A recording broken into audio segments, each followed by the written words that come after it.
Boop. There we go. Get everything Okay. set up? Yeah, I think so. Okay. So, actually, let me fix something. Holy cow. Maybe I need to do.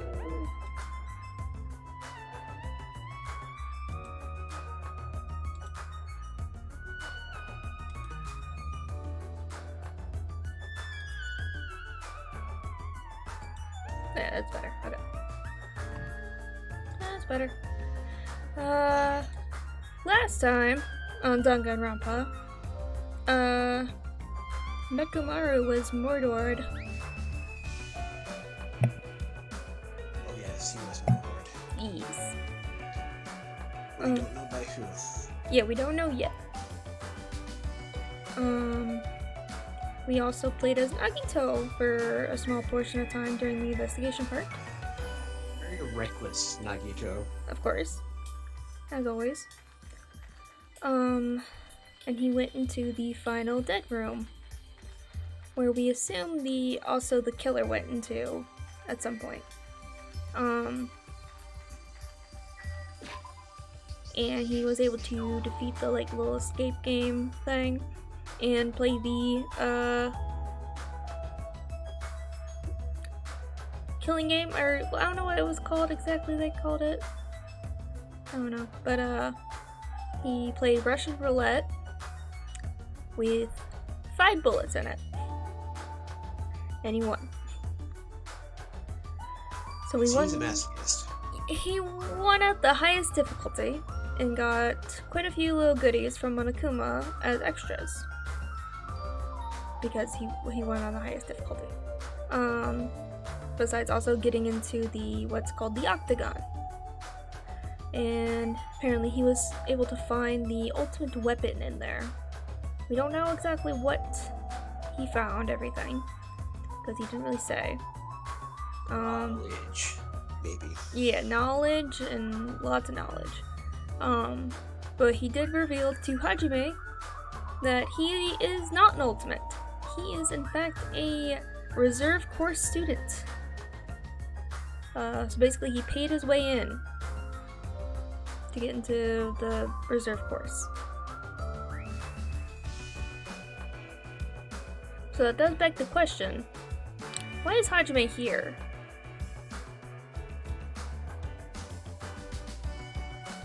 No, their parents are rich, and that's why if they robbed their way in. But he's not the only reserve course student. There was multiple of them. Like a lot. So why Hajime?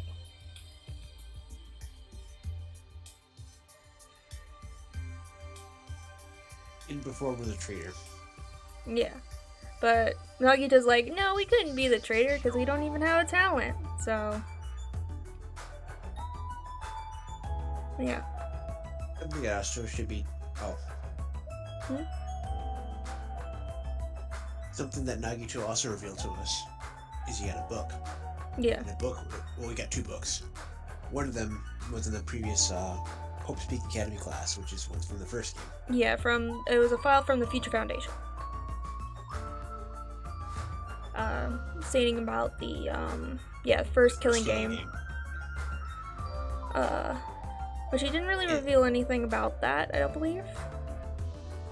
He did say that the killings were similar. Yeah. Because there was one killing, 2 killings, and then the 4th killing Ended up being a suicide. was a suicide. And there might be some truth to that, considering how heavy the pillar is that Nekomaru had to pull down. Like, the pillar that he was found with, who's going to be able to lift it? Yeah. Except Nekomaru, because, he's the cyborg, badass of the future, or whatever you want to call him. He's got crazy strong strength. He could totally move that pillar if he wanted to. Yeah. But we're not sure yet about the best child. But, to start off for today, we're gonna make some friends. Hello, welcome to the stream. So I'm back in chapter 1 of the game. because obviously we didn't get time to talk to Byakuya or Teruteru because they died. Also, I realized there's 2 special events we did not get to see because I didn't have the items at the time, but they're both in chapter 1. So we can watch those. Watch those events. So, right now, in chapter 1, I also was running around a bunch for the pet stuff, trying to get all the pets, for an achievement thing. But for one of the events, which I said so when we first played the chapter, that there is an event with talking to Kazuichi right now about something about opening coconuts. Hey! Damn it! And he's getting upset because this is the part where Byakuya tells us to go to the Jabberwock Park because there's something there. So it's still like in the morning of the day. Yeah, I'm gonna go back to the day. Yeah. Seriously, this is all just one big hassle. Ah, damn it! Seriously, if we're on a tropical paradise, then why are we in this situation in the first place? Isn't that right? Isn't a vacation supposed to be nothing but lounging around and sipping coconut juice? Relax, snapping at me won't change a thing, okay? Hey! Hajime, it's decided. You better come to the beach with me later. Huh? For coconuts, damn it! I saw some big ones that fell out onto the shore. I haven't figured out how to split them open, but once I do, we're gonna have ourselves some coconut juice. That reminds me, I have a replica sword. Oh, I didn't know what the item is. Which is somewhat of maybe a reference to the first game about a replica sword. We might be able to split them open if we use it. Alright! Seriously? Let's have ourselves a coconut party on the beach. What should I do? Should I agree to go to the beach with Kazuichi later? Yeah. Nice reply, my friend. That's what I like to hear. Now then, let's hurry over to the park and get on with what Byakuya has to say. Now then, it's Sharita. Okay. So go ahead, go over to Jabberwock Park real quick. And go just like fast forward through all this jazz. So we can spend some time talking with people and get to do events.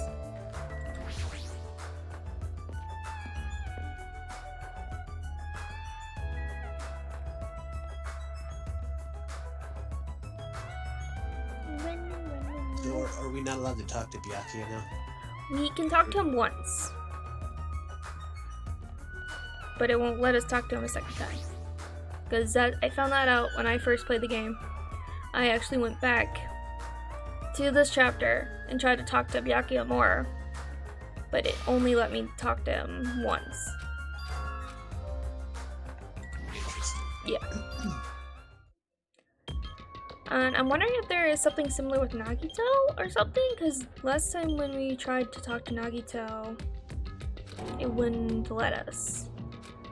So I don't know if we have to wait till like the very end to actually talk to Nagito or not, but because there's a lot of times where we obviously can't talk to Nagito. Like first, second, third chapters, we really cannot talk to Nagito because he's doing something or. Yeah, something totally nice and normal, like planning to kill. Yeah. Well, the first one, he was cleaning. Oh. Oh man, I'm getting raided again. Hello, raiders! Welcome! How was your guys' stream? Yeah! That's awesome.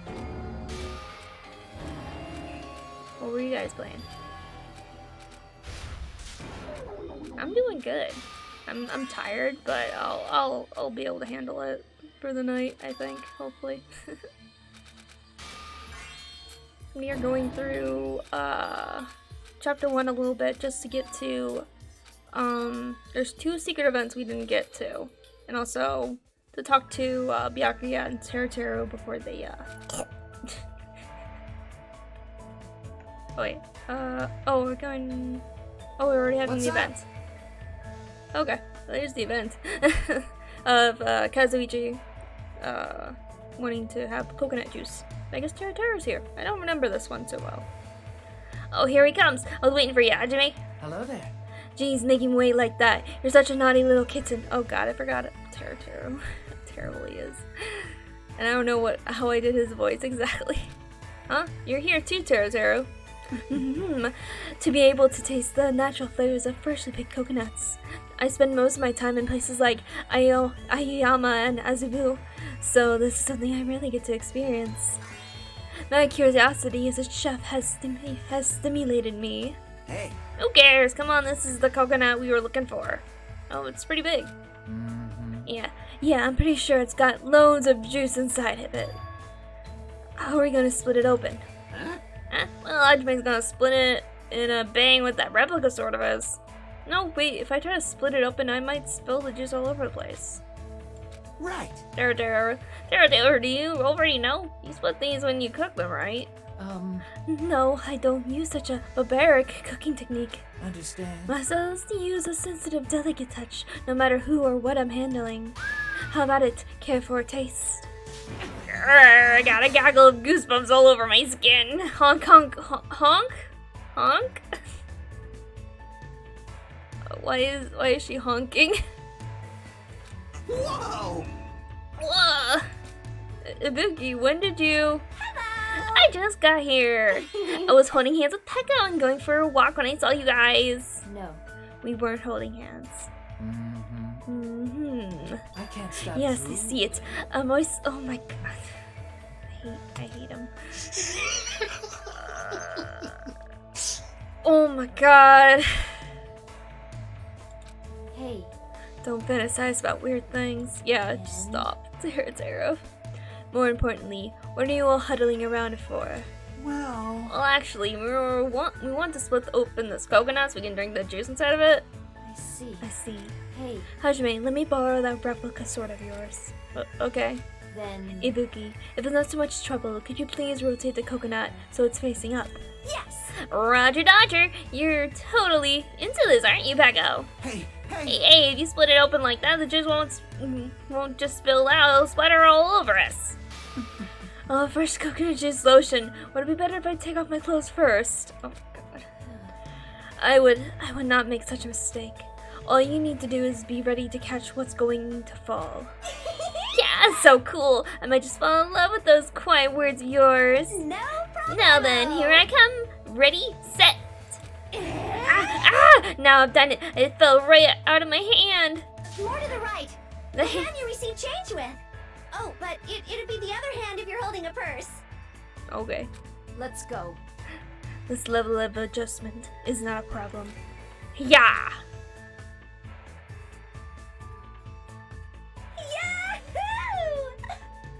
Great success, Pecco. Once again, I have cut a worthless object.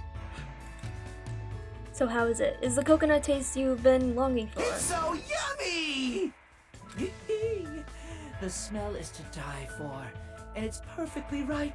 It tastes like the Kalakaua Road at night. Does that mean it's tasty? Yeah, it's so good. It makes all the coconut juice I've drank up until now seem like a total scam. Then Ibuki's gonna have some too. You too, Pecco. No.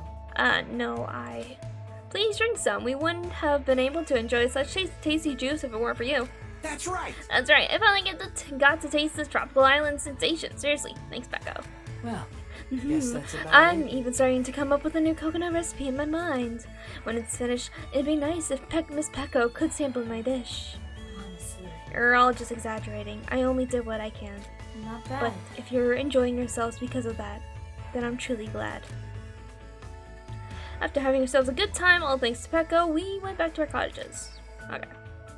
So that was that little event. Okay, so this is free time. So I need to check my handy dandy phone and go find Byakuya. We'll go talk to him first.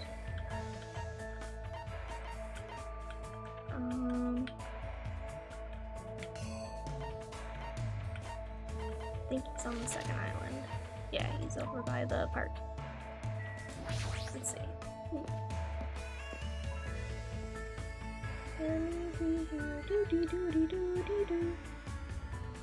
But don't think we ever talked to him. I don't believe.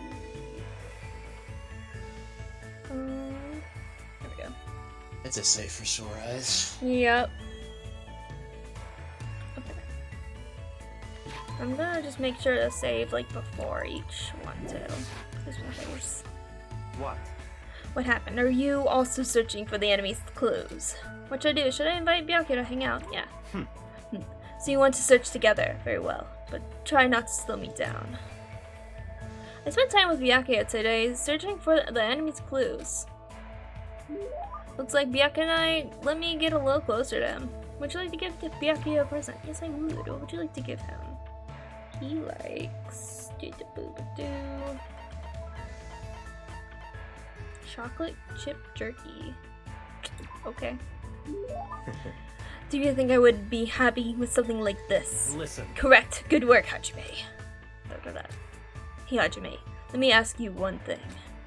Me? I don't really mind, but there's something I've been wondering for a while, and I'd like to purge that question from my mind. Listen. So let me ask you, what is your body fat percentage? Huh? Well, I don't really know the exact number. I've never had it checked before. What? Never had it checked before. This can't be. Are you saying that you have no intention of understanding the ratio of fat stored within you? I swear, this is why I dislike commoners. For some reason, Byakuya's mood seems abnormal. I'm starting to think I've actually done something wrong. I see. However, just by looking at you, I'd say that you're a 9, no, maybe an 8. Regardless, it's probably around 1 digit. Be grateful this is a tropical island. If you were somewhere less hospitable, you'd freeze to death. I see. Anyway, you still can't remember what your talent is. Yeah, not yet. Don't worry. I see. However, there's no need for you to be depressed about it. Huh? What's with that face? Nothing. I just thought I was going to get yelled at again. How foolish. Do you really think I'd get mad about something like that? A person like me has a responsibility to watch over you weaklings. Besides, as long as I'm here, it doesn't matter what your talent is. In the name of my As long as Byakuya Togami is in charge, you will all know peace. I see. His personality is so overwhelming. The Togami Corporation is famous worldwide, but it will grow even more rapidly under my command. You should feel lucky that someone as talented as me is here. Listen. Just believe in me. If you do, everything will turn out fine. I don't really understand, but he's extremely confident. So this is Byakuya Togami, the ultimate affluent prodigy.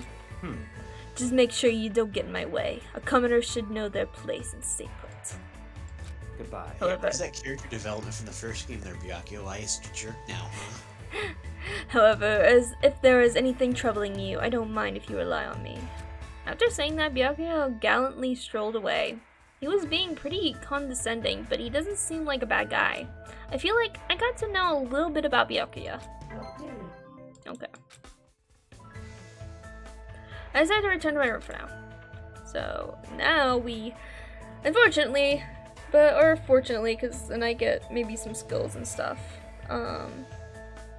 Teru. Monokuma statues? Thingies? No, I already got all the Monokumas. But I get like skills to use for the trials. By talking to people.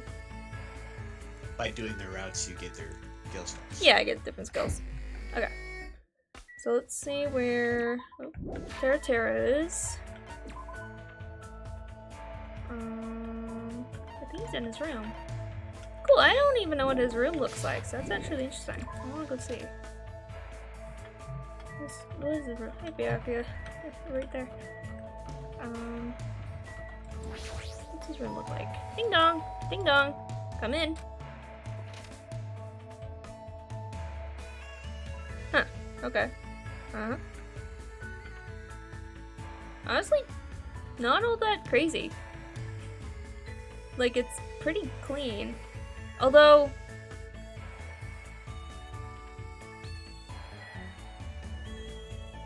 other rooms don't have these red curtains. Okay, anyway. It's very, very red. It is very red. Like, that's fine because that matches, like, his apron and stuff, but I'm like, why does he have, like, curtains everywhere? Because we don't have these, like, curtains in our room, and I don't think I've ever seen them in other people's room. Oh, God. Tissues. Okay. That's not what I wanted. I just, do a quick save. Doctor. The ingredients sold at the supermarket aren't very good. They will stock mass-produced goods here. If they're not fresh off the farm, my urban palate won't be satisfied at all. What should I do? Should I invite her to hang out? Yeah. I'm so happy. So you're no option. you're going to paint the table with dishes tonight. What? I spent time with Tara today, searching for suitable ingredients at the supermarket. Looks like Tara and I grew a little closer. Would you like to give Tara a present? Sure. What would you like to give him? What is he like?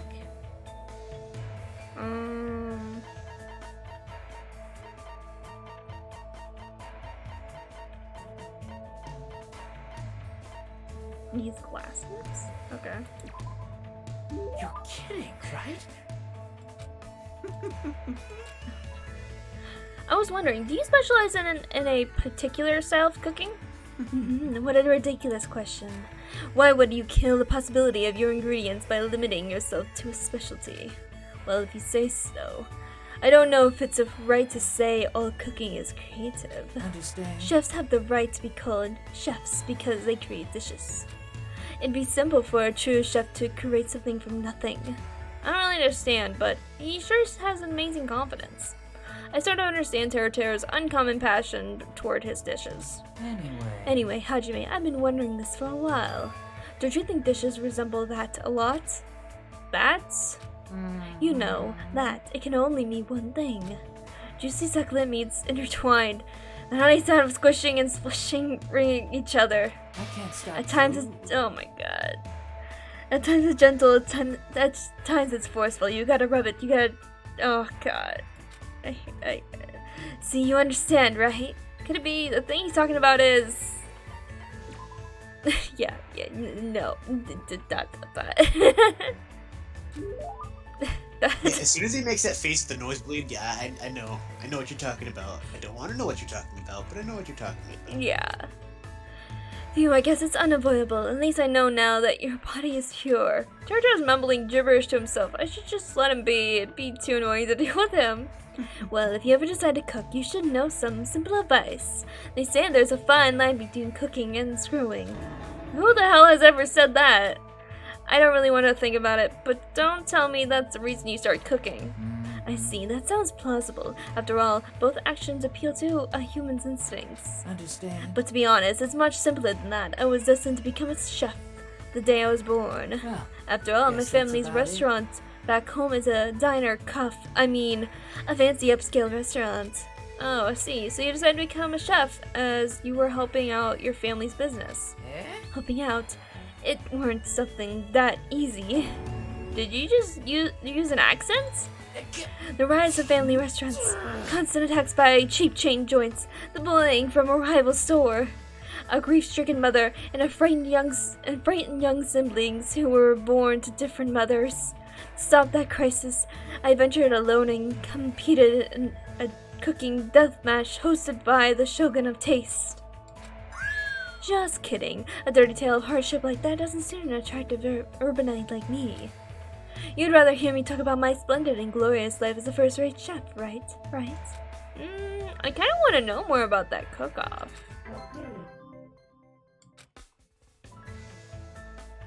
After listening to Tara's stories for a while, I returned to my cottage feeling extremely tired. Okay.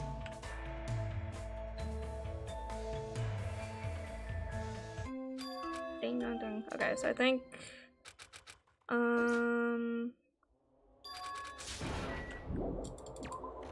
Because this is when we get the motive. I think we have to go to Jabber real quick. Yeah.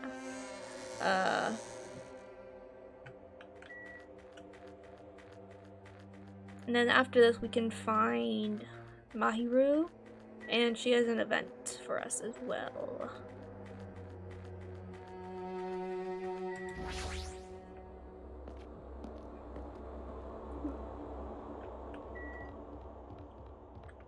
Check my pit again.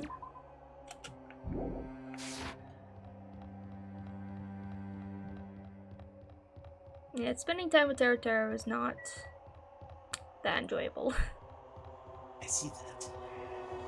Like, I like hearing, like, the stories about, like, his, like, actual, like, talent and stuff, and, like, his family and stuff, and, like, that's actually interesting and, like, neat, but, like, oh yeah, the fucking comedy routine. Freaking love this scene.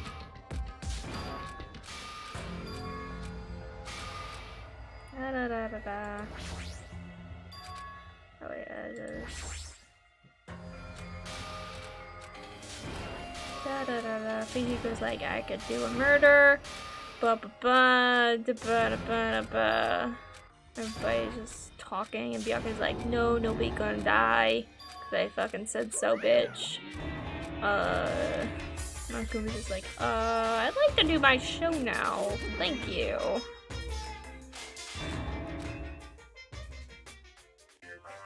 Hello! Little show. Oh yeah, there's a laugh track. Can't really hear it. Oh. Like you can press the button to make a laugh track.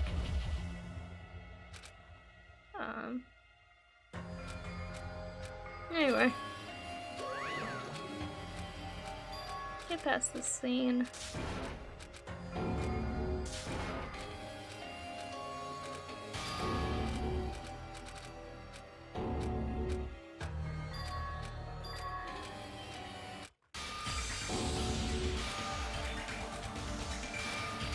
Come on, go faster. This takes so long.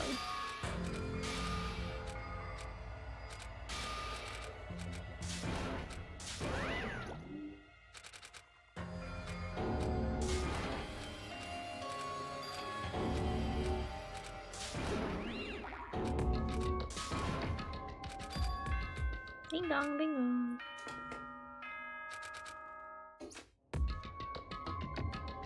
Da da da da da da da da da da. Go faster, please.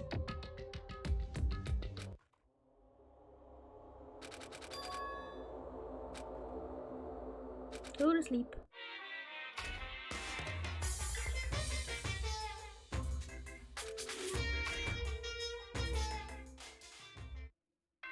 No, Big Bang, wake up.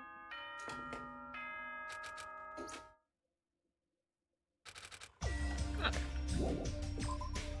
So now I think we talk to Mahiru, which she should be outside. Hi, Nagito! You're our friend and buddy and our sweetest pal. Who could never do anything wrong ever. Anyway. Hey. Good morning, Hajime. Yeah, good morning. Aww. Jeez, what's with the sullen face? Well, I guess I'm not the one to talk. I really couldn't sleep last night. I had a lot on my mind, and I don't know if I'll ever get the answers I'm looking for. Aww. Man, just for kicks, I should prepare some yummy desserts and tea. Invite some people to come chat with me. Got it? Just so you know, it's gonna be a girls-only gathering. Don't expect the boys to be invited. Sounds like an excuse for some girl talk. What do girls even talk about? I guess guys will never know. But I don't know how to make a desserts. Is there like a recipe book around here? Recipes, huh? That reminds me, I have this magazine with me that has an article about beginner dessert recipes. Huh? Really? Hey, can you show it to me? I'll invite you if you do. What should I do? Should I show it to Mahiru? Yeah, of course. Thank you. Awesome, I'm saved. I guess I should change my evaluation of you a little. From unreliable Hajime to sometimes helpful Hajime. I'm not really thrilled about that. Hey. Then come to the restaurant after breakfast, Kay. Geez, she sure likes to boss guys around. Yep, okay. We'll just go ahead and go up to the restaurant. Knowing now what she's talking about, because hindsight is 20/20, it's kind of telling. It also is kind of sad. Oh, yeah.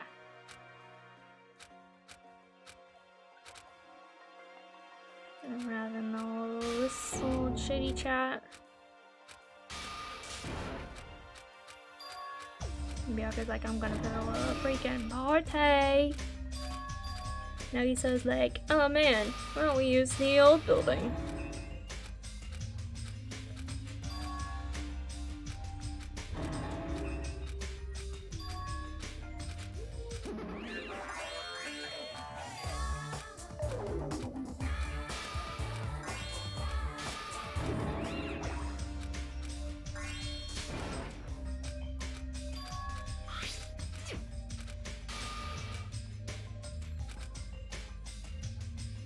And of course, Magneto loses in the drawing and gets the chopstick with the red mark on it. But that's what he wanted. Which makes him still lucky. Yep, he's the ultimate lucky student. Okay, so I think now it's time for the My Heroes stuff. Looks like nobody's here yet. Am I too early? Yeah! What? Oh, it's just you on me. Why did you shout like that? Because, why is Hajime here? I won't That's let a you. big no-no. This is a girls-only gathering. No boys allowed. I know, but my hero asked me to come. What happened? Why is Hajime here? I heard this was for girls only. Meyer asked me to bring her the dessert recipe. Oh, that's why. Then you're a special participant. Like, Why is Monami here too? Chucky invited me. Yep, that's right. I invited her. Aww. Why? The snacks taste gross if that thing hangs around. What? Shut! Just from me being here. Huh? But all the girls are making desserts, right? Oh, that's right. Monami is sort of a girl too. Even though it's a stuffed animal? Aw. Oh well. At this point, I'd be mean to kick her out. Plus, I've already made an exception for Hajime to be here anyway. She's putting Monami and me on the same level. Alright, let's start. Yeah! Yahoo! I'm gonna kick into overdrive. no. I don't believe you need to be so energetic when it comes to cooking. Yay, baking. What Ibuki's making herself. He's making. Oh, she's making a Ibuki head. That's kind of cool. Yeah, out of dough, I would assume. Nikon, be sure to watch your fingers. You can be clumsy sometimes. I'll do my best. I'll try to live up to your expectations so you don't hate me. No, I mean, I'm just saying lighten up a bit. My femininity is hella boss. Good job. Never This changed, sort of Sonya. activity, it's not so bad once in a while. Aw. Aww. It's not bad, but ideally it'd be more bowl-shaped. Ibuki, what is that? What are you making? For many years now, Ibuki has always dreamed of making a cookie statue of her boobs. Right. Throw that dream away right now. I don't even want to look at it. And Akane's just eating. Akane's just mindlessly eating all the desserts being made. It's better if I just keep my mouth shut. I want to try eating it. That, you mean the one on this page? Yeah. Damn right, looks totally delicious. Hey! It looks like a simple recipe, so we should all try to make that too. Hey, at this rate, wouldn't it take all day for the prepper? After taking part in this mysterious female ritual, I went back to my cottage for the time being. Mostly because, after I helped with the prep work, they kicked me out. I know it was a girls only, but to think that they even let Monami stay, it makes me want to cry. Alright. Feels bad, man. Okay. So let's, unfortunately go talk to Teru again. Hopefully he stops being so weird. He stops being Teru. Doubtful. It'd be nice if he, you know, actually acted better. He is at the ranch.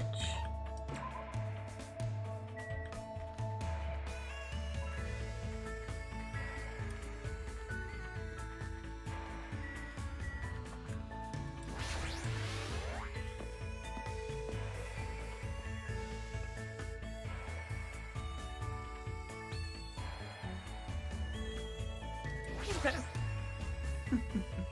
What is it? You can't wait for the tastiest party dishes in the world? Charizard looks like he's busy. Oh. No, okay. But damn, I can still hang out with him. Go. I see. Okay. I spent time with Charizard today, helping him with his dishes. Looks like Charizard and I grew a little closer. Would you like to give Charizard a present? Yes, I would. Would you like to give him? What was it that he liked? The glasses things. Yeah, these. I can't stop. That reminds me, your place back home is a restaurant, right? As I recall, you said it was a diner? Well, guess What? that's about What it. happened? If you're looking for Robo-chan, he's sleeping beside me. Understand? Or are you talking about this apron? Just as I thought you noticed it. A Chinese acquaintance of mine. Oh my gosh. Ugh. Someone needs some water. Yeah. A Chinese acquaintance of mine told me that he's karaoke buddies with a Versace designer. So he had this specially made for me, plus it was the low price of only $490. Well, By the guess way, that's about he it. also got me this shirt. It was designed by Gaultier. As I remember right, I paid him back with a barrel of Shanghoxing rice wine, I think. I feel like he totally changed the subject. I guess he really doesn't want to talk about the diner. Understand? If I'm going to serve first-rate customers in a first-rate restaurant, I need to be mindful of my appearance. To tell you the truth. I've discussed this with my siblings, and they agree with me. But they're also, you know, people who've made mistakes due to the folly of youth. Geez, it has to be a mistake for them to admire a job like that. A job like that? I haven't seen them for a while, so I don't really know, but it sounds like they're being scouted by restaurants. Apparently, they're candidates for the title of Ultimate Male Escort and Ultimate Female Escort. Male and female escorts. Are they underage? Plus, his siblings still have that face, right? What happened? They must have some serious techniques. I guess that's probably why they're called Ultimates. Geez, it's obvious they're just exploiting their youth to make a quick buck. So what if they make 100 million annually or whatever? That much money doesn't mean a thing. That's right, money isn't everything. You gotta think about the big picture. They think they're so great, earning more money than me. I don't know if he's worried about them or just jealous of them. It's difficult to tell. But still, didn't you become a chef just to make money? No. It's not just for money. My dream is... That's right, I want to own my own restaurant. Of course, that's not all. Obviously, I want to appear in a lot of TV shows, and it'd be nice to put on a diner show too. Well, Maybe guess partner up that's about with it. some convenience stores and fast food places too, don't you think? Doesn't that mean, in the end, you only want fame and fortune? no way. You're wrong. My real dream is, you know, having a cute, familiar wife, maybe? It looks like he's confused himself somehow. I don't know why, but I feel like he wants to hide his true intentions. But I don't know what that is yet. Well, obviously we do kind of know. After the first case, we found out his mother is basically running the restaurant by herself, especially while he's out supposed to go to Hope Street Academy. And apparently she already had a situation where she passed out while she was working. So he is kind of doing it for the money. I mean, if he's doing it for the money to help his mom, it's one thing. If he's doing it because he's just trying to be a jerk and he's just a selfish, self-absorbed scumbag, which he might kind of be, then that's another thing. Yeah. And I think I am kind of convinced that he is just kind of a self-absorbed jerk. Not only because of his personality in general, but because of what happens afterwards. And when we get this, like, if we were to look at him before the trial, and we were to do his route, his dialogue and whatnot, I would be really concerned about him being the murderer, just considered how selfish in general is. He seems like the kind of person who just, my wants are more important than your life. Yeah.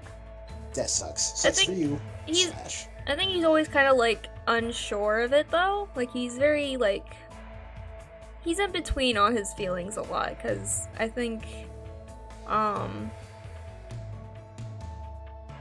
and He's very, yes, I agree that he's very insecure and indecisive, but those kind of wishy-washy personality types are very easy to manipulate, as we've seen before. When he was given his motivation, which is the information regarding his mother, which he doesn't know, what's going on because the memories are gone.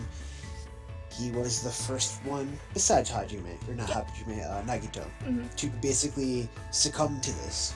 He was extremely easy to manipulate, so I don't know. I think that says a lot about his personality, but again, hindsight's 2020. Yeah. So I think we can't talk to him anymore because I think he is cooking the dishes. So we can just go chapter 1 again, from the beginning. And this is just a lot faster, just to do it like this, and it'll go pretty quickly of skipping through. But yeah, he's very indecisive, and he's clearly lying about his upbringing a bit. And like when he was talking about his siblings too, he was kind of like, oh, I'm, worried about them, kinda, at the same time jealous of them and angry at them for how they act and stuff. So he's very like, he's a lot of emotions that he tries to keep kind of hidden. He's also insecure in that regard. Yeah. He's comparing himself to his siblings. His siblings are walking a different path of life than him.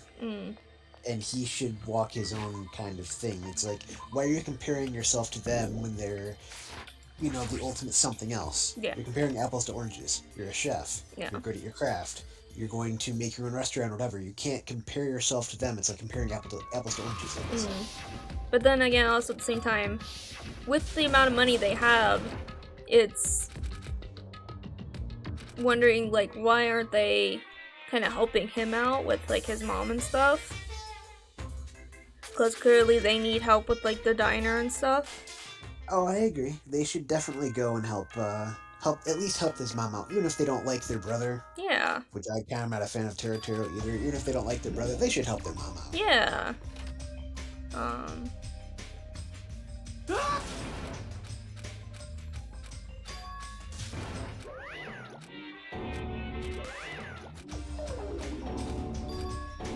Yeah, I don't think Teruteru is necessarily a bad person. He's pretty, I don't know, I'd say he's pretty average of a person, besides, like, him being all, like, pervy and stuff, but... I mean, you could be pervy and not a total creep. You can be, I don't know, funny or sarcastic or whatever. You don't need to make everybody feel uncomfortable every single time you open your mouth, man. Come on. I'm wondering if it is his way of thinking that he's being, like, a smooth talker, but he's just doing it wrong. He thinks he's being charismatic. Yeah, cool, being charming and charismatic and talking about these subjects, thinking, because if he lives in, like, a more of a country-like area, they're gonna be probably a bit more conservative. Oh yeah, this happens. Be a bit more, like, conservative about certain things. Yeah, I guess that's true. You would think, though, after the amount of negative responses that he's gotten in general, he would, not do it as often, or kind of be introspective and start asking himself, why do people not like me? Why aren't my jokes and whatnot, why aren't they going down well? Yeah. There's something wrong here, but he doesn't change. He just continues to be, ugh. Yeah. Don't know.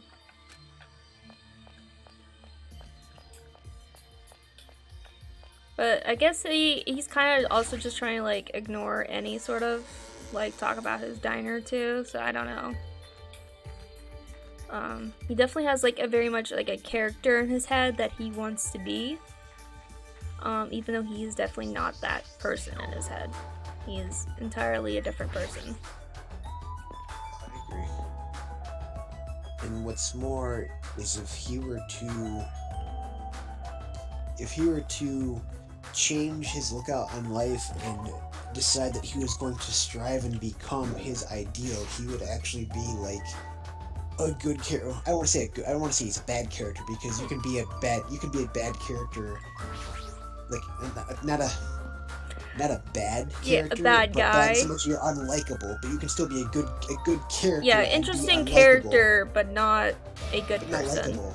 Yeah, exactly. That's what I'm trying to go for. It's a little didn't come out right at first. Yeah. But he isn't a likable character, and he would be more of a likable character is if he either embraced his faults and kind of went with it, but he can't seem to do that, or he were to,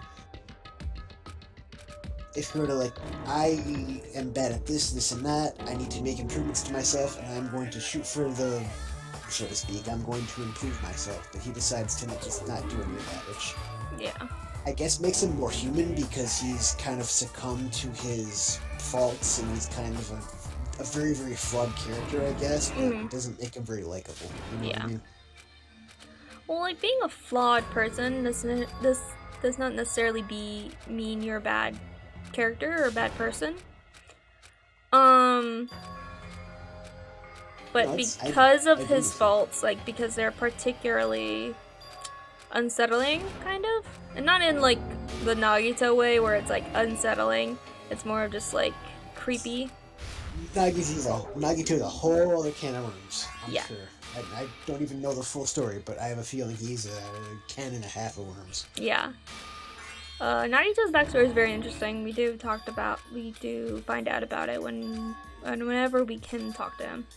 I don't know when we actually can, because I'm really wondering if we cannot talk to him until the very end of the game, because pretty sure in the last time we did it, that was like the only time we had where we could actually talk to Nagito without him either cleaning or being tied up by Kazuichi and Nekomaru or being sick. It seems obvious at this point that we're not supposed to be able to talk to him much, because he probably has information or reveals stuff about his motivations that would make us think differently. Possibly, yeah. Same thing with Byakuya. It's obvious we're not supposed to be able to talk to Byakuya. Yeah. Because he would tell us stuff or know stuff, etc., etc. Okay, talk to Teratera some more. Bonjour. Should I do is hang out with Teratera? That's finally how well we start by getting to know each other. If you like, we can know each other with it. Okay. Why don't you come to my cottage? Yeah, no. I signed Teratera's offer with all my might, and we chatted over tea at the restaurant instead. That sounds actually quite nice, to chat with tea. Between the last thing with My Hero and the all girls hang out with desserts and Teratero being a scumbag, I kind of wonder what different things would happen or how the story would change if you could like do New Game Plus with a female character, like a female Hajime. I think that'd be kind of funny. That'd be very interesting. Yeah. I'd like the option to slap Yeah. Teratero at one point. I think that'd be funny.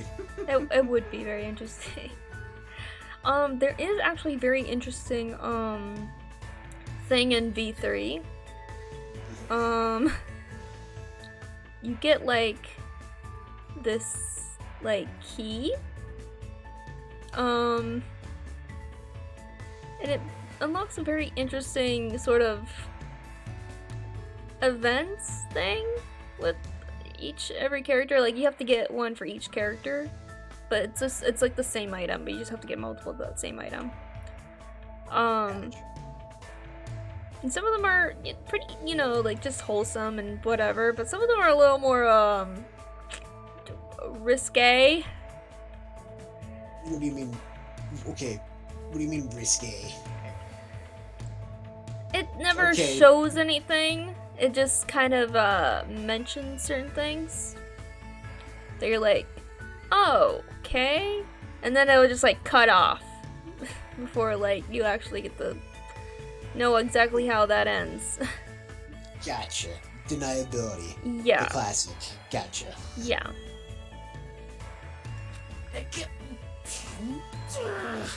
Okay, I think this is now the beginning of his thing. Geez, all the ingredients out in this island supermarkets are no good at all. It's concerning. They aren't even properly managing their freshness at all. Just a while ago, I even found an ingredient that had mold growing on it. I need to do something about it soon. What would you do, Hajime? What would you do with the moldy ingredients? I seem to crawl. Kill it with fire. Remove the mold. No, throw it away. There's no other option but to throw it away, right? Hey. That's exactly right. If you want to cook a safe, tasty dish, that's the only way. Well done. Geez, such disrespect towards ingredients. He looks pretty mad. I guess he's really serious about ingredients. I mean, yeah, that's kind of his thing. Regardless, I guess it's understandable since the supermarket is on some rural island. Compared to the supermarket in Aoyama that I always visit, this store is horrible. I don't really get it, but does it make that much more of a difference? The end result usually looks tasty anyway. You're kidding, Hajime, right? you poor thing. From the bottom of my heart, I feel so bad for you.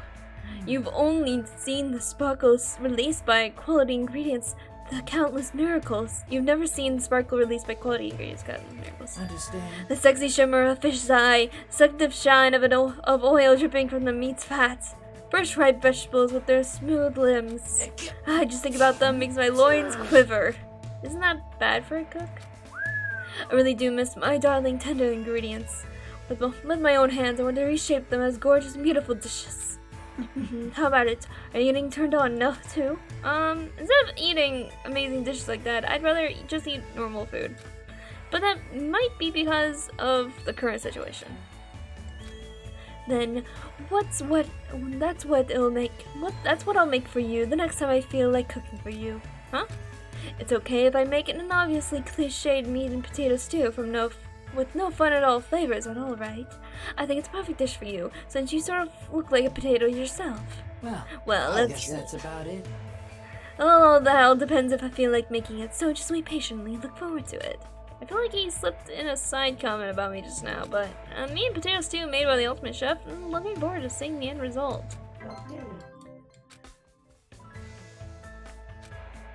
So he's gonna cook us some food. So I'm glad he's not so much talking about pervert and stuff. He's still kind of a little bit, but not as much. I mean, when he was describing the ingredients, he was yeah. When he was doing that. Detailed. But like it wasn't towards us at the very least. It was like, okay, we get it. You're very passionate about your ingredients and stuff like that. Anyway, let's go talk to him, and he should make us food this time. Oh, wait, Understand. hold on. Save real quick. I don't think there's a limit for him, but I don't know. Understand.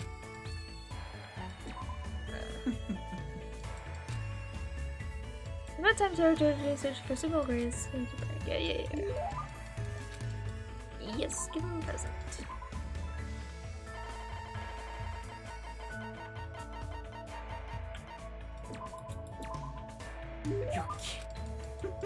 Hey. Hajime, are you ready? What is this all of a sudden? What do you mean, am I ready? Who cares? Just answer. Are you ready? What should I do? Yes. I knew you would say that, Hajime. But what am I ready for? Okay. Well, isn't it obvious? You're ready to eat my specially made dish. Why do I need to be ready to eat something? Well, you know what they say, right? When food is so tasty it melts in your mouth and tongue. Only try imagining that realistically. Oh, the horror! If something like that really happened, that dish would stop being food and become a weapon. Oops, if we keep chatting about pointless things, my wonderful dish will get cold. Now then, here you go. With that, Taro revealed a Tupperware container. Before he even opened it, a delicious smell that words can't describe flooded the area. Is this what we were talking about before? My most proud masterpiece, Versailles-style meat and potato stew, Côte de Boeuf. Go on, try some. Though the name makes me uneasy, it smells like a normal meat and potato stew. I made up my mind, and as soon as I opened the Tupperware, I was scarfing it down faster than I could shovel it in. It's delicious. It's extremely delicious. Steamy potatoes that fall apart so delicately, carrots seeping with such gentle flavors. onions that had nearly melted, tender meat with the perfect amount of fat clinging to it. Everything had combined to form such perfect harmony. Perfect harmony. I've never eaten such a delicious stew in my whole life. No, did I? Somewhere? Well, obviously it's delicious after all. I'm the one who made it. That may be obvious, but it's not just delicious. This taste, how should I put it? It reminds me of something I forgot. After I quickly finished eating, Tara silently stared at me for some reason. You sure say such interesting things. Yep, I think I have a general idea of what you like. So, what should I make you next time? Zodiac's dad boil a tofu?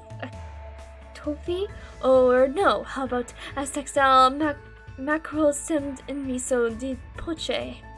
Though the names all sound suspicious, they seem like they're just regular home-style meals. Could his cooking speciality really be home-cooked meals? Or like, yeah. Although he says he doesn't have a specialty, he kind of does. Of comfort food, basically. Wait, no, that's not what I want. I want to see how many more we have left for him. One more. We'll just go ahead and just start from the chapter again. Because it'll be faster than going through the other event thing.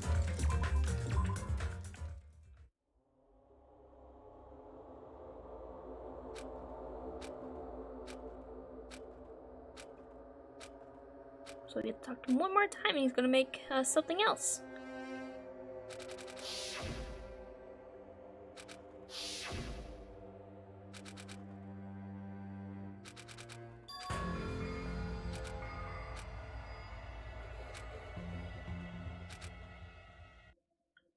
So it's good to finally get to talk to Tara more about his interests that are not so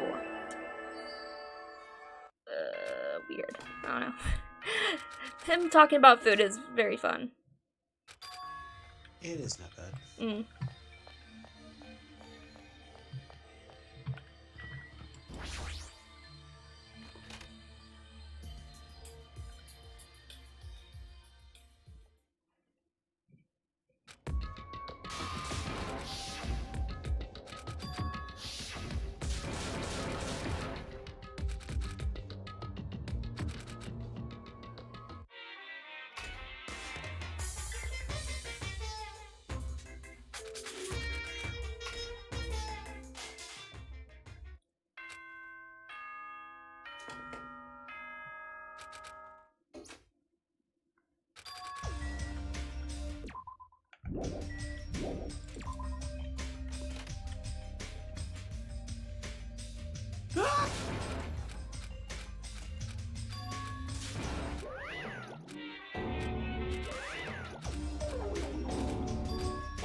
Of course, Kazuichi is running away. I'll never get tired of seeing your face. Don't you love it when you wake up and there's a Kazuichi screaming in the morning? It's better than Ibuki picking her lock and coming into her room. Good nom nom nobbing!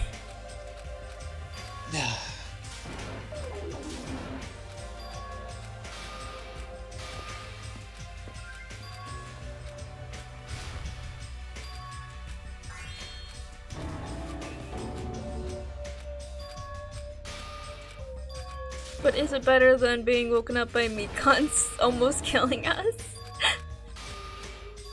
Was she going to kill us? By her falling asleep on us and like almost suffocating us. Oh. Not on purposely. It was more of an accident kind of thing. From her being so sleepy. I don't know. I think that Tara would have really liked to die that way. If you ask me. Absolutely. I'm still curious if she would have actually, like, decided to kill us, if she could get away with it. Because I noticed that before she started killing people, we told her that we appreciated her. Yeah. Like, we appreciate your hard work being a nurse and caring for Nagito, etc., etc., etc., right? Mm. And she was like so touched by that, and it kind of makes me wonder in hindsight, if we had not told her that, if we would be on her victim list.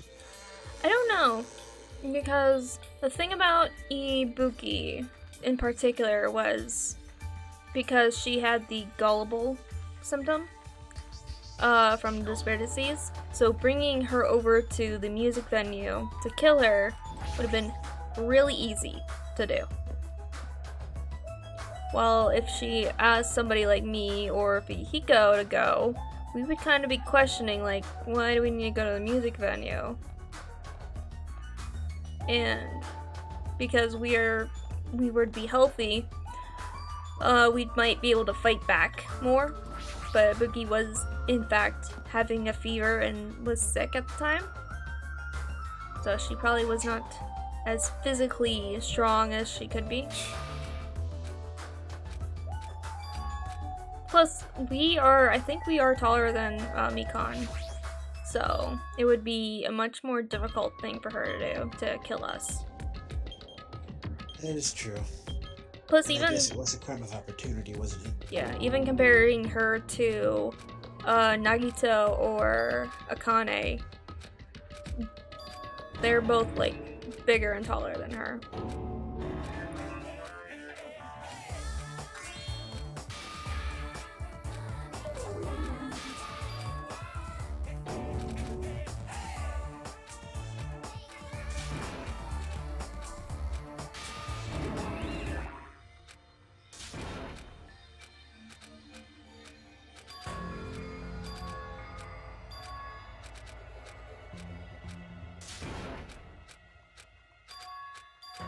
You know what, we gotta actually keep using the first chapter to talk to nearly everyone, I think. Besides, I think Fuyuhiko, I don't know if we can actually talk to him.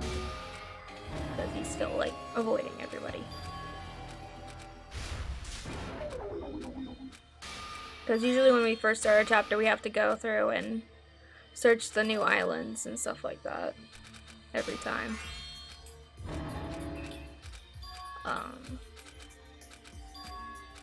So we can probably just keep doing this for mostly everyone.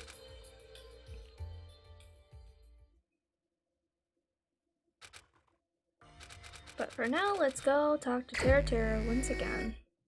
So I think he's in the kitchen.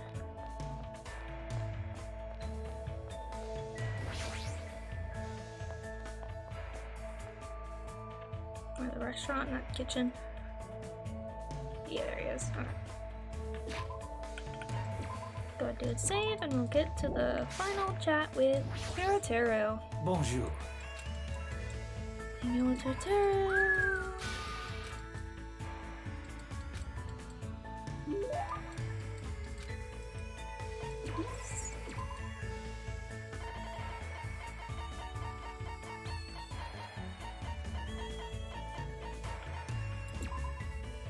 I can't stop. What happened to him? He's strangely quiet. Looks like he's thinking about something. What's up? Why are you looking at me with such passion? Oh, I get it. You finally awakened. Then let's go right ahead and start planning our future together. Tonight? All through the night, of course, and in bed, obviously. Why do you always do that? Well, that's just a little joke. I've actually been thinking a little.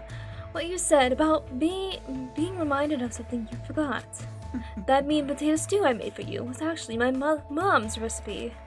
Oh, that's probably it. It felt really nostalgic somehow. It was sort of like the taste of a mother's home-cooked meal. That's right, pure nostalgic taste. For me, it's the taste of my mom's cooking. The flavor she'd always be cooking in the kitchen of our run-down country diner. Seeing you eat and enjoy it so much made me remember, too, why I started cooking. Hey. Just because a dish is gorgeous and uses first-rate ingredients doesn't mean everyone will like it. Tastes change depending on likes and dislikes, feelings and emotions, memories and perception. It depends on each person to determine what they believe is tasty. I didn't really want the sparkling city life or my stunning success. I just wanted to cook for someone important to me. My cooking was just for the sake of making the person most important to me smile. Why did I forget something as important as this? But Is you a selfish jerk? I think he kind of got carried away with trying to be this character in mind. So he lost sight of what was important to him initially. Yeah. Plus, also a bit of a thing to think about too. If somebody gave him that kind of high title of being like the ultimate cook, that's a lot of pressure to put on somebody, and basically kind of gives them a bunch of attention they wouldn't maybe normally have. So they would be kind of worrying about how people might perceive them. And he may have been worried that being kind of a country kid, maybe he'll be looked down on and not be taken seriously as a chef. Or cooking. True. That's true. So I think that's also part of like his like identity and why he puts on this. He doesn't let his accent come out or anything like that. He's kind of hiding it all away. Yeah, he tried to reinvent himself to hold himself to the standard that everybody holds him to, if that makes sense. And so he, also with the idea of being the ultimate, obviously he's gonna think about, well, what could that mean possibly for me? Does that mean I get to be on TV and have my own TV shows and, stuff like that? So I'm sure that is like an idea that he's probably thought of quite a lot, which probably definitely distracted him from what first got him to start cooking and really get enjoying to be better and, cook. But you remember, right? So all you have to do now is never forget that again. That's probably your dream or something, don't you think? Well, it's not like it's my place to say that. Hajime, just as I thought, you're quite interesting. It'd be great if you'd let me thoroughly inspect you just once. Of course, I'd like to thoroughly inspect you while you're naked as the day you were born. You're the same as ever, making such vulgar remarks. I know, to thank you for everything, I made something to make you happy. Try eating this. And Sarah took out a white rice ball. The glossy white rice perfectly matched my refreshed state of mind, which sharpened my appetite. Then I won't hold back. Thank you for the meal. I bit into it, and the sweetness of the rice spread throughout my mouth. It seems unseasoned at first, but when I bit into it, I could tell it was slightly seasoned with something. Something different than what's normally used to bring out flavor. What in the world is this? It's no use. I can't stop stuffing this rice ball into my mouth. It's so good. It's just too good. Well, obviously, that's about it. I gave my all when I made it. More importantly, how is it? Are you feeling it already? Are you starting to feel a little weird, or maybe you feel your core getting strangely warm? Hey, what is the season? Well, obviously, that's a trade secret. Ignoring that for now, I feel like I got to understand Teru a little better. I can feel a strong bond forming with Teru. As long as we have this bond, I won't give up. That's what I think. Hey. Nice. And every time we finish their thing, we get, underwear. Oh. I thought that was special at Triaki, I'm sad. Nope. We get them all for everybody. I really tried to keep my fading consciousness afloat and somehow managed to return to my cottage. Okay. So we can talk to somebody else. So if we're going to buy the cases or the trials,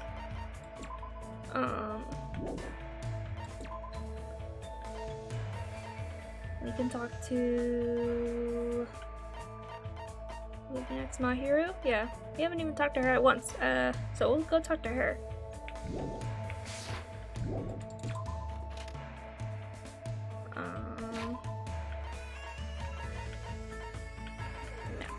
Where's she at? She in her room? I think she is in her room. Yeah, she is.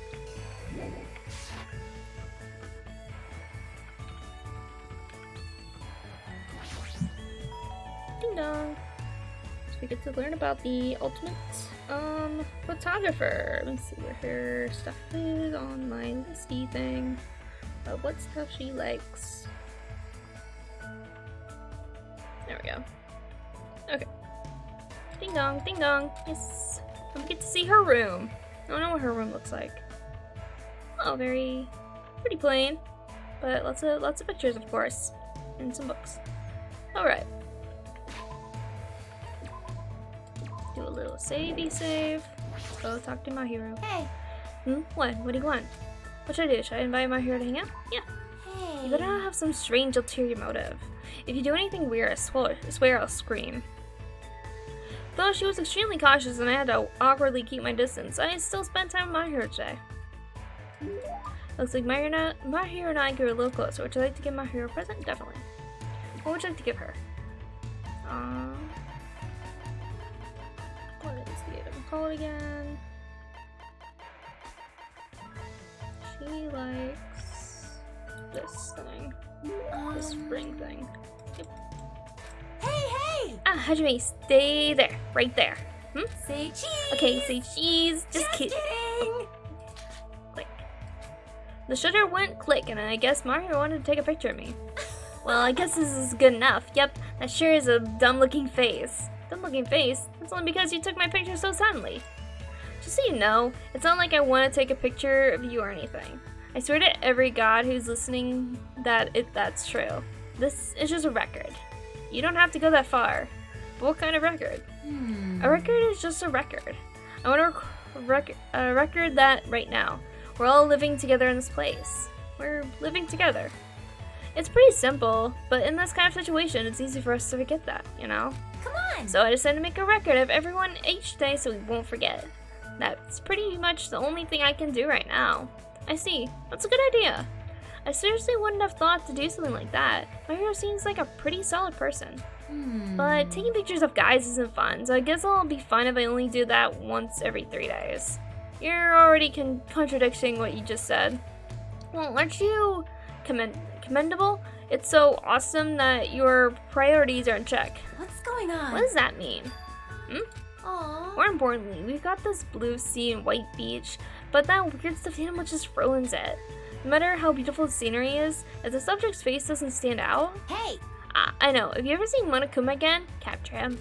I can take pictures of Monomi just fine, but he sees what I'm trying to do every time. One day I'll definitely capture him with my viewfinder, and I'll be world famous for landing such a huge scoop. Well then, I'm busy, so I guess I'll see you later. After controlling so much of the conversation, my hero suddenly changed the subject and walked away. Was she angry or something? Did I say something weird? This is bad, I have no idea what's going on. But of course, my hero being very much a mom. Danganronpa. Yeah, she needs to kind of chill out. She's very controlling and a bit uptight. Yeah. She needs to, like, relax a little Yeah, bit. she does.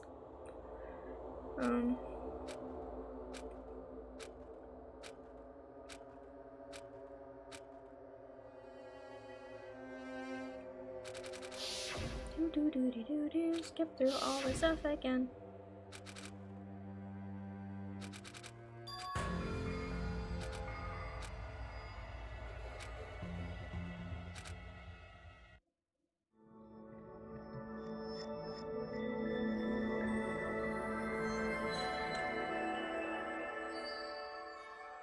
And that's probably why she kind of got killed in the first place. Because instead of backing down and, you know, just doing what Fuyuhiko wanted her to do, which was just like talk about the murder of his sister and stuff like that. But she seemed more just forceful with the guys. Oh, it's just guys. She's easily pushed around by other girls though. Like Hyoko, obviously. But also when she tried to ask Ibuki and Mikan to meet up to talk about the stuff about the game. When they said no, she didn't try to like convince them really. Or like, yeah. She very much just let them go without like arguing with them or, yeah. Being like, it's pretty important that we talk, instead of she's just being like, oh, it's fine, we don't have to do this today, you know, kind of thing.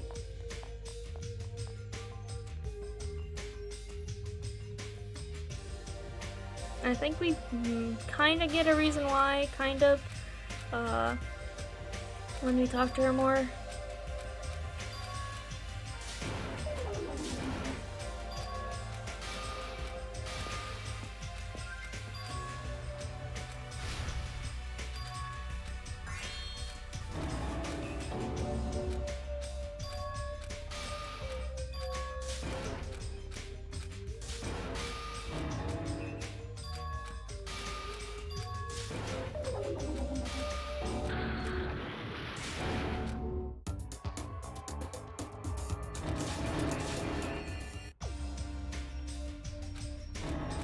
Or is there any like other or any particular characters you want to talk to? I guess before we continue on with the story. Of like the trial with Nekomaru.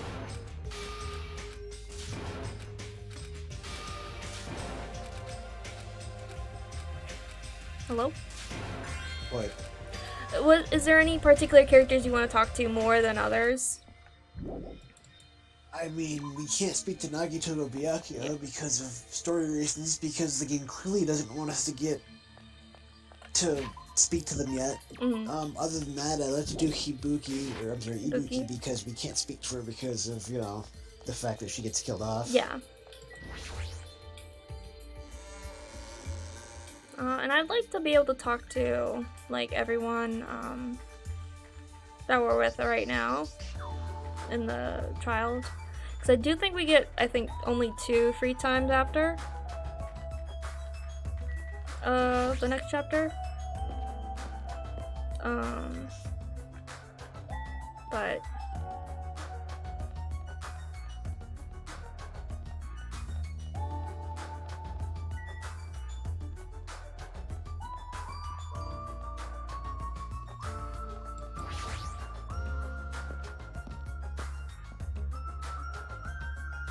we can definitely talk to like Ibuki more. I'd like to talk to Sonia, talk to Kazuichi, Akane, Gundam. We already finished talking to Chucky. Yeah, we're almost done with Gundam. We just have to talk to him once. Let's do Sonia then. Sonia, okay. Well, we can get through Ibuki first, and then we go with Sonia, Kazuichi, and then Gundam. Wait, or Ganda, yeah. Kane too.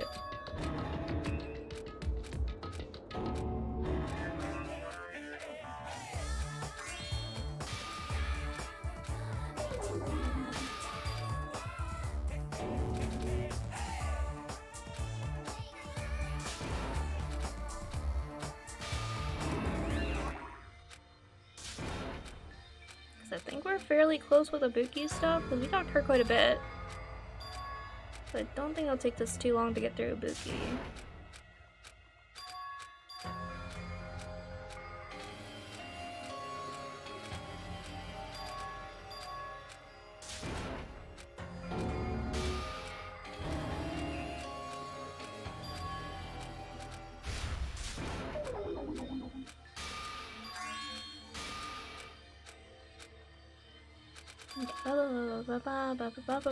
Come on. Hurry up. I wish there was a way to make it go faster. No, needs to be a skip text dialogue. Yeah. Skip dialogue option or something. Or a faster fast forward. Okay. We will go find Ibuki. Let's see. Yeah, we just talked to 2 more times. Where's Ibuki? Okay.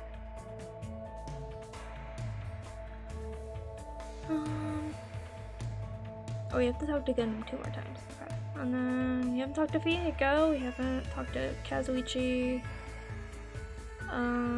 We just need to talk to Sonya one more time, actually. That's interesting. Okay.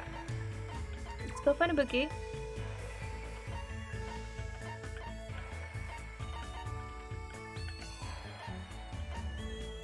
He is outside somewhere. There she is. Hello! Hang on, Ibuki. Yep.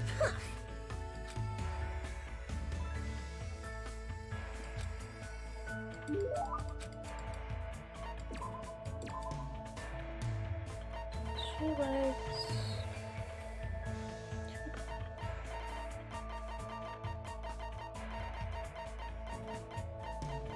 this.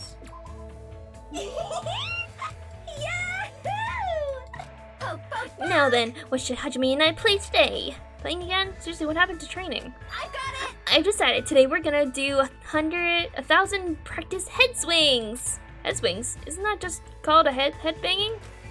Ibuki will start us off. As soon as she said that, Ibuki started swinging her head back and forth with amazing speed. Wow! She's so fast that her head is a blur. I can't believe her tiny neck can keep up with that. You can do it, Hajime! It's fun!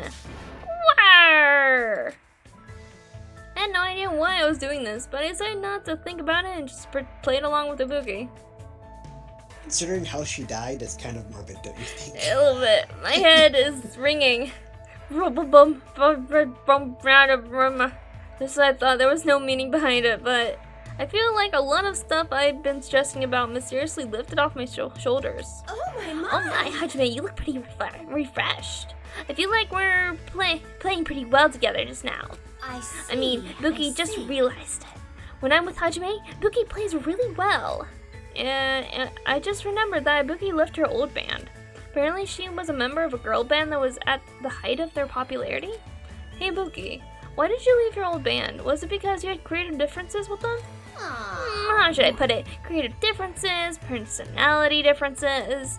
Well, it's not that big of a deal. That's the destiny of a band member after all. Hey! Like I said earlier, what's most important is a sense of unity.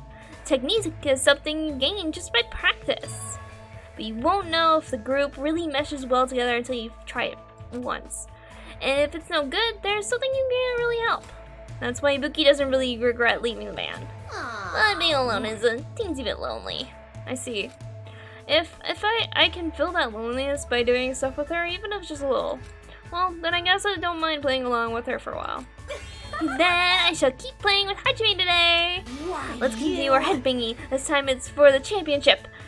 Whoever loses has to tongue kiss me. We're competing now? I ended up banging my head until I lost consciousness.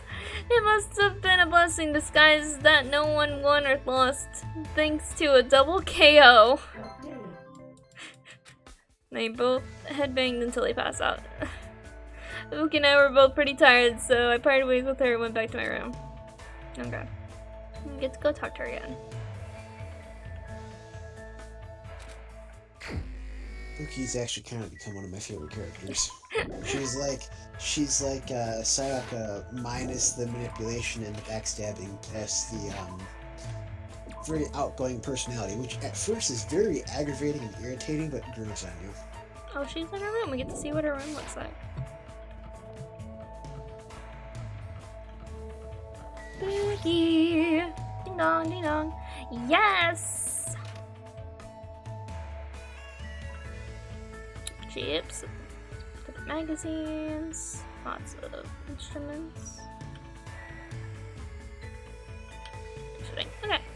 Boop. Oh wait, I wanted to see. I want to perform at the forum some. Hold on. 1 second.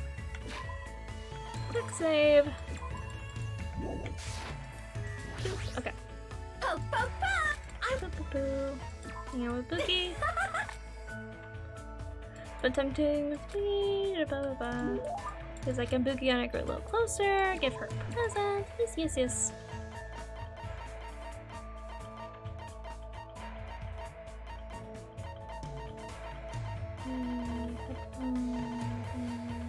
There. Good Okay, job. so this one should be the last one for her. So what are we doing today? Before we get to that, do you remember anything, Hajime? Anything? Yes. You know, about your talent and stuff. Since you've been hanging out with Ibuki for so long, you should have remembered something by now. Huh? Don't tell me that all that stuff we did was just to help me remember. Wrong, Ibuki just wanted to play with Hajime. I was going to say, she make us like headbang 1,000 times in order to get to literally jog our memory. Is that what she was going for?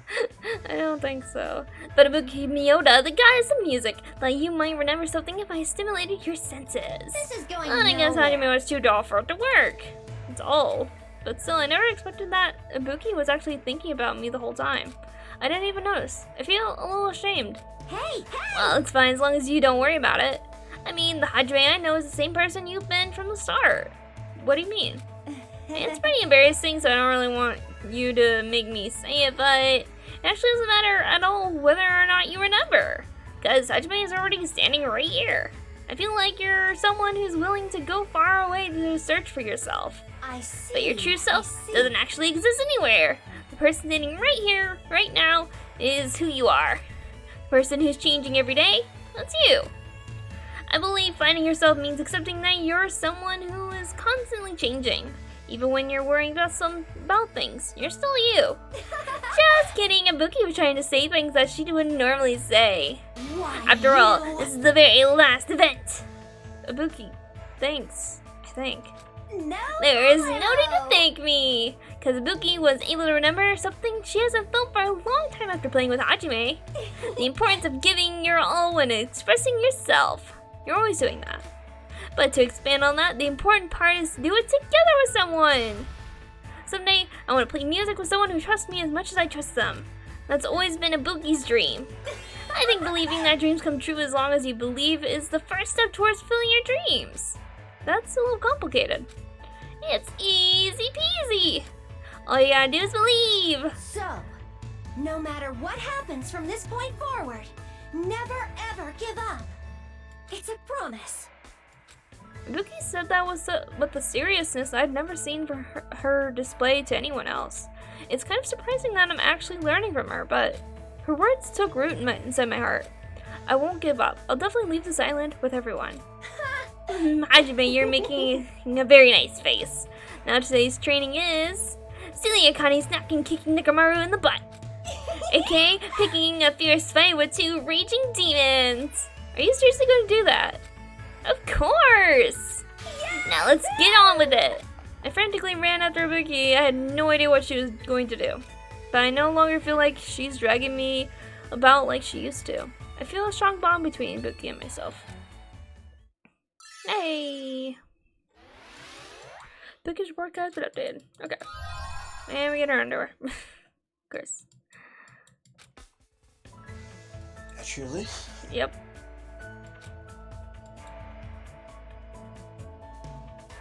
Okay. So that was the last one for right now. Go ahead and do a quick saveies save. Or is it faster to do it this way? I don't even know. Maybe it will be faster if I just fast forward this. But yeah, that was the end of Ibuki's little talking stuff.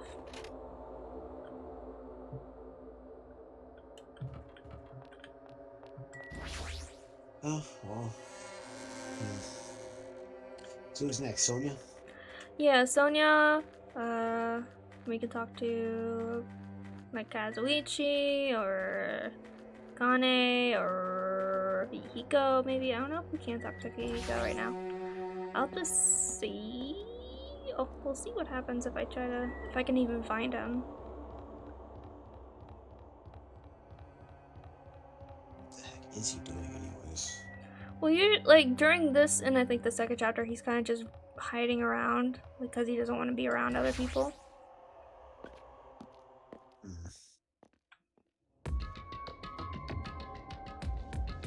Or he's freaking out in a corner somewhere going, this isn't real, this isn't real. Ah. No, that was Terotero.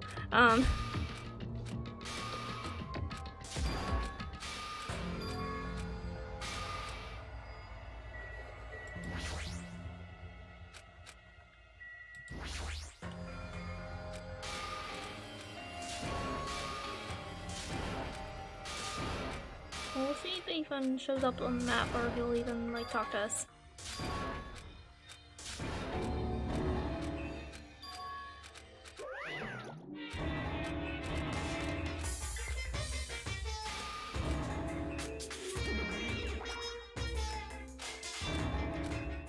Suit.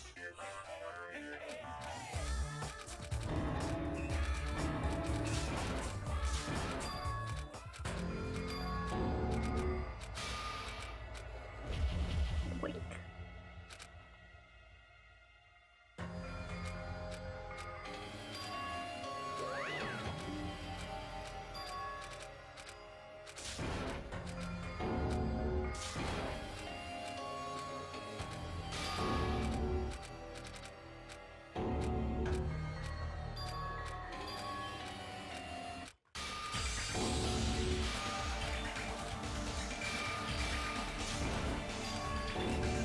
Still haven't found out what that bomb is. Yeah, the clock thing, we have not. We do not know what it is. It's still counting down. Don't remember what it was left on last time.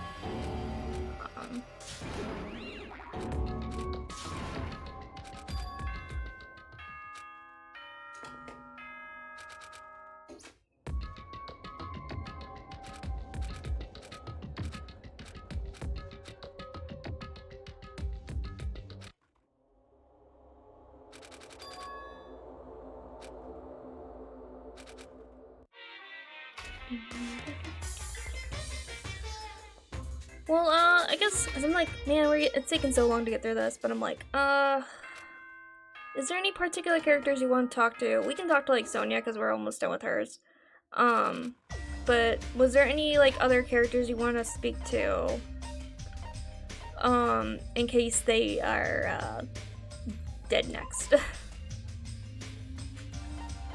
In other words, do we want to do Heiano because she's gonna be dead? Nah, that's fine. She can be dead. Well, yeah, what do you want to talk to somebody before, like, any other, like, of the characters were still around? So, Fihiko, Kazuichi, Gundam's almost done. We just need to talk to him 2 more times. Sonia, we're gonna get done, and we already finished Chiaki, and we cannot talk to Naruto.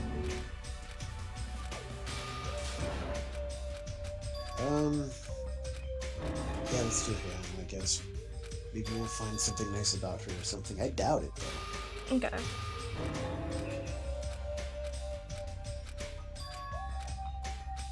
We'll just finish up Sonia's stuff real quick, though, since she only has one.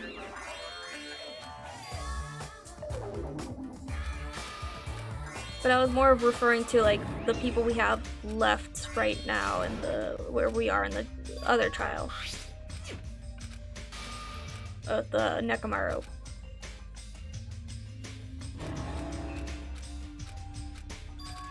You mean you want to... Was there any of the people that we, like, are possibly going to be losing to talk to before they are gone? I don't know, because I don't know who does. Yeah. I mean, except the next group of people that... I mean, yeah. Besides, between now and Nekomaru dying, I don't know, because I don't know who does. Okay. Because I specifically avoided spoilers for the game. Yeah, yeah.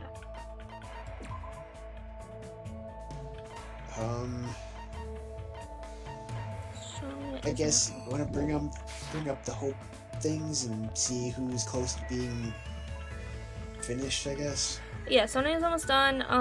Gundam just needs 2 more.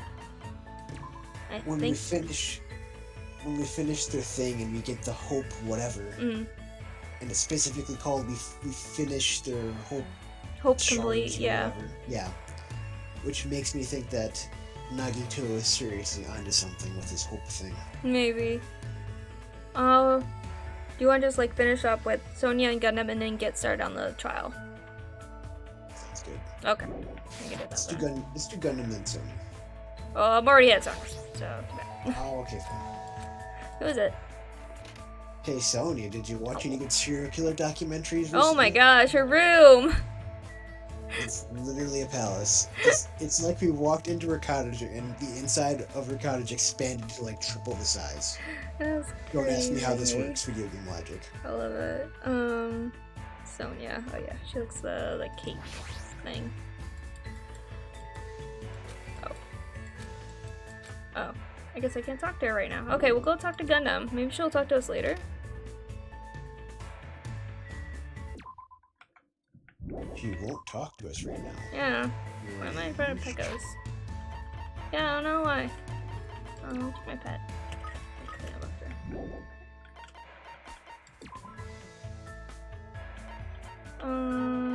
Gundam is in his room. Okay, we'll go see Gundam then.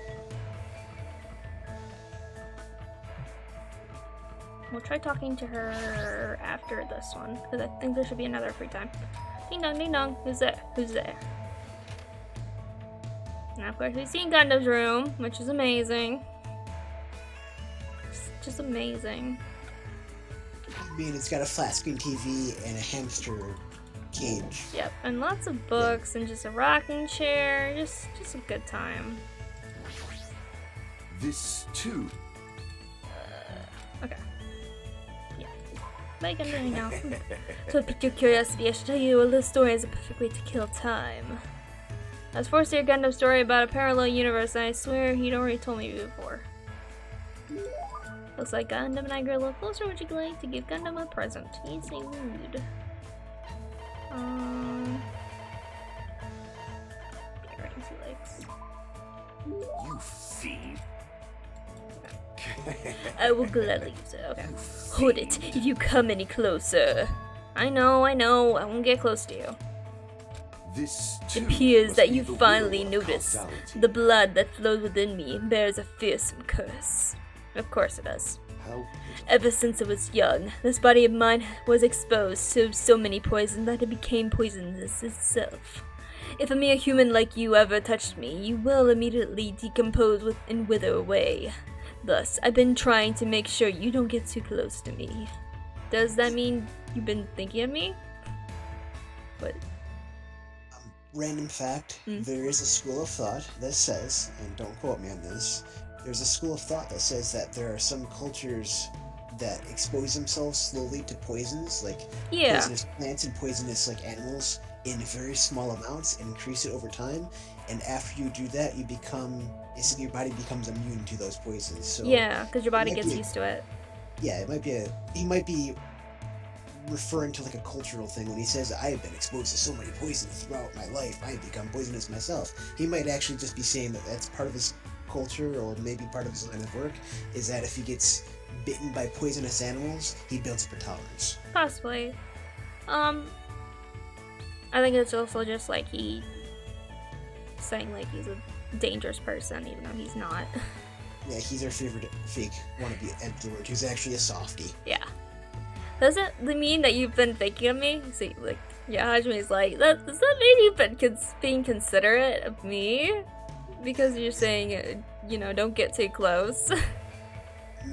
And then his face is. I thought he was gonna do the whole thing where he buries his face in Yeah, the scarf no. because his face goes red. Yeah, It's we see so through it, cute. Gundam. I love when he does that. Don't get get ahead of yourself. Even if you're just a foolish human, I'm not so cruel as to yearn for a meaningless death. Can I assume that he's blushing? Kind of. But he says his blood is poison. What would be the advantage of that? It's not an issue of gains and losses. I became like this because I had to. I have to be like this, even if I don't want to be. I've been putting poison in my body ever since I was young. Sounds somewhat possible. Could it be? Oh, your mom's awful cooking. You're getting ready to I poison. like that option. Wait, is it? Oh, it is! I was like, wait a minute. Was your mother's cooking bad? Yeah. Gah! Crap, I was only joking, but it sounded like that was exactly it. Impossible. You wouldn't understand how much pain I had to endure. Okay, this is great. Plus, that woman would cry if I didn't finish my plate. What choice did I have but to suffer in silence? Don't you feel better now that you've talked about it? I mean, you're actually a really kind guy. Oh, I love him. That was close. Anyway, now that you understand, you shouldn't come any closer to me. Know that if you ever touched me, it would mean death for you. But that's really lonesome. Hey, Gundam, can I ask you something? Fine. If you have the fortitude to ask me that. I didn't even say anything yet. When you were in grade school, did you ever hold hands with any of the other kids? It's obvious now, but at the time I was faking my condition. By moving next to the teacher who served me, I was able to avoid questions and survive without any problems. Did you ever have to do a folk dance? Impossible. You don't understand. This is a ceremony for summoning evil deities. Fortunately, the school nurse was in the same tribe as me, so I was able to leave without getting involved. I see. I think that means his nurse was like his aunt or something. Like a relative of him. It might have been bad of me to point out something like so unnecessary. I don't know what to say to him anymore.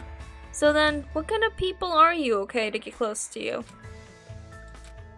Anyone whose power matches my own, or... No, there's no way such a being exists. You should just forget about that. For your sake. With those words, Gundam walked away. He seemed very lonely. What was he going to say? If he just told me, maybe I could have done something about it. And if I had, maybe he wouldn't have shouted nonsense at me.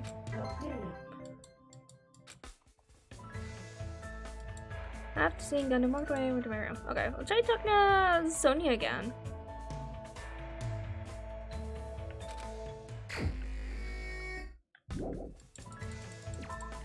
Let's see. Nope, not that. Sonia. Boop. Sonia's somewhere outside. There's Akane. Where is Sonia? There she is. Dancing is always involved at parties. If it pleases you, would you like to practice with me? What should I do? Should I accept Sonia's invitation? Yeah, hang out with Sonia. Then I shall let you lead. That is a gentleman's duty, is it not? I spent time today learning about ballroom dancing, and by the time I was finished, Sonia was leading me. I probably don't deserve it, but it looks like Sonia and I grew a little closer. Would you like to give Sonia a present? Yes. What would I give her? Another cake. Surprise! Well? Now then, what shall we discuss today? You know... Do you have a minute? If it pleases you, would you like to come to my room? I am certain we will feel more relaxed there than being outside. Alright! Come, let us go. I feel like Sonia's trying a little too hard today. Maybe something happened. For now, I decided to walk to Sonia's cottage. I am sorry! I'm terribly sorry. I have not kept this place very clean. It seems clean enough to me. Really, I do not have much experience taking care of myself, so there are still things I do not understand. Thus far, I've managed to understand how to turn on the shower, but I did not know I had to turn it off, so I accidentally flooded the floor. I guess that sounds like something a princess would do. So what happened? Huh? What? Well, something happened, right? You're acting a little different than usual, so... How could you tell? I'm not sure. I can tell just by looking at you. I am concerned. If you can tell, then I guess I cannot hide things from you. She looked a little relieved when she said that, and she gave me a relaxed smile. It seems she understands that she doesn't need to try so hard. I had a nightmare. Nightmare? A nightmare where something dreadful had happened, and I was unable to return to my homeland. And when I woke up, I felt extremely scared, and I want to go home right now. I want to go back to my homeland where my family and people are waiting for me. As she shouted, Sonia collapsed and... Whoa, Sonia! I managed to catch her before she hit the ground. She was crying, sobbing and scared out of her wits like a normal girl. Right now, she's finally acting normal. She's been holding it in for so damn long. I held her and patiently waited for her to stop trembling. Wow. Are you... What? just surprises all, I guess. Yeah. Like, I know she's sheltered, but I didn't expect this. Yeah. It's a lot of emotions for her. She's under a lot of stress. Are you alright now? Alright now? Yes, I feel much better, thanks to you. My energy seems to have returned somewhat. Though her eyes were still a little red, Sonia finally showed me her smile. Hajime, I've finally realized what you are. You completely match the description of the legendary hero passed down in my country. Say what? The legend goes like this. The hero wears a white shirt and possesses an antenna that can sense danger. With a face lacking distinguishing characteristics, he shall bring light to the tropical island. Are you serious? Well, There's no mistake. This legend must be speaking of you, Hajime. You wear a white shirt just like the legend says, and your hair looks like an antenna. And your face is completely unremarkable. Thanks. Thanks, Sonia. Thanks, Sonia. Thank you so much. But please stop it already. please listen. According to legend, the hero will stand alongside the princess and freely swing a golden makango. A makango is an animal, right? Is it really okay to swing around a living creature? Amazing. And then, the legend says they will establish something resembling order and prosperity to the kingdom. Wait, not actual order and prosperity? Just a resemblance? After all this time, Hajime. So, you were my destined one. That's totally not it. See? Hajime, when we safely escape this island, please come with me to the Novoselic Kingdom. Easy as pie. And then, when the time comes, let's capture the Golden Makango. If you do, you will be formally acknowledged as the legendary hero. And you will be able to rule the Novoselic Kingdom alongside me. Does that mean... But a life like that doesn't sound so bad. No, actually, it sounds awesome. All right. However, you might need to study a bit more before you can become my husband and the king of Novoselic. You will need to know 30 foreign languages, economics, international law, diagnostic medicine. How am I supposed to do all that? I'll be an old man before I'm finished. Let's do our very best. Well, anyway, I'm glad Sonia feels better now. I'm sure everyone else won't feel like their usual selves if they don't see Sonia smile. I can feel a strong bond with Sonia, and as long as I have that bond, I'll never give up. I swear I'll leave this island with everyone. Boop, complete. I mean, a marriage proposal. I mean, that's contingent upon learning a million languages and getting like 2 master's degrees in medicine. That doesn't sound terrible, I guess. 30 languages is a lot. That's a lot. Yeah, I know. And there we got her underwear. Might just settle for becoming a legendary hero and having that title. Yep. That's fine by me. Celebrity status is good enough.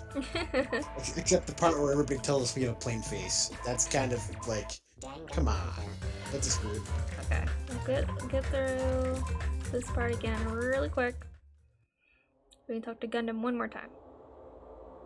She basically just asked us to marry her, did she not? More or less. Kind of. It's like you have to go through like this particular ceremony with finding the Golden Makango, I guess. That's assuming if Hajime is the apparent legendary hero.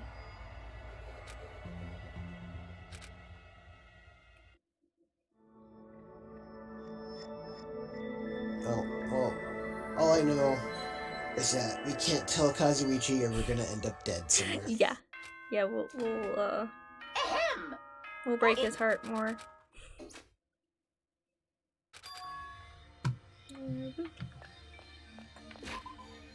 Pet again. Okay, that's fine.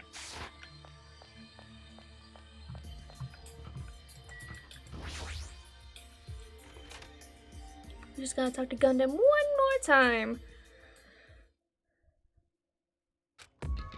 Which we learned from his like thing that he basically has avoided any really human contact as much as he can.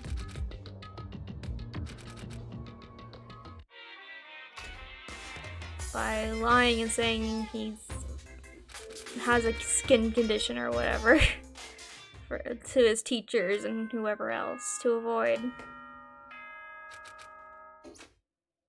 clearly he's doing it because he wants to avoid other people. Yeah. I mean, I can kind of understand the whole I like animals more than people bit sometimes, though. Like, sometimes people suck, and the most animals would be... Animals are very straightforward. They're not going to lie to you and bullcrap you, or usually not kill you, especially if they're small and they're hamster-sized. And, the most that an animal is going to, I guess, use you is... You know, they'll tell you they're hungry and be like, hey, can you open that can of food? You got that, right? You have opposable thumbs, you can get that? Yeah. Plus, yeah, because if you compare... because it kind of feels like he's more... can relate more to animals than he does with people. Thinking about a wild animal interacting with people, a wild animal would avoid people at, like, all cost. But of course Gundam is a person, so he is forced into situations with people, but he avoids being around them as much as he can. Although at the same time he feels very lonely, because although he can relate more with animals, he's still a person who needs social interaction with other people, but he doesn't really know how.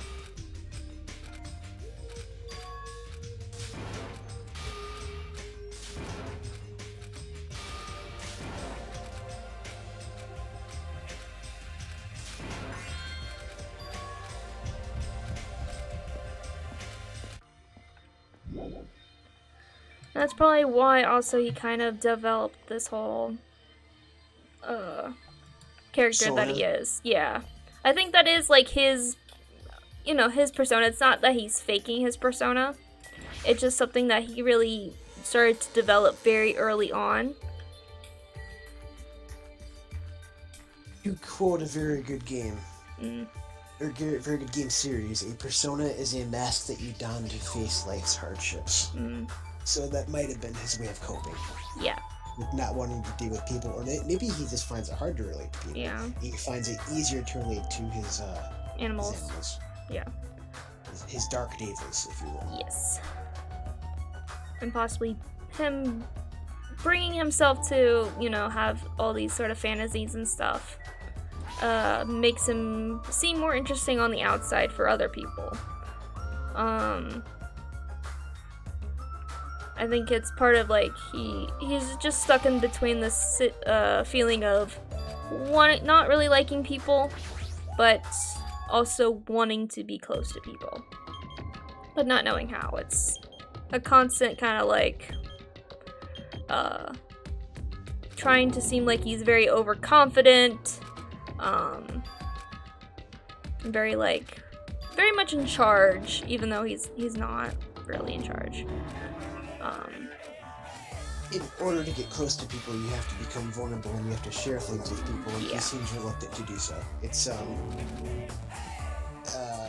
psychologists call it the hedgehog's dilemma. In order for you to get close to somebody, you have to make yourself vulnerable, and in turn, you will hurt people who come close to you, if that makes sense. But if you want to establish relationships, you need to do that. You can't just hide from it and pretend, you know, you've got a skin disorder, or you're poisoned, or whatever.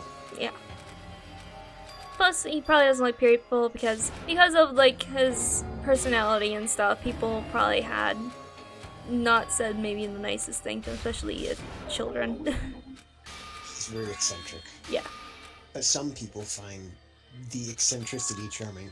Yeah. Like somebody I know. But I was just thinking, like, of children, like very young children. They would think he's very weird. And kind of. I think he's very weird, and I'm a grown man.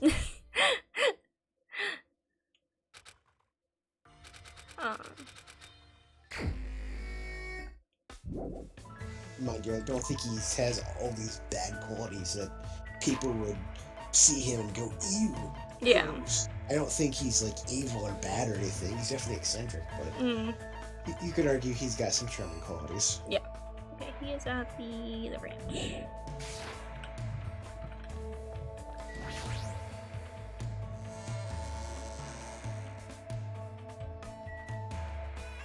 And although he doesn't want to admit, he does care about people.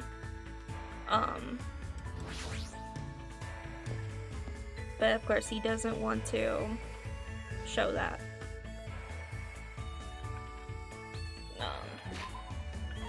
Probably because, again, he probably doesn't really know how to. Really? Okay. I mean, there's a good way to start, and that's, that's him giving us his undergarments question mark? No, he's making progress. In a way, I feel like we're everybody's therapist. We're going around, sitting them down, putting them on a reclining couch, getting out our notepad and paper and going, how does it make you feel? And how does that make you feel? I feel like that's what we're kind of doing in these games. Yeah. Also, I think I just thought about it, part of why he speaks that way, it makes him sound sort of smarter. Because people are not going to know what exactly he's saying a lot of times. So it might be in his mind that he's sounding very smart. And in the original Japanese, he speaks in like very old Japanese. Not like a newer sort of like dialect. So he talks in like katakana or whatever it is. Yeah. Well, it's just like how they would speak it, older dialect. A lot less of like,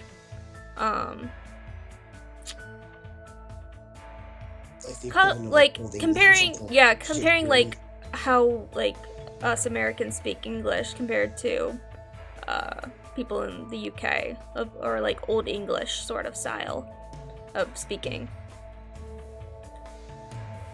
Yeah, like Shakespearean kind of stuff. Yeah.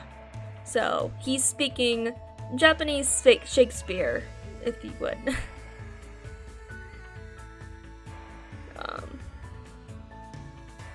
Which makes him definitely, I think, trying to make him sound more important, very smart, even though people are instead have just a really difficult and confused time understanding him. I don't know. Anyway, let's finish up with Gundam, and we'll continue and finish the trial. Looks like Gundam and I grew closer today. Would you like to give Gundam a present? Yes, I would. Are you prepared for the wholesomeness that is Gundam? This is the grand finale? Yep, it's the last thing. You freak. Be happy! ... He's happy. He doesn't seem like his usual self. Why do you keep following me? In truth, there is no way I'd ever associate with someone like you. Impossible! But still, why do you continue to hound me? Does this mean my absolute mental defense are wearing off? I don't know what you think this is, but we're friends who are working together to escape. What? Gah! What the? He seized up all of a sudden. I won't Settle let down, you. my wicked arm! Are you a Kotodama user? You wish to manipulate me with false words and cheap tricks, don't you? See, he's not been treated nicely by people before. Or he just doesn't trust people. Well, yeah, but I think he's met people before who tried to be nice to him, and then they would try to use him. Or, yeah, bully him in a way. Yeah, I can see that. Yeah. I'm not trying to manipulate you at all. In fact, you're the one who said I'm just a mere human with no special abilities whatsoever. He's like, fuck, I did say that.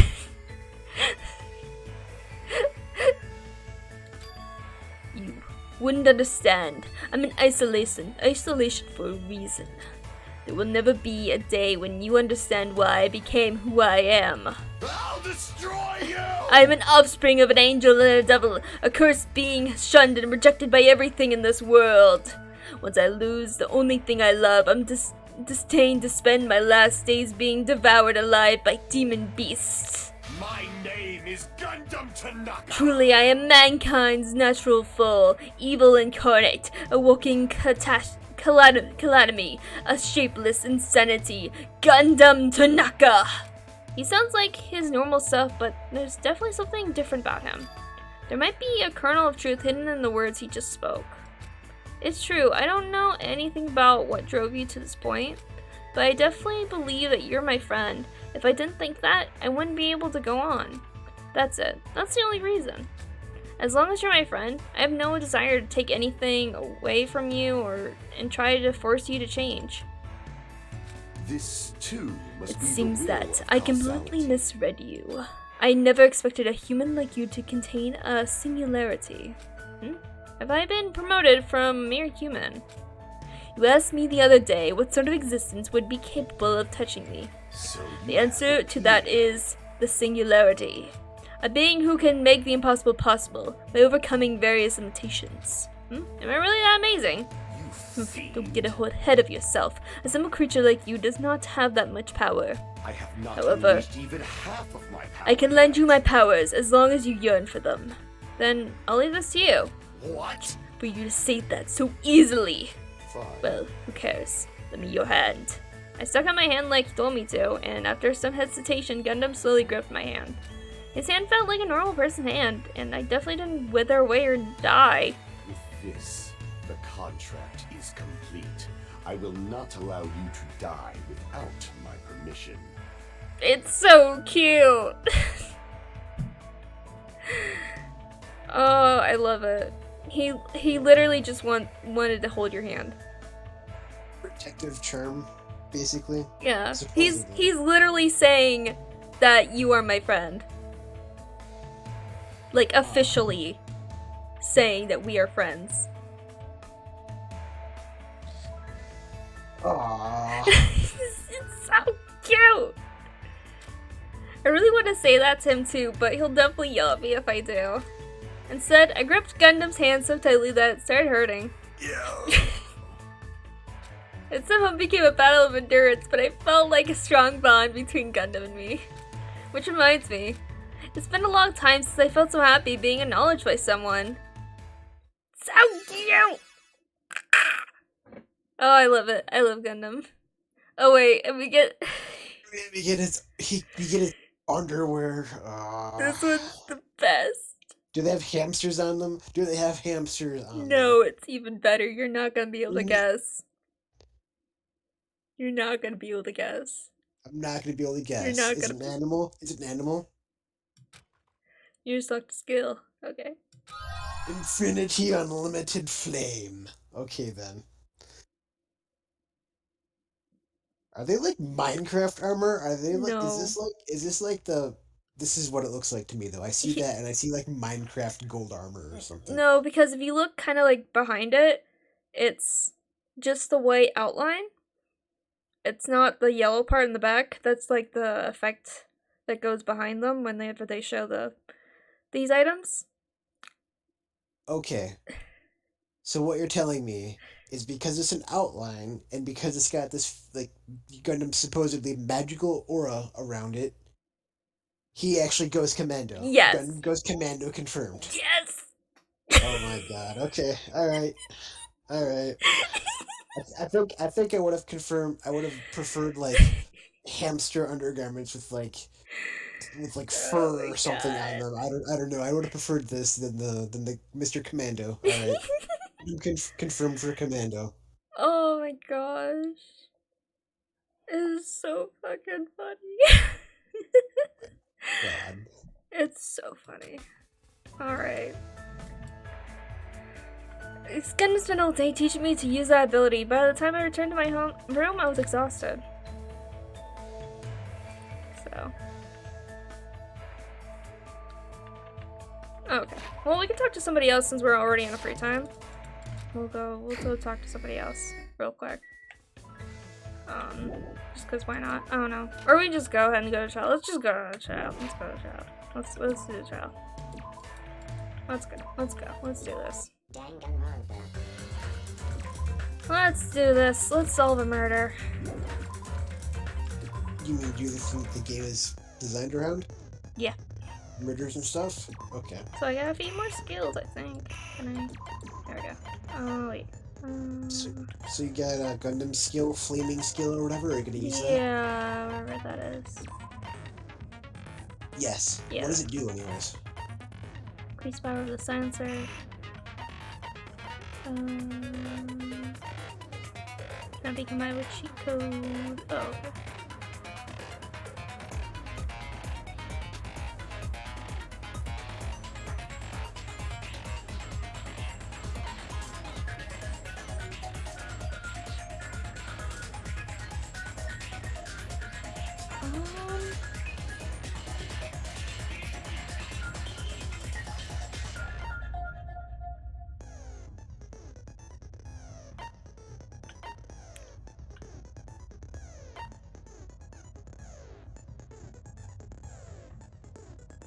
I'll actually keep that one. The cheat code one.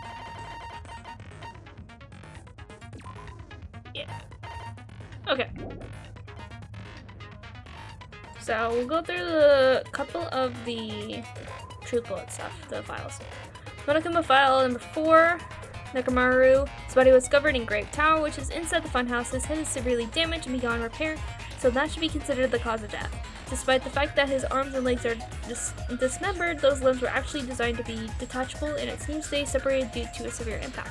Aside from that, several other areas of this body are damaged because of this. Many of his functions seem to have shut down. The wire. Nekomaru's body and left leg were tied with a metal wire. The tip of that wire was also tied into a loop. Goodnight button. A button on the back of Nekomaru's neck. When this button is pressed, all of Nekomaru's functions cease and he is forced to enter sleep mode. Oil on the floor. Oil that was flowing out of Nekomaru's body, the majority of it came from his fatal head wound. Tripped over pillar. One of the pillars on the side of the door was tripped over. The damaged area of the pillar was also stained. It was so heavy that even 2 people couldn't budge it. New looking hammer. An enormous hammer found on the floor of the tower is completely clean, almost as if it was brand new. Chain. The chain was wrapped around the handles of the door to the back of Great Tower.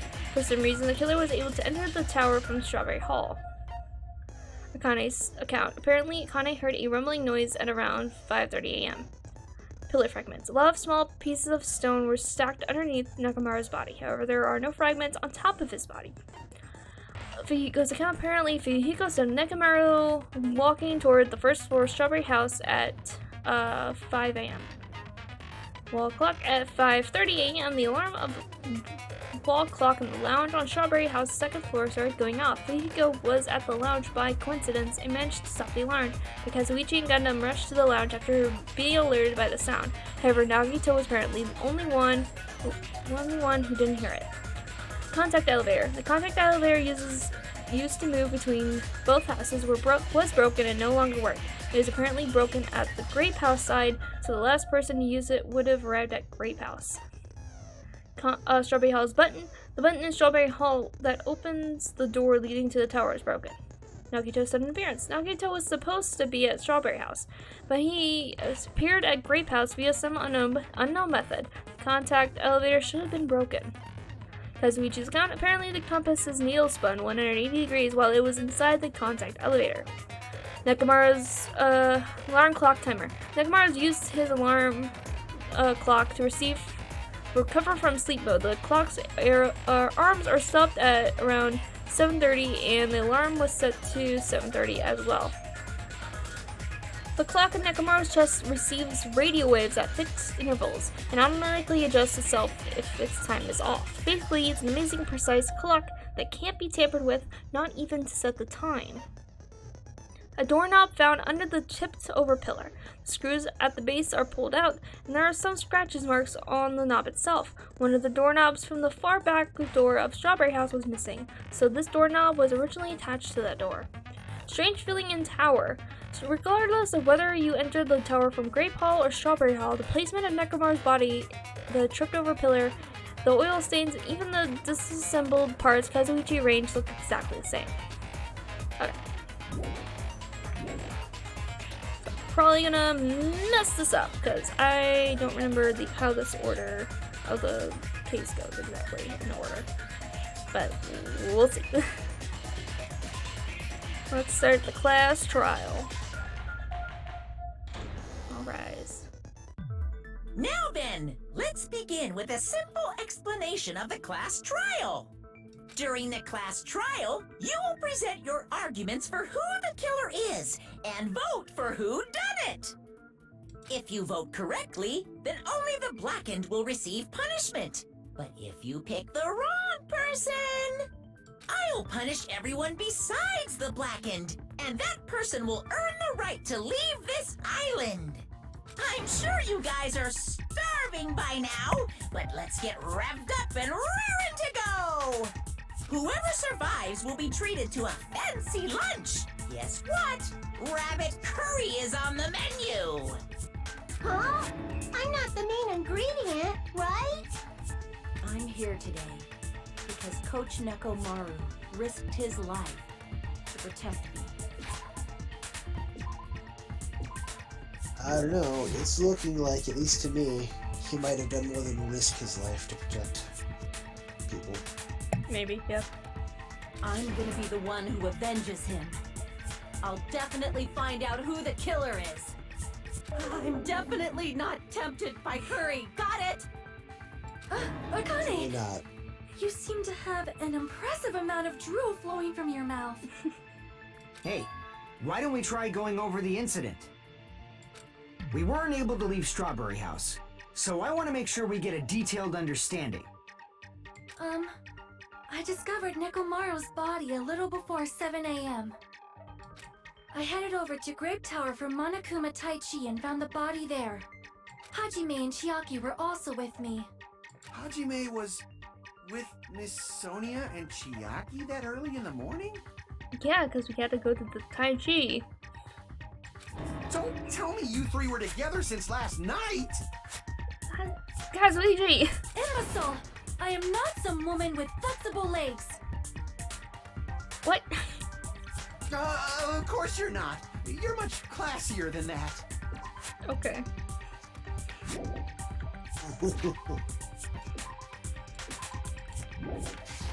With legs like those, I could probably do the splits real easy. We just happened to run into each other on the first floor of Grape House and went to the tower together. And then, the three of us discovered Nekomaru's body. The body discovery announcement was made soon after. Akane heard that and rushed over. We heard the body discovery announcement too, from Strawberry House, obviously. As I recall, we found out the elevator was out of order, which left us stuck. So we decided to go to the tower for the time being and headed for Strawberry Hall. But someone even broke Strawberry Hall's door button. We couldn't go anywhere because of that. Thinking we should at least find some method to communicate, we set our sights on the lounge telephone. Forget these boring intros. Let's talk about the killer. Anyway, it's definitely someone from Strawberry House. What do you mean, definitely? There's no way a chick would kill someone so cruelly. So it must be one of you Strawberry House dudes. One of you better hurry up and confess, or I'll break all of you in half! You're the Did we cruelest one forget here! what Mikan did? Yeah, right? Like, he tied up Hayano after stabbing her in the neck, and then she got Ibuki to end herself. So, yeah, Well, I'd say it's pretty Well, cool. Mikan strangled her. But, yeah. Oh yeah, I forgot. She faked the video by using herself or whatever. I forgot that. Yeah. Now, enough with the lovers' quarrel. We need to think about this seriously.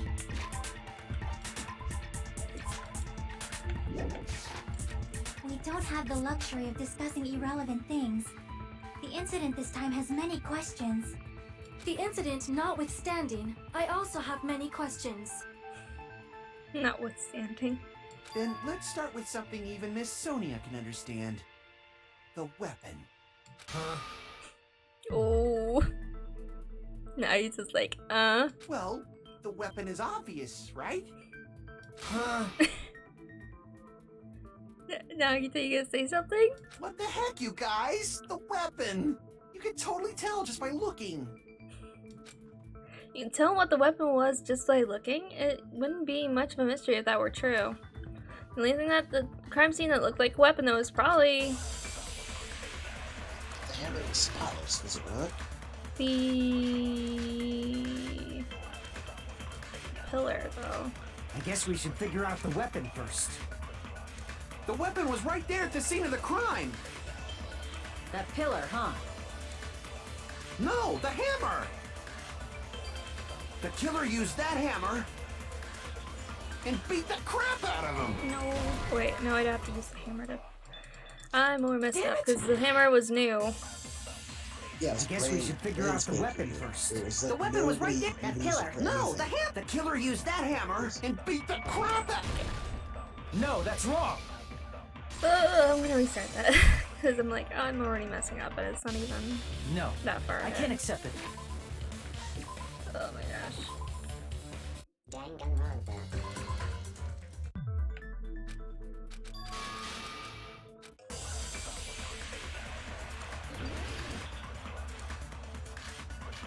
Akito's just really annoyed. I guess we should figure out the weapon first. The weapon was right there. That pillar, huh? No, the hammer! The killer used that hammer and beat the crap out of him! No, that's wrong! No, you're stupid, Kazuichi. You're stupid. No, I can't accept that hammer was the murder weapon. Why not? Why can't you accept it? A lot of oil was flowing from Nekomaru's body, just like human blood, right? If the hammer was used to beat Nekomaru, you'd expect some oil to be on it at least. But that hammer was clean. So that's why you can't accept that it's the murder weapon. Well, yeah, but the killer might have wiped off the oil later. Why? Well, obviously, to make the hammer look like it's not the murder weapon. Then why bother cleaning the oil? If they didn't want it to look suspicious, they would have discarded the hammer.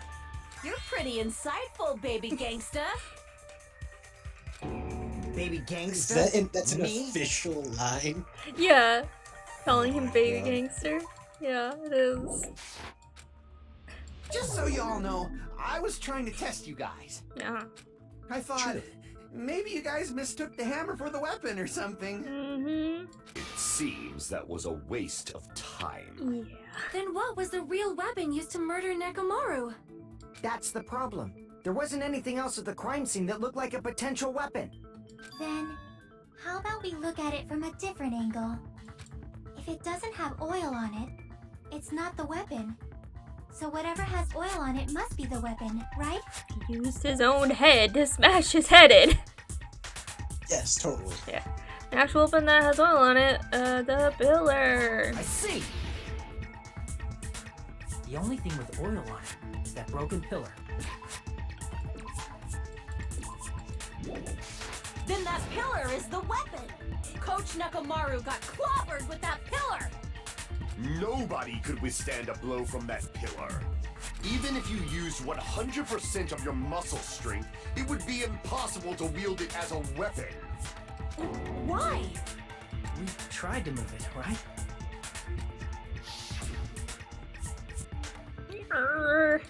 Huff huff, it's no use, it's barely budging. Didn't I tell you?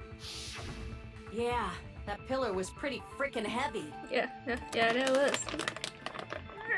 But there's one dude who could have lifted that pillar. Huh? Who are you talking about? Coach Nekomaru's robot body. With that dude's super strength, lifting a pillar would be real easy. So, he lifted the pillar, and then what? Did he use it to beat himself? You mean Nekomaru killed himself? Don't be stupid. He ain't the type to commit suicide. Then even if Nekomaru could have lifted that pillar, it has nothing to do with the case at all.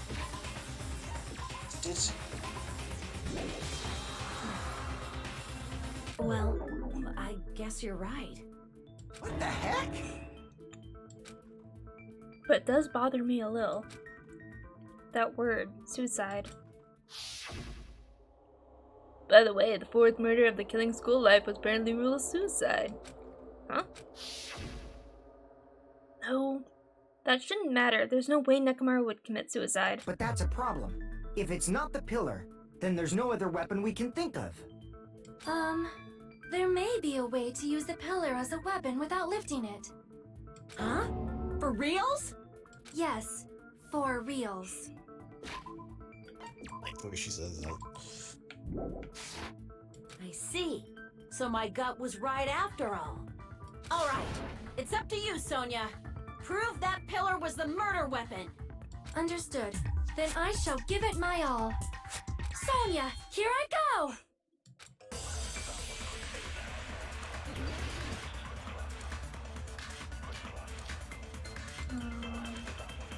There's no need to lift that pillar. If the pillar was not lifted, beating him with it is beyond a dream. What about tipping the pillar over? Yeah. No, that's wrong! Can't do that because there were pieces under his body. If Nekomaru was crushed by the pillar, then there should have been fragments on top of his body. Yeah. But we found fragments under his body. Huh? fragments? The pillar fragments were scattered beneath Nekomaru's body, but there weren't any on top of his body. If the pillar had been tipped over and crushed it, the fragments should have been on top of his body instead. I briefly considered that too, but it's probably not what happened. I see. That was entirely my bad. If they didn't tip it over, then how did the killer murder Nekomaru with that pillar? How much longer are you gonna focus on the pillar? Just let it go already! There's no way I can let it go. I'm positive that Nekomaru was killed by that pillar. Why are you so certain about that? I just have a feeling. A feeling, huh? That's just your instincts. But we can't say for sure that that instinct is wrong, can we? Hope Naito's finally speaks up. Huh? There's another way to use that pillar to kill. You guys just haven't noticed it. Man, you can just tell by his tone and voice, he's totally different. He's usually much more playful with how he talks, but now he's just like really just like... Yeah, he's got a superiority complex now. Yeah, he's very dry how he talks. Maybe he learned something that killed his hope. Maybe. Then I shall ask you, what way is that? You guys, the same as usual. You're unable to clear a path to the future with your own powers, so you just stand there and falter. What a waste of talent. And you all intend to fight the Future Foundation? You make me laugh. Ooh. What did you say? Regardless, confirmed it's for not the like next I want person to to die be with killed. the rest of you. Maybe. So I guess I should lend a hand. Hey, Nagito. Whoa, hold on a second. What the hell happened to you? He just... Okay, whoa, back up. So, Nagito's all been, I am going to be the stepladder to propel the other ultimates to greatness and achieve their hope and fight despair, etc., etc. And I don't mind dying for the good of the ultimates as long as you let me know first and I'll offer my life up to you guys. And now, I don't want to die with the rest of you. Yeah. Excuse me? He's done a total 180. Yeah. Total 180. Yeah. Okay, anyways. How come you're not talking like a lunatic anymore? Yeah. I've learned a valuable lesson. Ignorance is by far the greatest shame. Huh? What do you mean? Who cares? Just tell us how the pillar was used to kill. Well, first of all, the pillar itself is not enough. But when combined with a specific item, there's a way it could be possible. A specific item? Of course, the ultimate weapon. Ultimate weapon? Isn't that the thing you get when you clear the final dead room? So, Nagito knows what the ultimate weapon is? Of course I know, but I'm pretty sure everyone else has seen it, you know? We've seen it? That's right. You've seen it clearly. Because I, the one who has claimed dominion over evil, am the ultimate weapon. I am he who cuts the insolent catalyst which flows out from the chaos with the sword of victory. It's only fitting that I deserve to be called the ultimate weapon. No, But you are far Gundam, if I greater than the equip you, ultimate do I get to weapon. break the damage Since limit? you wield your 4 dark devas of destruction.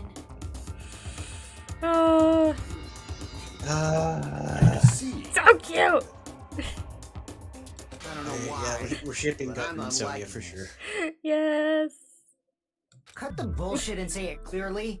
What is the ultimate weapon? In order to clarify that, we first need to solve the secret of the funhouse. Huh? The secret of the funhouse? You still don't realize it? Jeez, get it together. You're supposed to be the symbols of hope, aren't you? Ah, I forgot. Except for Hajime, of course. Except for Hajime? Yeah, because they don't know. If If we make it out of this, I'll explain it to you guys.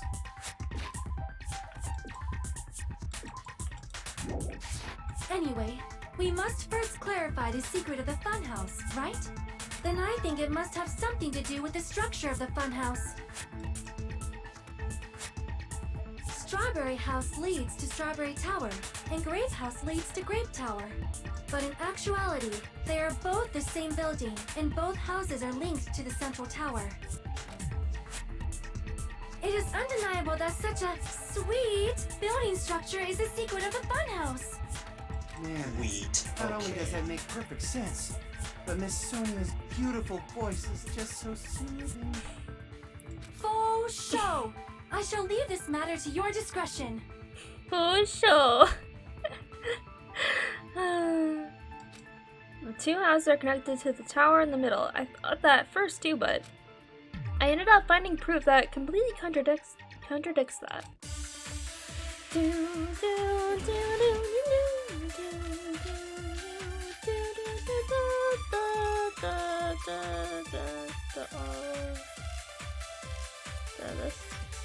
In truth, Strawberry Tower and Grape Tower are actually the exact same place. So that's the secret of the funhouse. Is that really it? It's weird to say they're both the same place. I mean, the walls are different colors.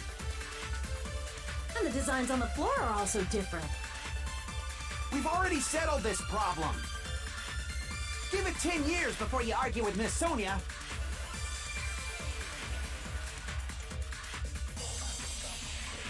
In truth, Strawberry Tower and Grape Tower are actually the exact same. Okay, it is. No, that's wrong.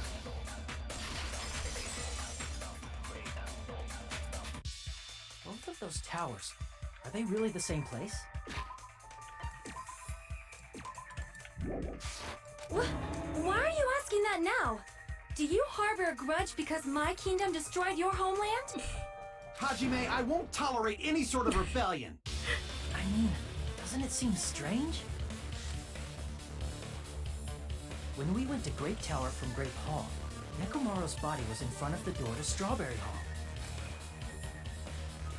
But when we went to Strawberry Tower from Strawberry Hall, his body was in front of the door to Grape Hall. It's probably some kind of trick, like the floor rotating 180 degrees or something. If it is, then see? That means it could have passed as the exact same place, right? If so, then what? Do you seriously think such a simple answer is the correct answer?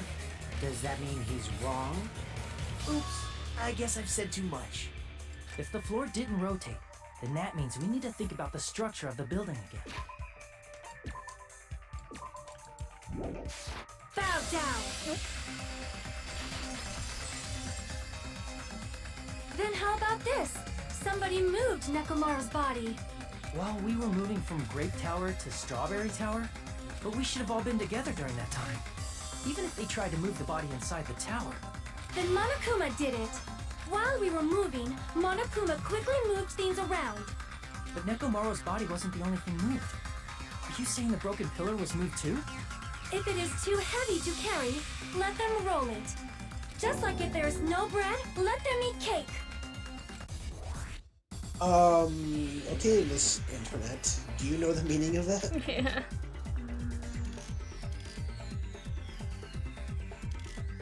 There are many different ways. The body and the pillar could have been moved. The pillar could have been rolled. And Nekomaru could have been moved. I decree it was Monokuma's doing. Moving the body and the pillar in such a short time. That might be hard even for Monokuma, don't you think? It seems you have forgotten. Monokuma is surprised wielding the pillar. The body could have moved it all. Easy as pie. It seems you have forgotten.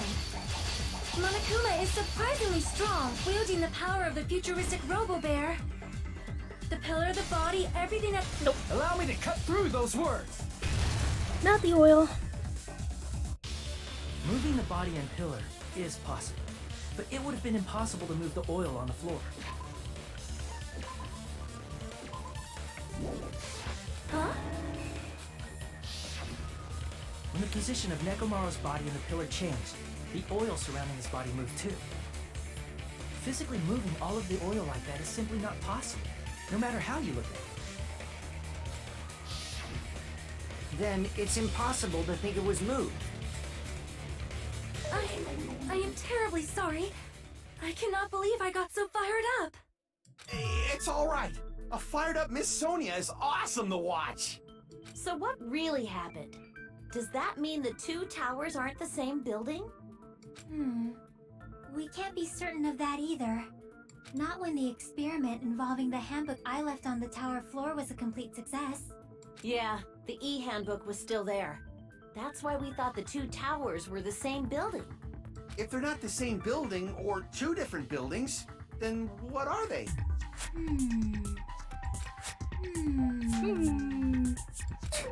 No idea, huh? This mystery ties into the secret of the funhouse. Okay, on the side. This case is extremely complicated. I see that. We don't have enough clues to solve the mystery. Then the only thing we can do is rely on the one person who has those clues. Hey. Nagito. Nagito. Yeah. I thought it would come to this. I knew my turn was coming up. Fine. I'll tell you guys a big hint that can help you solve the secret of the funhouse. Give us the answer, not a friggin' hint. But then it wouldn't mean anything. I need you guys to do this class trial properly. It's also important for me because it will help me determine something. Determine? Is he talking about the traitor? If so, why did Nagito say that all of a sudden? Did something happen to him? But how do we know your hint is any good? It's suspicious that you're the only one who knows it. I have a good reason for that. The reason I'm the only one who knows it is because I was the only one who performed the appropriate action. He performed the appropriate action, the action only Nagito did. The life-threatening game. That's what it was called, the life-threatening game. You're talking about the final dead room.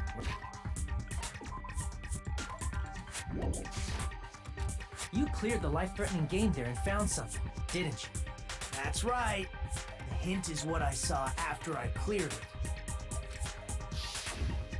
In the depths of the final dead room, there was a hidden room surrounded by concrete. And there, a small conspicuous window waited, all by itself. From that window, I saw some very strange scenery. Strange scenery? Instead of explaining it, it might be faster just to show you. At an opportune time, I found a perfect camera in the final dead room. You took a picture? Yep. Nagito grinned creepily as he retrieved a small digital camera from his inner pocket. See? This is it. Get to see the picture. As he said that, he showed us a peculiar picture. Let me explain it to you again. I took this picture on the first floor of Strawberry House, from the secret room within the final dead room. But don't you think it's weird? If the funhouse's structure is what you guys have been thinking, then there's lots of things that don't make sense in this picture, right? Lots of things that shouldn't make sense in this picture? Then let's begin. Shall I call it thinking time?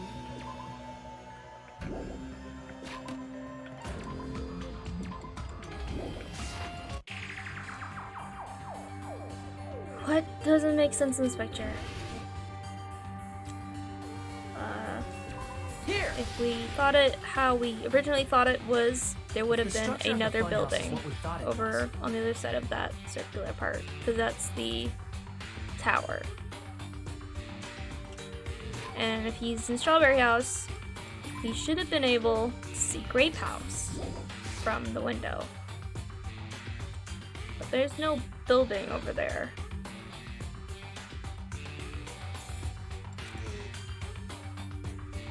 Grape House and Strawberry House should link to the tower in the middle.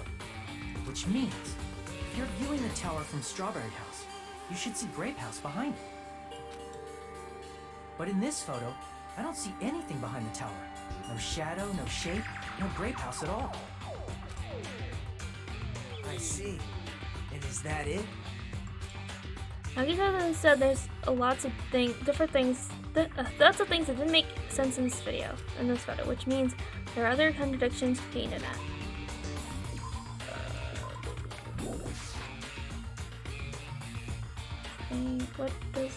What doesn't make sense in this picture? Here! Yeah. This is Because you said this photo was taken from the hidden room inside the final dead room, right? the final dead room is on the first floor of Strawberry House. The first floor. Then why is he seeing the tops of trees? So he's up too high, is what you're saying. Yeah. If that's the case, then that means it should have been taken from the first floor of Strawberry House. Yeah, it should have been. Then this is definitely strange. This photo doesn't look like it was taken from the first floor. The angles suggest it was taken from higher up. That's right. Good call. In summary, this is the truth contained in this photo. The first floor of Strawberry House is located in a high area, and Grape House is not behind the tower. It's not? Are you saying that Grape House is merely an illusion spell cast by Monokuma's cursed eye? From this point on, do your own thinking. Now that you've finally met the same requirements as me.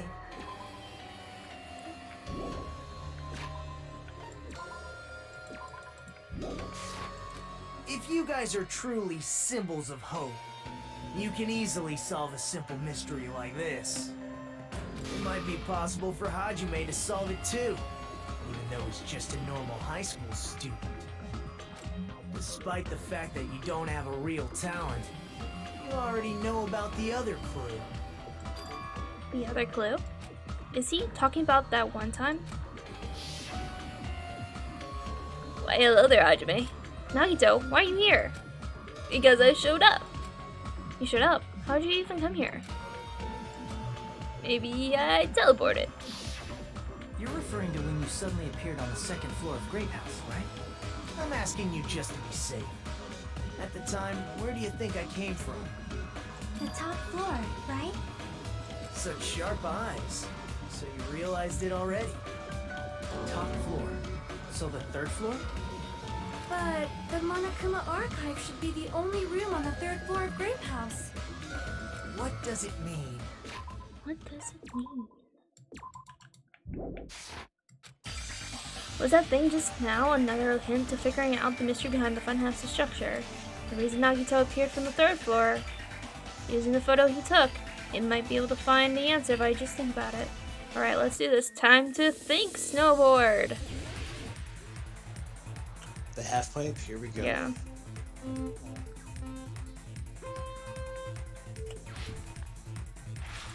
Turn over the controls. Oop. Oop.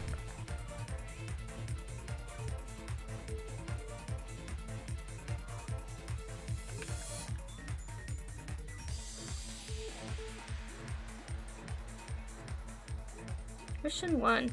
The Strawberry House, yeah, they both exist. Obviously. They are real things.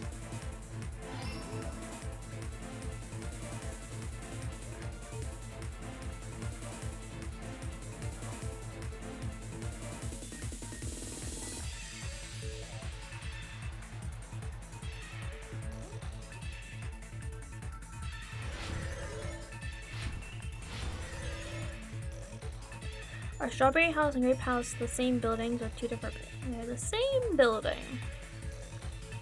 They are one building.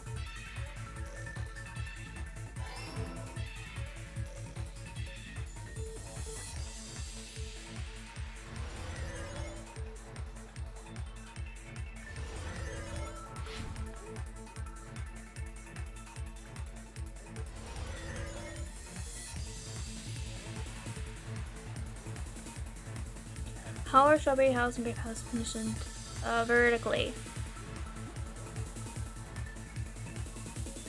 That's the more important question to ask. How are they positioned? It's all coming together.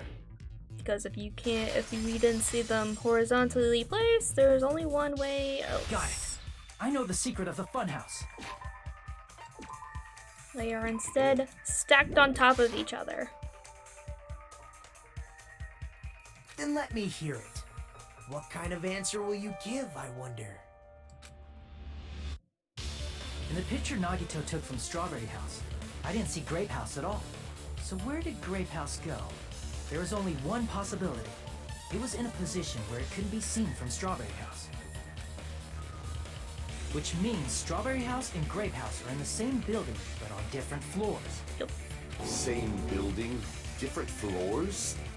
Then the two houses aren't two different 3-story buildings. It's They're one actually one 6 6-story building? If you think about it like that, based on Nagito's picture, it's clear where Strawberry House is located. It is on top of Grape House. I see! On top of Grape House. That's where Strawberry House is located.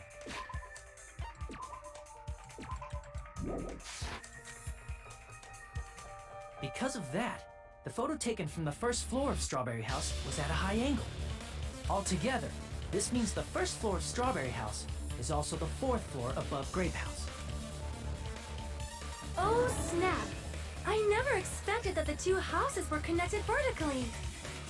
But what about the shape of the building? The two houses were completely different shapes.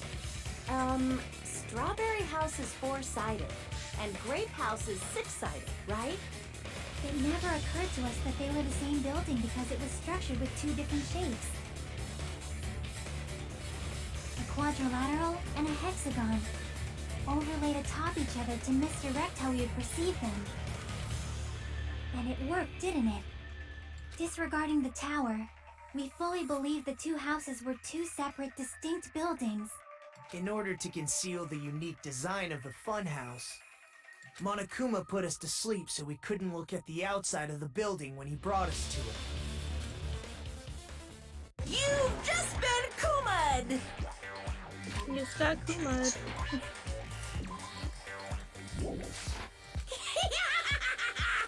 Don't you think a building full of so many surprises totally deserves to be called a funhouse?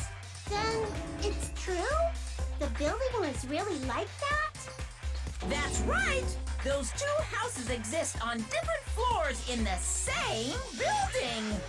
Constructing a building like that on your own without my knowledge? How horrible! Then what about the towers? Are they arranged vertically just like the houses? Yeah, Strawberry Tower and Grape Tower should have also been different floors inside the same building. Just like Strawberry House was on top of Grape House, Strawberry Tower was also on top of Grape Tower. However, if they're different floors within the same building, why was Nekomaru's body in both places? Aw, your precious hammies don't know? But it's so simple. Shut up, Kazuichi. You were trying to convince us that the hammer was the murder weapon. Alrighty then. I'll be the one who solves this mystery in a flash. Please watch me, Miss Sonia. Miss Sony's like, who are you?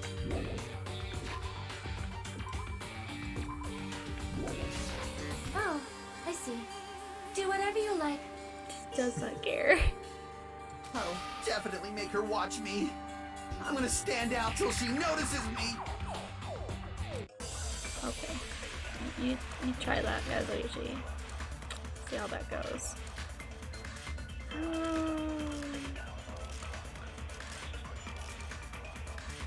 I'm not sure. I'm gonna solve this mystery in a flash. Okay. Then hurry up, dumbass! One of the bodies in one of the towers was actually a dummy. You mean a fake body? Nekomaru died with a mechanical body. It should be possible to construct a dummy from spare parts. Magnificent, Gundam!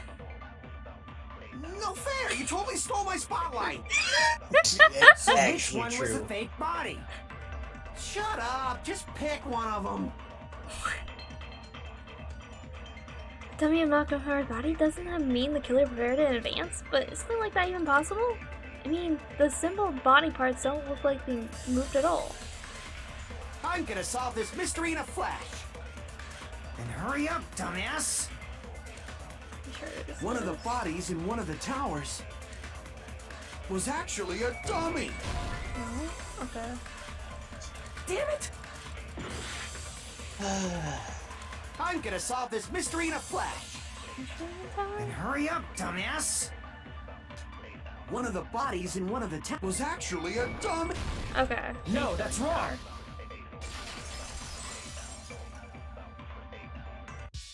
Nekomaru's body wasn't a dummy. Oh yeah, by Kazuichi's own account. Kazuichi, we are proving you wrong with your own account.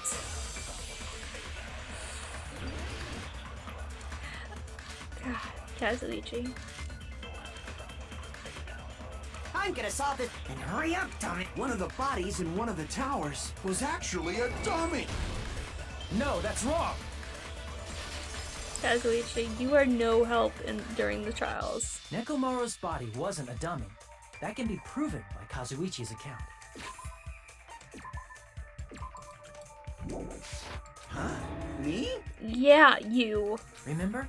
When we moved from Grape Tower to Strawberry Tower, we thought the body had moved. And that's when you said, No, just that the parts that I carefully arranged when I disassembled the body all moved too. right up until that moment, you were disassembling Nekomaru's body at Grape Tower, right? The killer couldn't have known how you'd take apart his body, so they couldn't have built a dummy. Yeah. Good job, Kazuichi. Unless Kazuichi was the one who built the dummy, Oh. then it would be a different story. Oh. Oh. Miss Sonia, that's a pretty harsh joke. Correct.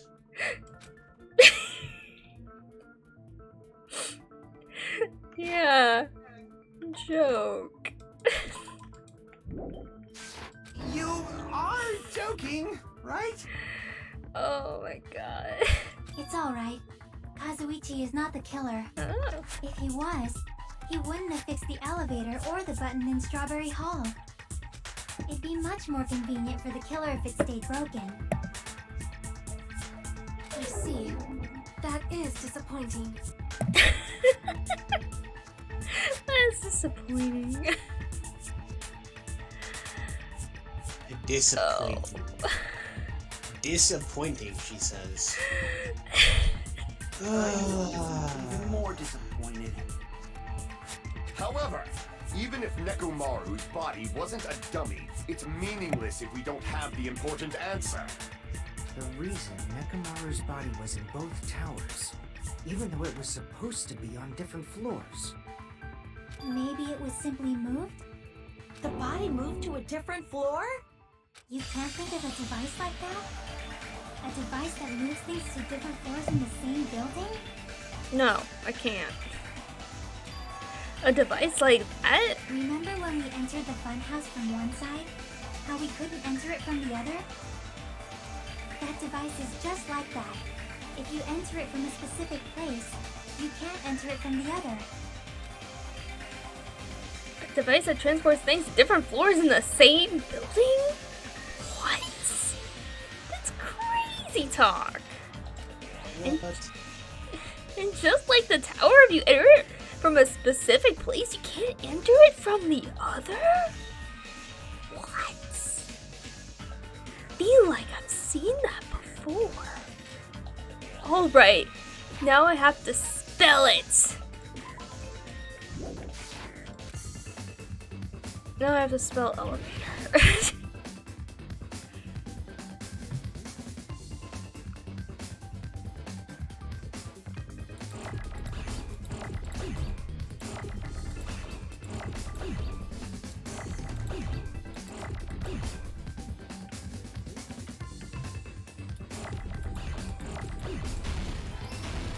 Wait, dang.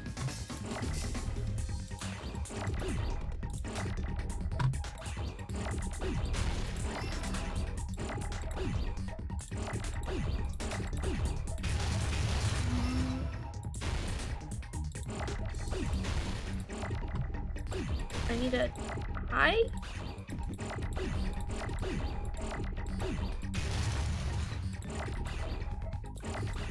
Do I need an eye? I don't know how to spell. Or a V? Elevate.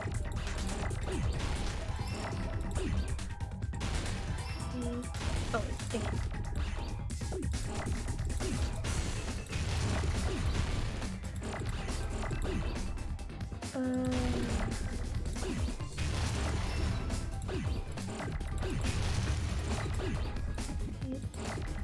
Wait. Wait. Oh, I need an R.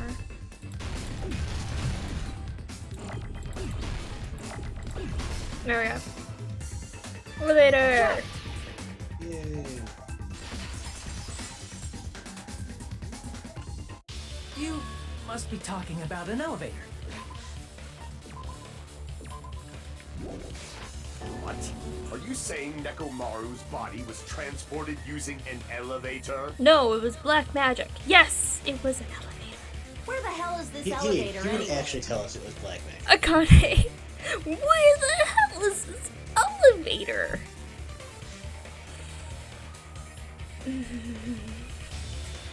It's the tower itself. Yeah. The inside of the tower is one big elevator. Which means the tower was designed so that the whole room goes up and down like an elevator. So whether you enter from Strawberry Hall or Grape Hall, it all leads to the same room, right? Yeah. So that's why we could only enter it from one side or the other. Yeah, like an elevator. Now that you mention it, sometimes when I pressed the door button, it took a while for it to open. Yeah. I see. We were basically waiting for the room to arrive, just like an elevator. Yeah. It was an elevator. Please hold on. If the inside of the whole tower ascends and descends like an elevator, then why is there a picture of a strawberry on the far back door when you enter from Grape Tower? And a picture of a grape on the far back door when you enter from Strawberry Tower. If the room just moves up and down like an elevator, there's no reason for the doors to change. Plus, after the incident, the far back door in Grape Tower had chains wrapped around it, right? But when we entered Strawberry Tower, those chains were gone. Not just that, but if I remember correctly, even the doorknob was broken off. There are too many strange things. Was that tower really an elevator? When you see people and things, make sure you focus on the good parts instead of the bad.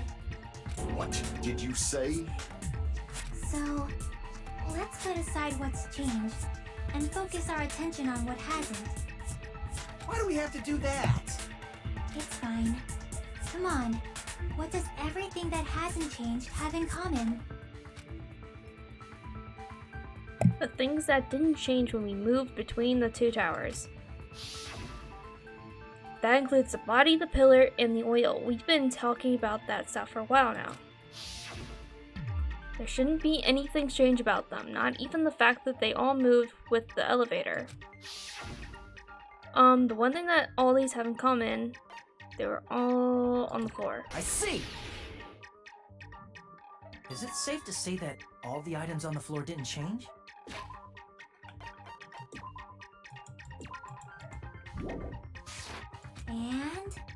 And? Why did the picture on the far back door change? If you can figure that out, you'll have the answer. The reason is because that elevator has something unique about it. There's something unique about that elevator? The doors changed, but everything on the floor stayed the same. That means... I see! Yeah. So that's it. The elevator was designed so only the floor moved. Only the floor moved?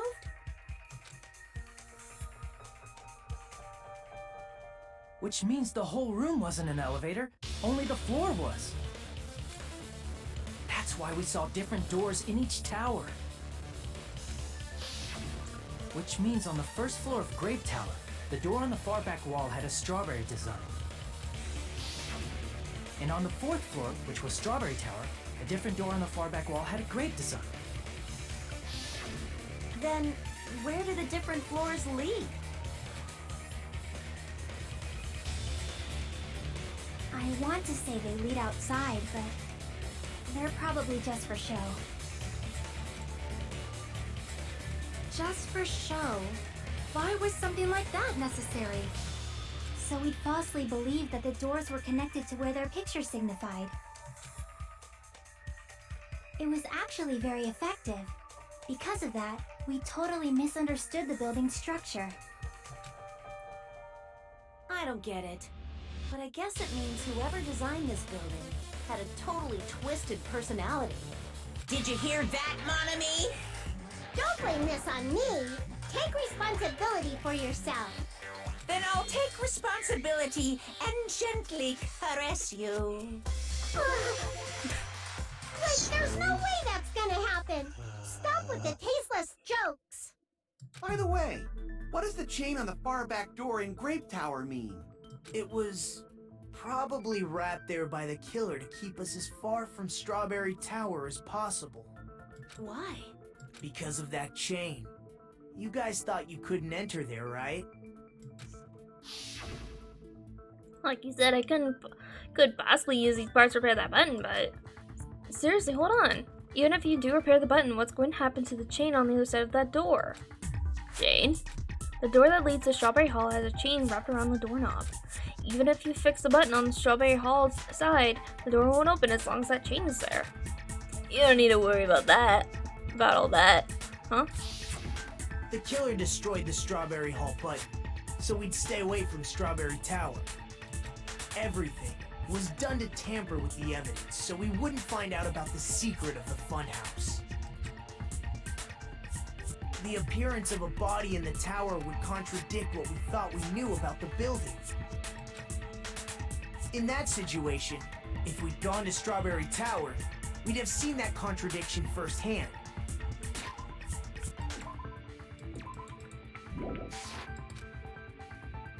And using that as a clue, we might have discovered the truth. The truth that the two houses and the two towers are actually one complete vertical building. The killer wanted to keep us from learning that. That's why they made us stay away from Strawberry Tower. They destroyed the button and wrapped a chain around the door just for that? Would it really have inconvenienced the killer if we learned the true structure of the building? It would have been a major inconvenience. After all, this funhouse is strongly connected to the ultimate weapon that killed Nekomaru. Ooh. Hold on. You're progressing much too quickly. There's still a contradiction concerning the building structure. What a pain. It's fine already. Gundam, please proceed. Wow. Sora's just getting destroyed by Sonia this thing. Oh yeah. Just absolutely annihilated. You said earlier that Strawberry House and Grape House are connected vertically, right? If so, how does the contact elevator supposedly transport us from one house to the other? I see. Now that you mention it, I completely forgot about that matter. If that elevator moves vertically, then when your back is facing the elevator, both towers should be on the same side. But does this reflect reality?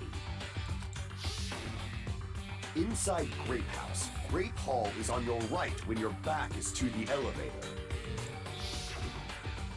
And inside Strawberry House, Strawberry Hall is on your left when your back is to the elevator. Which means the houses are on exact opposite sides of the tower. Answer me, fiend! What does this mean? What does this mean?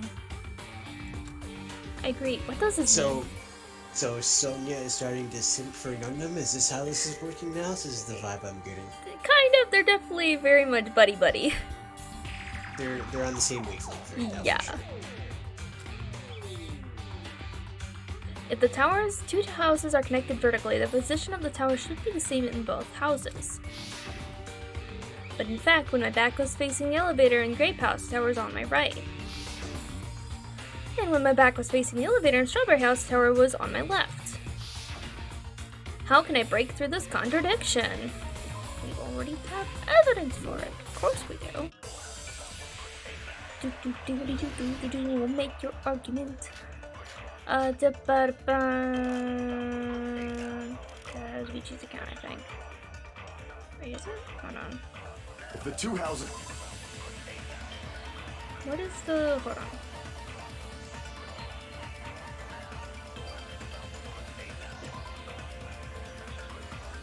No, not that. Okay. What is the discount? No.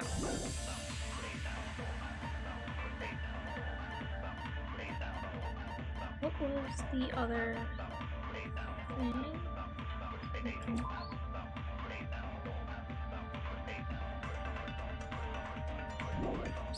Nobody says that. The elevator should move. Vertically, not horizontally.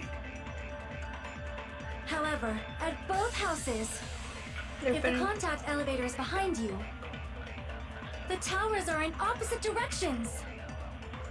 Which means your reasoning It's clearly contradictory.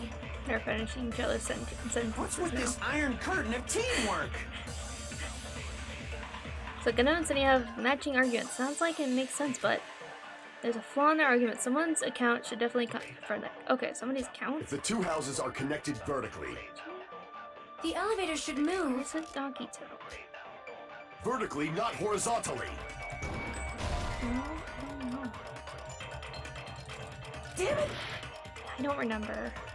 If the two houses are connected The elevator should move. vertically, not However, if the contact elevators, the towers are in opposite directions. Okay.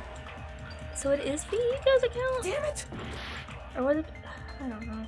If the two houses are connected Oh wait, vertically. Kazuichi's account. I thought it said Fihiko. elevator I'm should move. stupid. Vertically, not horizontally. Account. It's No, that's wrong. It's Kazuichi's account, which is the one I was like thinking like that's the one I need. I thought it said The elevator Fihiko. wasn't just. So I was like, Fihiko's account has nothing to do with the elevator. But in Kazuichi's account, it includes the part of him being in the contact elevator using the compass. If the two houses are connected vertically. The elevator should move. Vertically, not horizontally. No, that's wrong. Because if it The elevator wasn't just moving vertically. just moved vertically, the compass wouldn't have moved. However, Isn't that right, Kazuichi? Huh? Me? Come on. You used the elevator while you were holding that compass Nagito gave you, right? Oh, that. Yeah, that's pretty strange. From start to finish, somehow the compass needle rotated 180 degrees. Rotated 180 degrees? Meaning, as the elevator moved between the two houses, it also rotated 180 degrees. and the screen did a little swing, a little spin. It was probably following the building's perimeter as it rotated to the other side. Which means the exit would be on the opposite side once you arrived at the other house, right? And thanks to that, the tower we saw on our right side when we arrived at Grape House appeared on our left side when we were at Strawberry House. An elevator that rotates while it moves. Is that even possible? It's like something from an amusement park. It's a The fun house. Fun house. Yeah. Emphasis on fun. Yeah. Well, Yep. a funhouse is an amusement park attraction, you know. And since the building doesn't really need to be structurally practical, it makes for some splendid fun. That's not splendid at all. You're inhuman. You say I'm inhuman, but I'm just a bear. So I was never human to begin with. I'm different from these lowly humans. So we're done with the secret of the funhouse, right? Then let's start talking about the important stuff. What's the ultimate weapon that killed Nekomaru? And how'd they combine it with the pillar? Huh? You still don't know what the ultimate weapon is yet? It's what I found at the Octagon, you know. What is the Octagon? I haven't heard about that yet. Oh boy, we have to learn about shapes. Oh my. I can't believe I have to explain that now. I know, me too, Nagito. As long as you know what an octagon means, you can solve this simple mystery easily. What's an octagon? An octagon means... reminds me, an octopus has 8 legs. Oh my god. 8-sided shape. Wow. If I recall, an octagon is a shape with 8 sides, right? Yes. Pressing the wrong button. Save.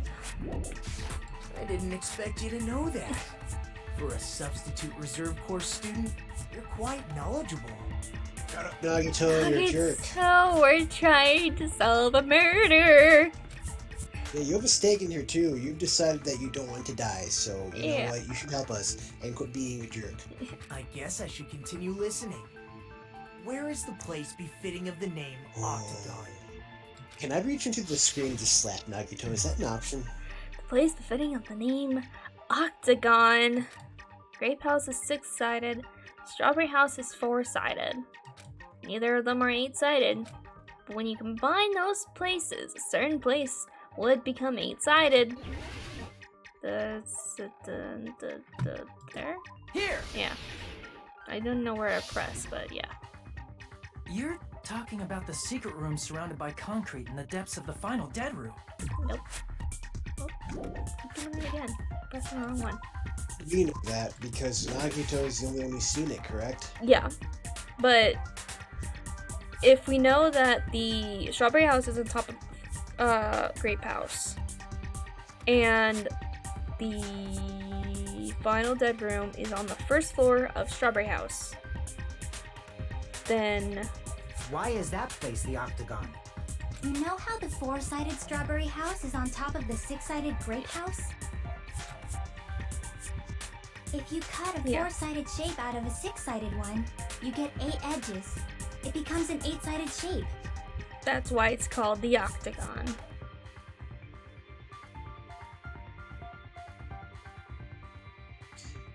I mean, yeah, octo means 8. Yeah, there's 8 sides.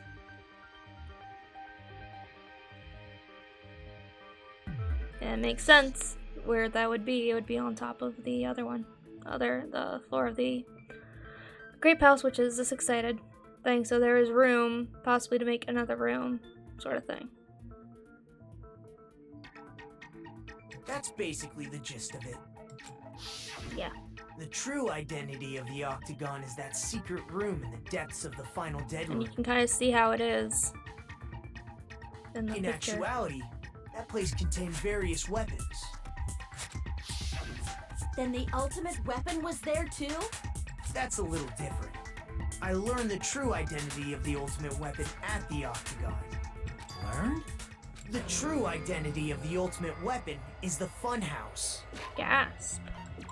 Ooh. Which means the killer used the building structure as their weapon and killed Nekomaru.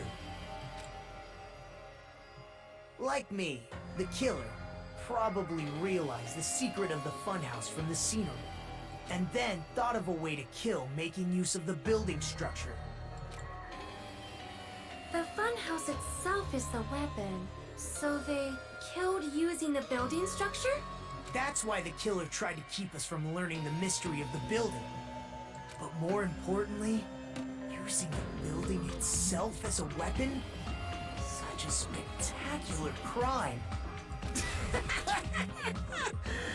It truly deserves to be called the ultimate weapon. Funhouse is the true identity of the ultimate weapon? What does this mean? How did the killer use that to murder Nekomaru? And Who's the killer who did that? We'll find out after this short break.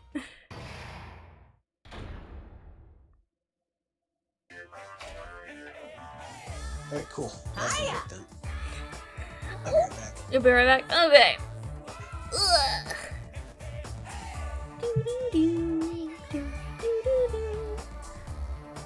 Hope whoever is hanging out and watching is enjoying it so far. If you've never played the game or if you have played the game so far, this is a very complicated case and very heart-wrenching one for me. But I'm excited for the culprit to be revealed.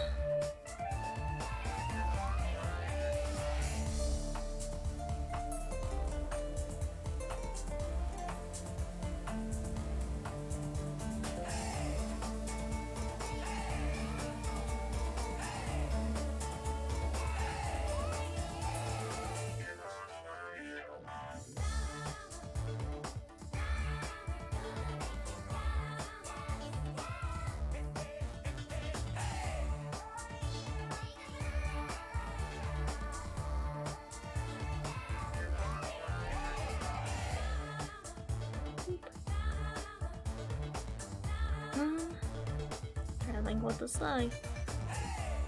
Yeah, I need to drink water real quick.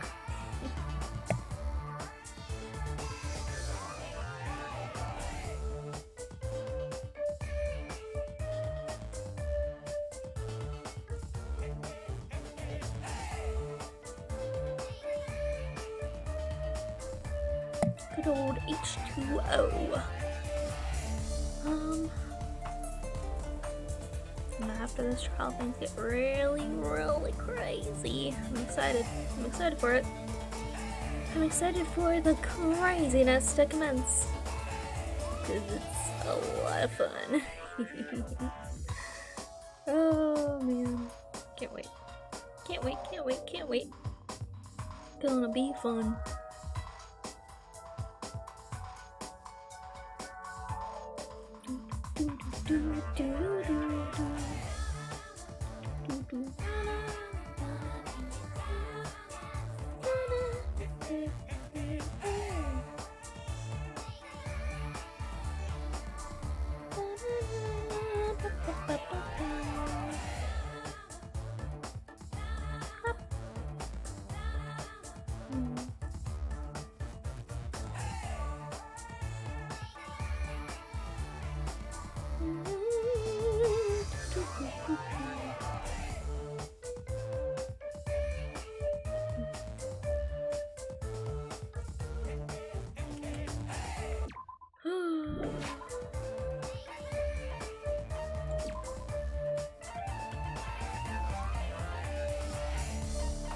Gundam's, or not Gundam, Nekomaru's thing is still...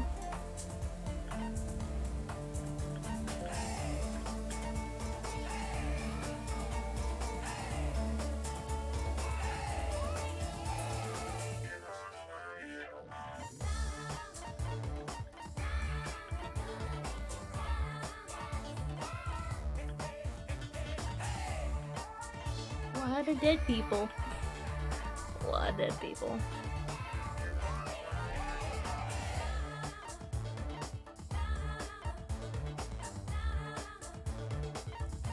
No, interesting. I didn't know it said actually how much experience left you need to get to your next level. Interesting.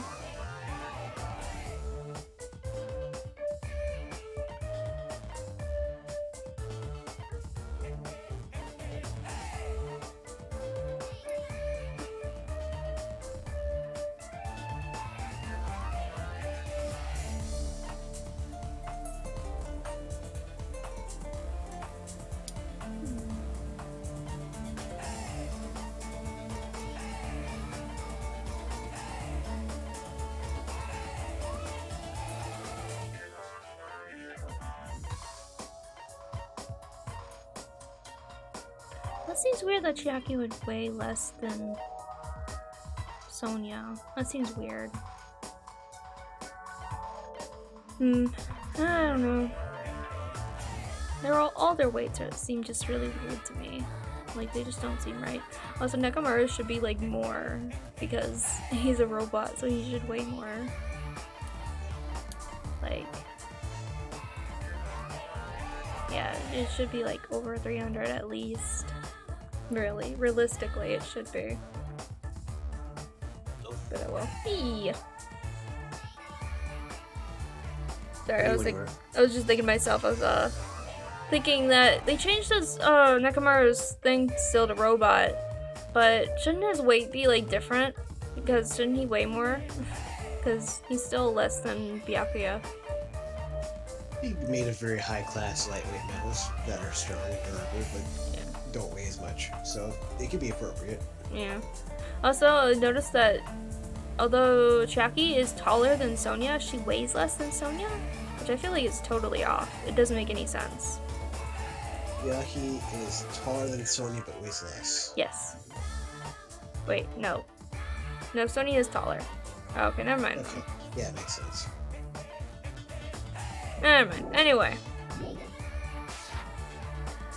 Why, hello there. I have a new bad word to go to me. I can already tell I won't be pleased with this.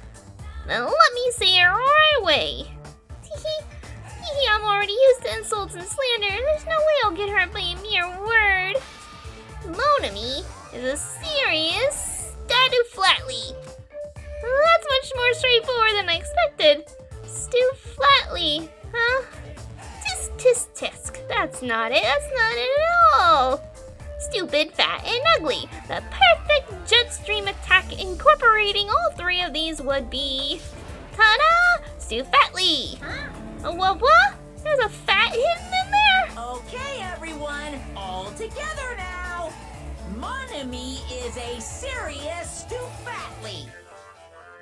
She isn't a murderer that we know of. Alright. Back to the trial. We're gonna find out who did it soon. Hello. I hope your day is well. I'm trying to force myself to be more energetic, or else my mental state won't be able to keep up. My heart's thumping like crazy. I might as well have a laid-back, so what attitude and go ahead with high energy. Yeehaw! But be careful that your batteries don't run out for various reasons. And just like I say each time, don't forget to save frequently. Yep. You don't save at all. I don't know what you're talking about. No, I don't know what you're talking about. I don't know what you're talking about at all. I never expected the funhouse itself to be the ultimate weapon. Oh well, let's just press on ahead. Okay. Oh well, let's press on ahead. That's something I'd expect from Akane, not Chiaki. Yeah. She's like, okay, let's continue with the thing. Is it really alright to accept a situation so easily? I mean, that's not what's important. The thing that's really important is the killer who used the building structure. Like, who's Mekumaru's murderer? But is it really okay to believe the building is the weapon? Nagito said it, you know. There's no way I'd lie at such an important moment. I don't want to die either. I'll hold you to that, Nagito. Right? What happened to the bastard who kept saying how much they didn't mind dying? He's right. That's what I'm saying. There was a time when I thought I could become a stepping stone for your hopes, but I will sincerely retract that remark. Retract? I'm disappointed too, you know.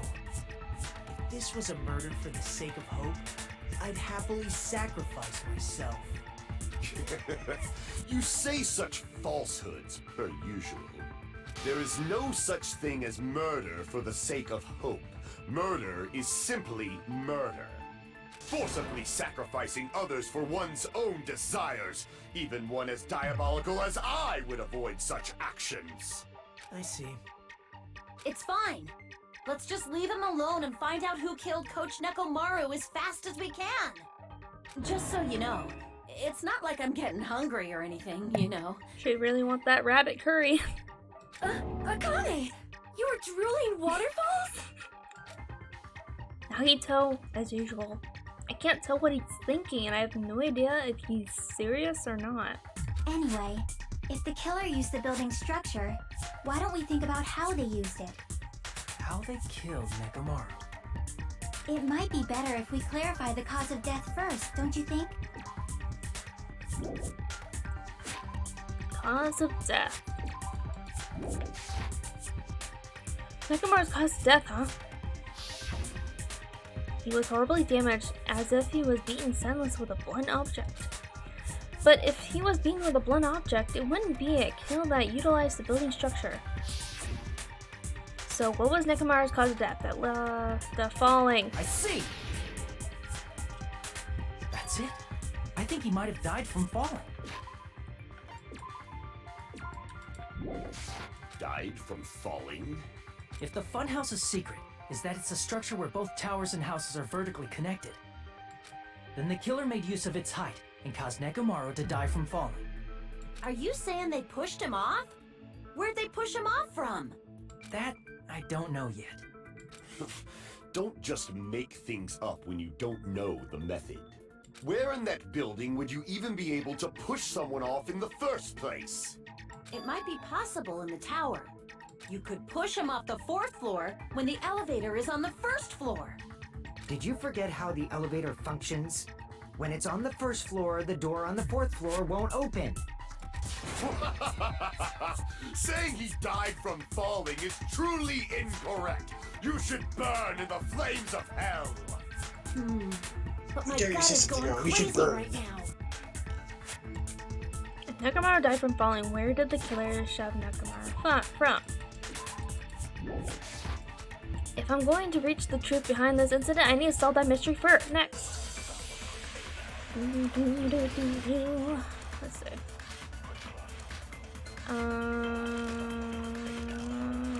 Okay.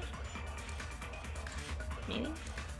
When the elevator is on the 1st floor, you can't go through the door on the 4th floor.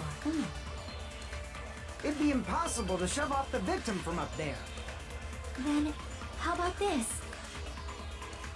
After locking Nekomaru inside the elevator, they moved the elevator from the 4th floor to the 1st floor and made use of the drop. Hold on, did you forget the elevator has a sensor? As long as there's a moving object, it... Bam, there we go. No, that's wrong!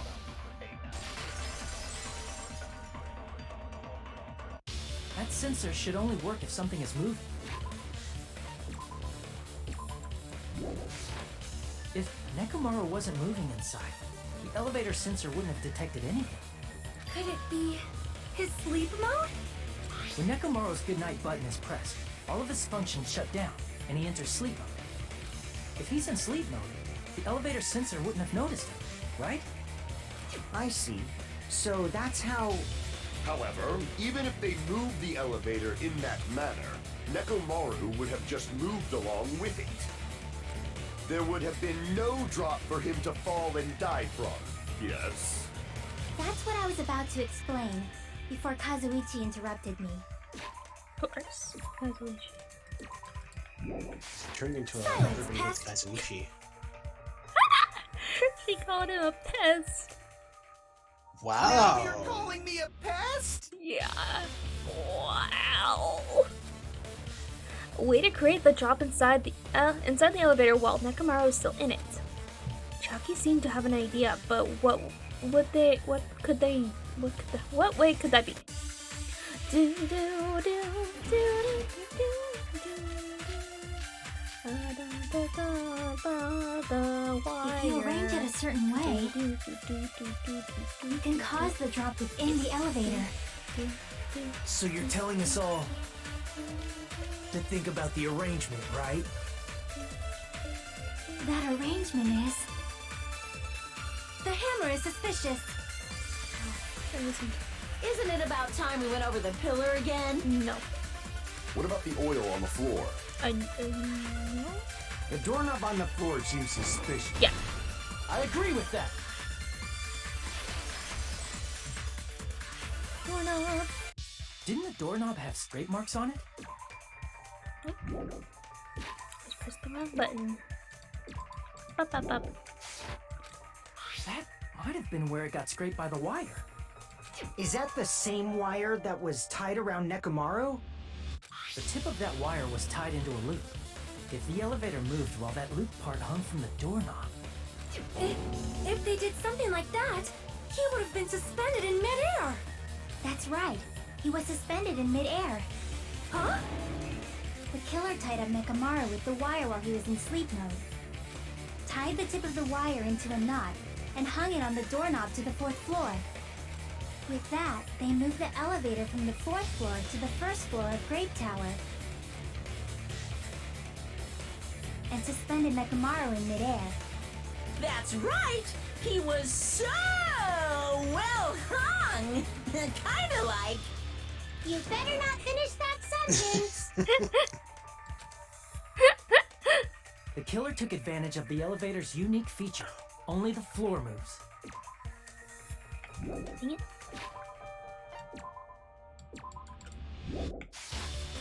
By doing that, they created a drop so Nekomaru could fall to his death. Too easy. You're not gonna be helping at all. So what if they created a drop? There's no way you can make him fall and die with just that. Why? If Nekomaru is suspended in midair like that, then how do you get him to fall? Because if he's suspended in midair, he won't die if he doesn't actually fall. But he did fall. That's the thing. Come on, clock. Oh, hammer. Even if they suspended Nekomaru from a wire, how would they make him fall? There's no one in the tower to push him up. There's no way they could do that. What is it? Oh, what? Even if they suspended Nekomaru from a wire, how would they make him fall? There's no one in the tower to push him. There's no way they could do that. There we go. It doesn't mean someone had to push him off. It's possible that he fell on his own. What? Nekomaru fell on his own? Oh wait, no. Okay. What? Nekomaru fell on his own? Nekomaru, if he was sleeping, there's no way. Now's the but in that case, you still won't be able to explain. Moving the elevator with Nek is just impossible. End of story. What? Nekomaru fell on his own? Nekomaru should have still been asleep. Okay, Allow me to cut through those words. What do you think would happen if Nekomaru We'll woke just up save on... it. I don't care. We'll just keep going. We're getting What are near you the saying? end. Like, Or somewhat. how Yeah. would he even wake up? He has an alarm inside his body. As long as it was armed, it would have deactivated his sleep mode. Which means the killer set the alarm before they suspended Nekomaru. If you woke up from an alarm and realized you were hanging upside down and had no clue why, if something like that happened to you, you would start panicking a lot, right? Instinctively, your body would start moving. Nekomaru probably did exactly that. And then, in order to make him fall from the force he was generating, the wire was hung on the tip of the doorknob so it would easily slip off. In actuality, the scrape marks caused by the wire were near the tip of the doorknob, right? Kind of. But Nekomaru didn't fall because the wire came off, right?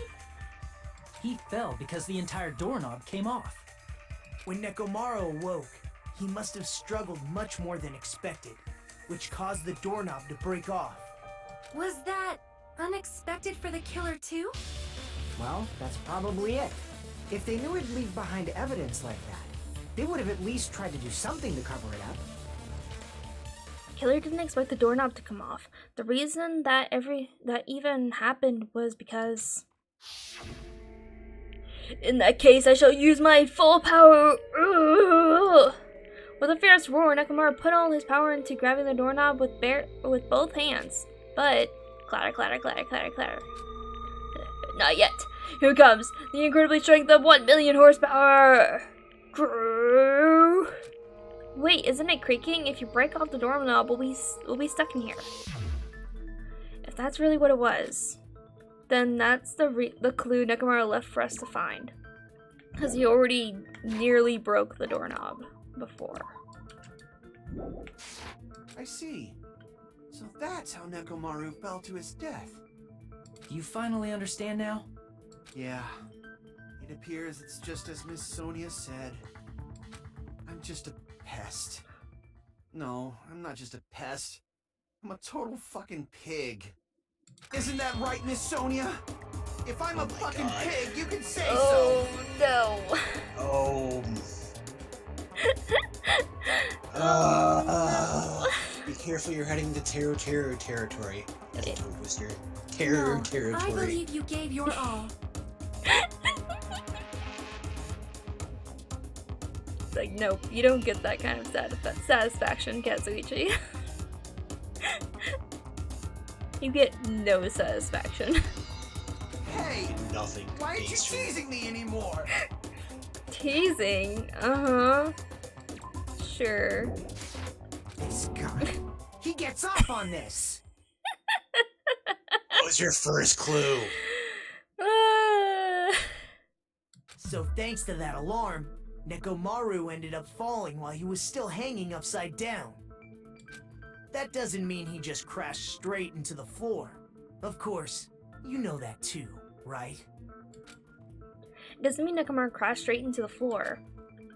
The moment Nekomaru fell to the floor, the only thing I can think of that happened to him was he collided with the pillar. When Nekomaru fell to the floor, he ended up colliding with the pillar. Isn't that it? That's why there's blood on the top part of the pillar, where he, because of how it fell over, the part would have been up on top that had blood on it, or the oil. Finally, the pillar! Finally! So that's how the pillar shattered, and why oil was spilled all over the place. See, I told you the pillar was the weapon. My gut was totally right. Well, the pillar was a bonus. It's not even clear if the killer intended that, or if it was just a coincidence. At this point, it is quite difficult to find a clue that will lead to the killer. Who could it be? Who could it be? Then what about the alarm? I'm positive the alarm was set for 7:30 a.m. And if we map it out from there...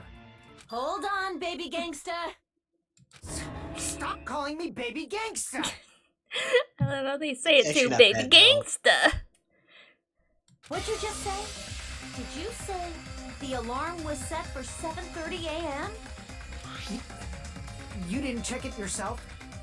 Nekomaru's alarm was set for 7:30 a.m. Nah, that's impossible. Cause even though I slept in a little, I still got to the tower at 7 in the morning. Now that you mention it, so did I. There was no way I could be late for Monokuma Tai Chi, so I left for Grape Tower before 7 a.m. And if we found Nekomaru's body there, it would have been before the 7:30 a.m. alarm went off. It appears yet another contradiction has been birthed. How were you able to discover Nekomaru died at 7:30 a.m. when you went to the tower at 7? That's what I want to know! Another mystery I don't understand. Seriously, just one after another. But I can't choke up at a time like this. Just a little more and I'll be able to reach the truth. There should definitely be a clue to breaking through this contradiction.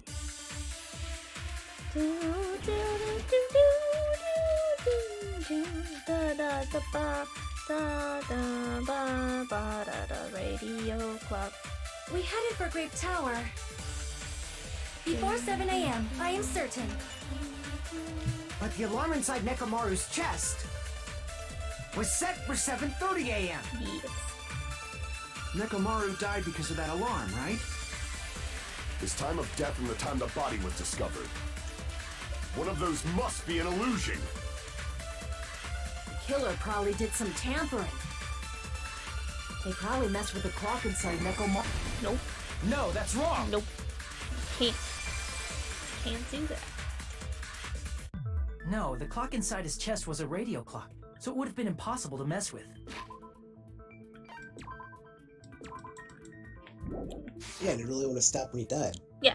So you're saying there's no way the killer could have tampered with the You clock? can't tamper with the clock. Maybe the clock Miss Sonia saw was the one that got tampered with. The clock inside Grape House? No, I checked all the clocks inside the funhouse. Oh, that's what I asked you to do. So you really listened to me and checked all the clocks. And because of that, I can confidently declare that all the clocks had the same time displayed. If there's no possibility that the time was tampered with, then we must doubt that human's testimony. Please believe me, we are not lying. Then maybe it's a misunderstanding? So cute. I never misunderstand. I'll crush you into dog food. This time-related contradiction, I don't think I should doubt their testimonies. I should doubt the clock. There's no mistake that something was done, but what was it? Perhaps we've overlooked something. Maybe we're misunderstanding something. Which clock was messed up with? How was it messed up with? And why didn't we realize it? Think. If I focus and think, I should be able to find the answer to that mystery. Time to think really hard in my brain tunnel.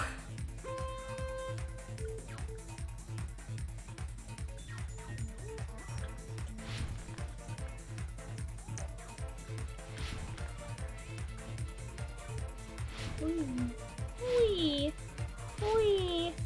Wee.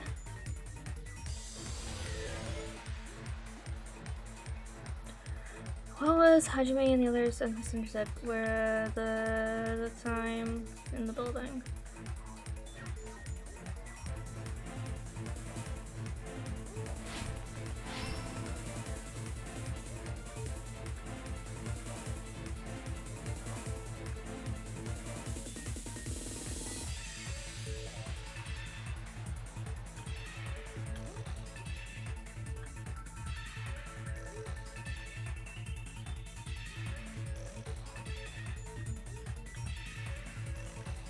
Oh Which man, you clocks? still haven't collected all the Chaos Emeralds yet? I guess not. Gotta get out. Wait. What? Oh, wait. The building's clocks. I was thinking both the building's clocks.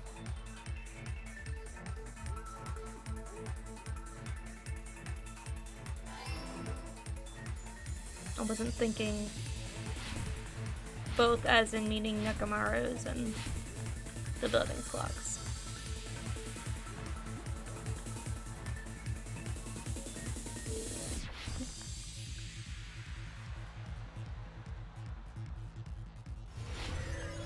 Okay. Which house had the wrong time? Both houses.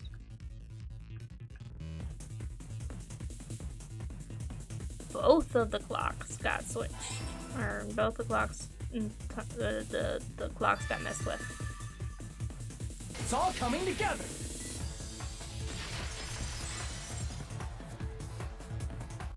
You said you checked all the clocks inside the building. Isn't that right, Fuyuhiko?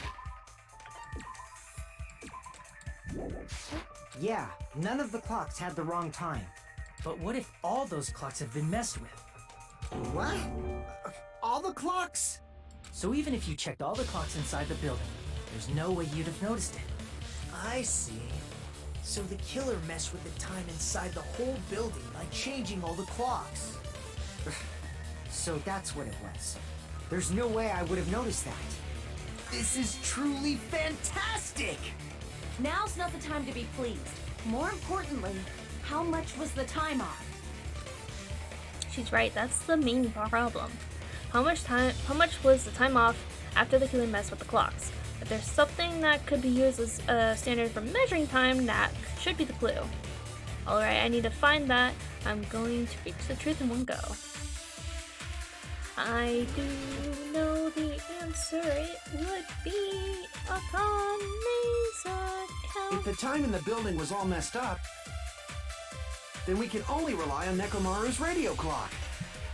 The time of death Akane heard was clearly 7:30 a.m. when he fell. The problem is, what time would 7:30 be? In our time.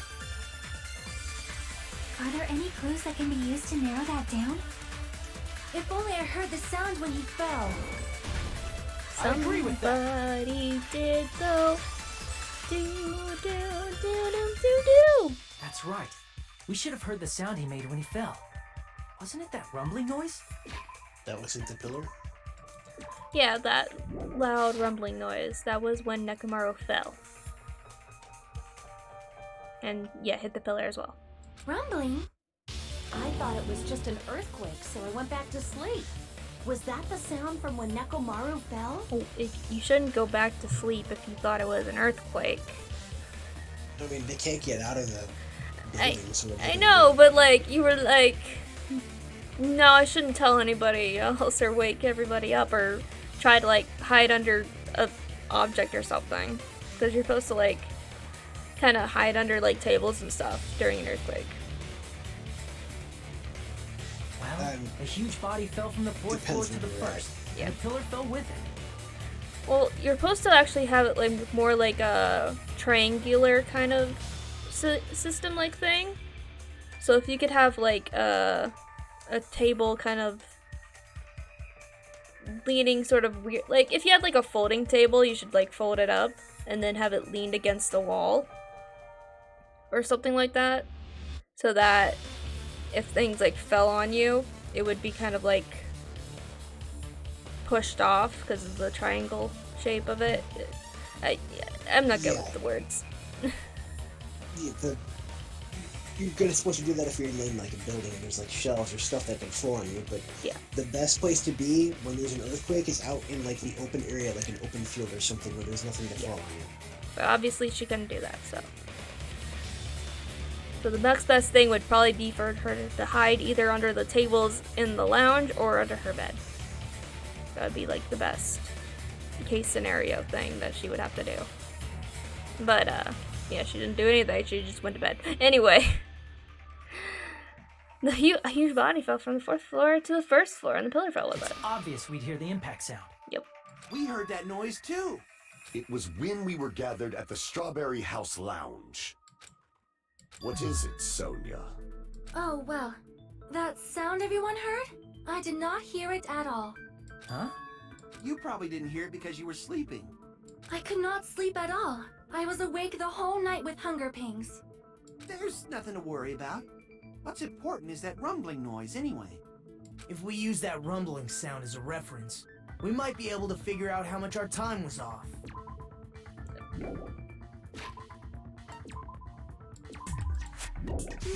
I heard that sound probably around 5:30 in the morning. Huh? You can tell? I instantly woke up and left my room. And that's when I saw the clock in the lounge. Excellent work, Akane! If that rumbling sound we heard was at 5:30 a.m., looks like the answer, how much time? 2-hour difference. I see! Nekomaru's alarm went off at 7:30, and if we heard the sound of his impact at 5:30, that means our time was off by 2 hours. 2 hours? That much? We were starving pretty badly. There's no way we would have noticed. Plus, the funhouse has no windows. And there weren't any Monokuma announcements either. However, for what reason did the killer alter our perception of time? The reason is obvious. So they could lure out just Nekomaru. Lure out only Nekomaru. If you messed with the clocks and used a specific thing, you definitely get Nekomaru to the tower alone, right? From there, the killer's plan was a splendid success. That's all it means. Besides messing with the time, the killer also used a specific thing. If they were trying to lure only Nekomaru, then that specific thing is, I mean, only Nekomaru would have known what time it actually was. If so, that specific thing the killer used was the Monokuma Tai Chi. That's it. The killer made use of the Monokuma Tai Chi activity in the morning.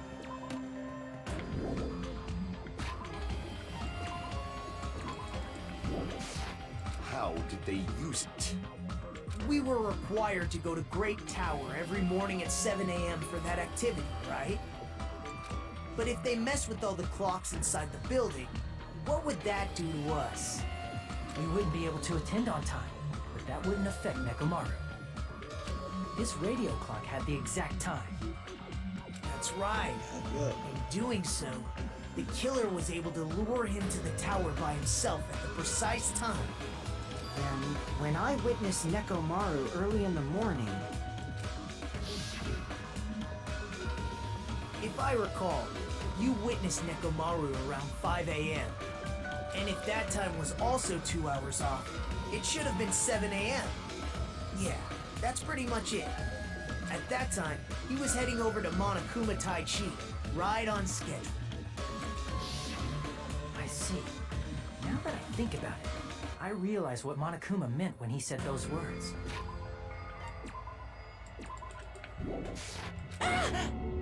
Too early. He didn't even ask you yet.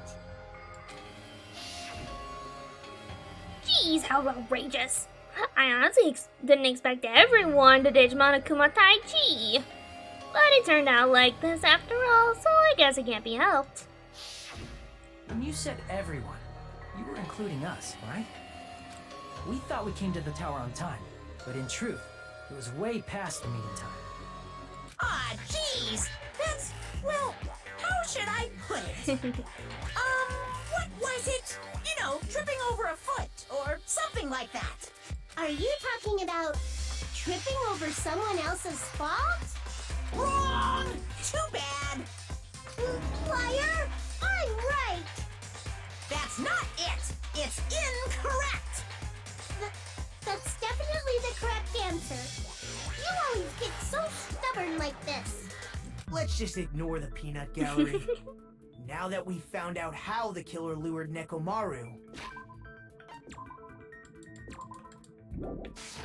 the number of suspects has drastically decreased. Huh? Hey, why would that decrease the number of suspects? Don't be a friggin' liar! You'll know I'm not lying when you listen to what Fuyuhiko's going to say next. Huh? What the hell do you mean? You witnessed Nekomaru going toward the tower. Did something else happen after that? Are you talking about that alarm? Alarm? A little while after I witnessed Nekomaru, the clock in the Strawberry House lounge started going off. Plus, it was just before that rumbling sound occurred. That's it. So that's what it is. If Nekomaru died when the rumble happened, then whoever doesn't have an alibi at the time is the prime suspect. Really? Was there anyone who didn't have an alibi at that time? I remember now. The sound was so loud I couldn't help bolting from my room. But there was one guy who never left the lounge. We were both on the same floor. It's pretty weird that bastard never came out of his guest room. Which means that person does not have an alibi for when Nekomaru fell? Who is it? Who's the bastard? Us? No. Person who didn't come out was Nagito, but it's just funny. Because Nagito said that before too, he's like... The one who wasn't there. It's you, right, Nagito? Because Nagito was like... When Fuyuko first explained that situation that happened, he's like, I can think of one suspicious person. And they're like, who? Me, of course. That's right. Nagito wasn't there. It was just me, Gundam, and Fuyuhiko. You didn't come out, even though the alarm was going off like crazy. You weren't in your room, were you? If that's the case, where were you? Please, say something! If you don't hurry up and answer, I'm gonna suicide dive you! If I may be frank, even if I wanted to go to the lounge, I couldn't. You couldn't? What do you mean? It's merely the foolish talk of the weak. Not only did I not hear the alarm, I never even heard that rumbling sound.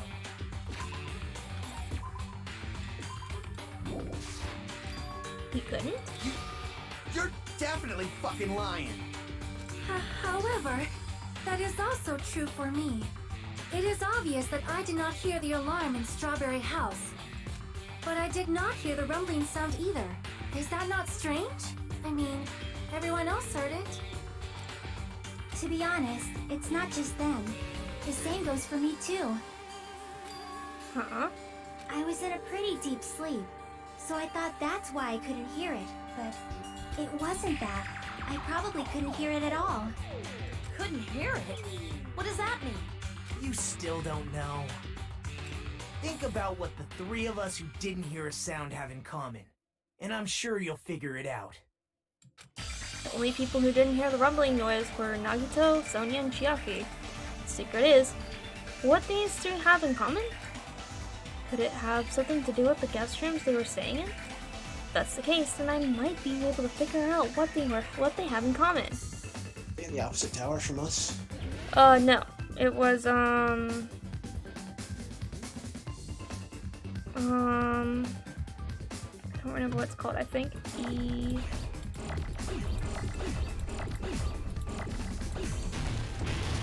No? Oh wait, no, I remember what the word is. I remember what the word is.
Deluxe rooms. I got it!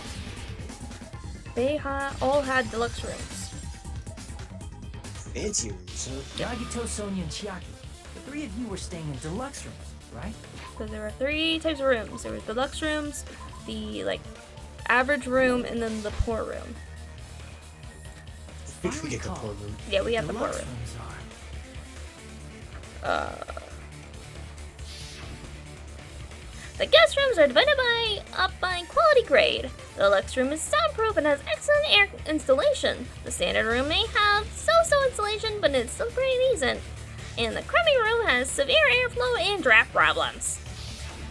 The reason we could not hear the rumbling noise. That's right. It was because the deluxe rooms have superior sound insulation. You actually noticed that. Nice catch, Hajime. Are you using your ultimate reserve corps student talent? Shut the fuck up, Nagito. I'd rather be a reserve corps student than just plain dumb lucky all the time. Yeah. Jackass. Oh no, he's not even just dumb lucky. He's painfully lucky. That's what I'm saying. Where does it get off saying that we have no skill when he has a skill that basically isn't a skill? Does that make sense? How is being lucky a skill? Yeah, Nagito is also pretty bright too. He's pretty smart. Yeah, he's still a jerk though. Yeah, he's still a jerk. Okay. Now then, you guys must understand by now, right? The true identity of Nekomaru's killer. Yep. Oh, hold on a sec. Why does that lead to who the killer is? Why? Well, that fact just now is a very important clue, and a decisive factor in identifying the killer. Decisive factor? Yep. Somehow, I feel like I understand what Nagito means. If I think about the features of their guest room, that person's actions are clearly strange because that person might be the killer. Is that what it means? Oh boy.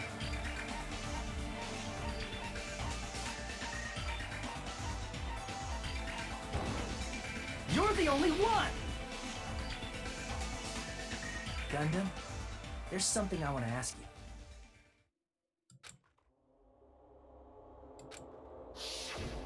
When the alarm rang at the Strawberry House Lounge, you rushed over there too, right? What's wrong with that? If the bell of catastrophe rings throughout the night, it is the universe's providence to stop it. Why were you able to hear it? Hear what? I mean, you were also staying in a deluxe room, right? Nagito was staying in a deluxe room in the same house on the same floor, and he couldn't even hear it. So why were you able to hear that alarm? Now that you mention it... Gundam? There's only one possibility. You weren't in your room at the time. That's why, even though you were staying in a deluxe room, you still went to the lounge. Am I right? Gundam, you have some sort of explanation, right? Gundam probably stop couldn't it. return to his room because of Fuyuhiko. Me? After you saw Nekomaru heading to the tower, you stayed at the lounge for a while. Am I correct? Until the moment that alarm started ringing, right? If you were in the lounge for that long, the killer who had left earlier obviously wouldn't be able to go back. Even though Mekamaru's murder was a death trap that utilized the alarm in his chest, the killer still needed to prepare the murder in advance. Like putting Nekomaru in sleep mode and tying him up with the wire. In order to do that, the killer needed to be waiting for Nekomaru at the tower. Which means when Fuyuhiko witnessed Nekomaru, the killer was already at the tower. And once they tried to go back, they couldn't because Fuyuhiko was at the lounge. In their original plan, the killer should have returned to their room before the alarm in the lounge went off. And they were supposed to stay in their room. They weren't planning to come out and go to the lounge. Which means they wouldn't have heard the alarm or the rumbling sound, thus proving they were in the room. Just like us. The best case scenario would have been if those two in the lounge had gone to check the deluxe rooms. After all, if they personally saw the killer sleeping in their room, it gives the killer a stronger alibi. Unfortunately, they failed to secure that alibi. Because I was in the lounge. So the killer couldn't go back to their room, and ended up hearing the lounge's alarm. Hey, what are you doing? This righteous is louder than the supreme ruler of the netherworld bellowing for a sacrifice. Don't go making all that noise so suddenly. No, it isn't. It isn't Gundam. You should have hid till the excitement died down. If Gundam tried to hide, and if those two went to his room to check on him, he would have been found out. That would have been the worst possible outcome.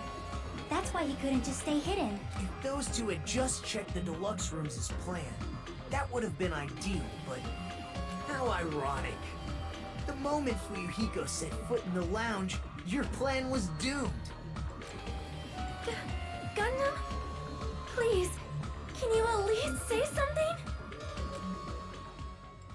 Answer me this, including myself in my 4 dark devas of destruction. How many ears do we possess? Huh? The answer is 10. That's right, I possess 10 ears. That means I have 5 times the hearing of a normal human. The soundproof system here may as well not exist. Is that your argument? You bastard! Do you understand the situation you're in right now? Do not panic. The truth shall now commence. At the time, I left my room to go to the bathroom. By coincidence, I heard the alarm. That's right. That's all it was. The world is always so simple. Are you saying it was just a coincidence? Isn't that timing a little too perfect? And yet, I'm being suspected by all of you. It seems it was actually horrible timing on my part. I see. You're still holding out. Well, you don't have to admit it. We're going to decide who the killer is with the majority vote anyway.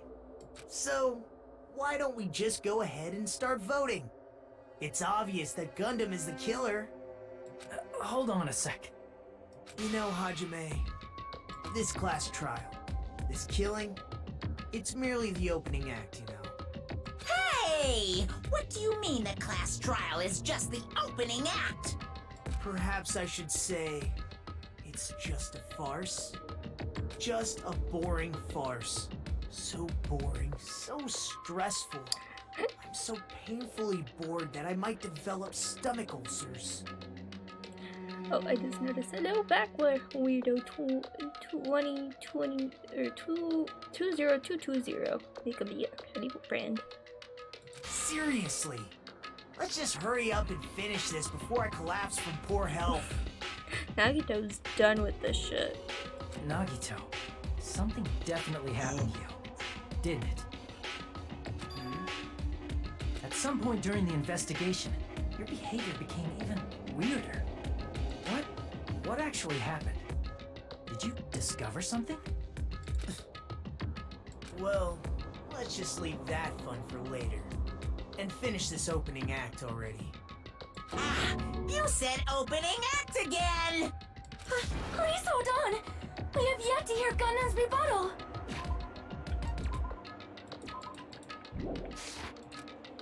But he's completely shut up. Perhaps he can't argue anymore. Gundam! I was simply at a loss for words after being dumbfounded by your pathetic assumption. In fact, I shall deny the very basis. Your assumption has been wrong since the beginning. Since the beginning? Based on your assumption, I hung Nekomaru from the 4th floor of the tower and made the floor descend to the 1st floor. From there, after returning to Strawberry House, I was present when the alarm at the lounge went off, correct? Although going to and fro is busy enough as it is, how would I be able to travel between both houses anyway? As Nekomaru's being falling to his death. Broken. Oh, and that too. Yeah. As I recall, the killer tampered with the Grape House control panel, which shut down the elevator. Plus, the stopped elevator should have been facing the Grape House side. If so, the human who used the elevator would have left it at Grape House. For these reasons, it's an indisputable fact that the killer destroyed the elevator at Grape House. And what's wrong with that? If the elevator was broken at Grape House, you wouldn't be able to return to Strawberry House. However, I was already at Strawberry House. I was present when the alarm in the lounge started ringing. Which means your assumption is clearly wrong. Are you serious? And here I thought it's already been decided. Have you learned your lesson, pitiful humans? You cannot overcome this contradiction. That's wrong. When something is obviously wrong, that's when a contradiction is born. There's no such thing as a contradiction that can't be overcome.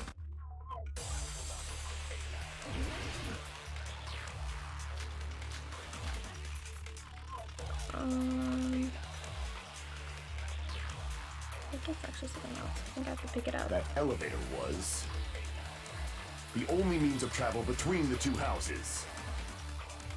As long as that elevator was broken, your assumption collapses. The challenge thing. Yeah, the life-threatening game. Plus, the elevator was I think broken somebody's at gonna Grape say House. something. Say somebody knows. If the killer It is cannot return to Jackie. Strawberry House, That says something. Since I was at Strawberry House at that time, There's no question that the following crime is impossible. It would have been different if they had an accomplice. Nope.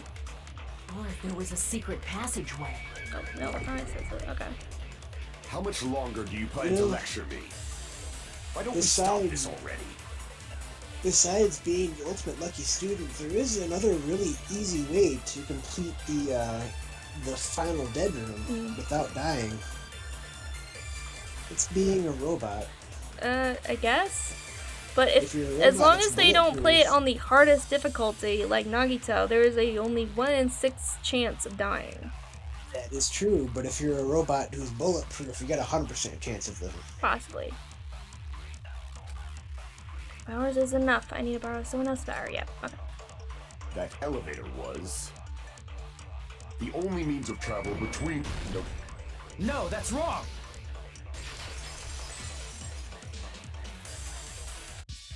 No, there should have been another way to move between the two houses without the elevator. Such a method does not exist! Then why don't we ask the person who actually used that method? The person who actually used that method, of course, is Nagito. You're the only one! Nagito, you should know.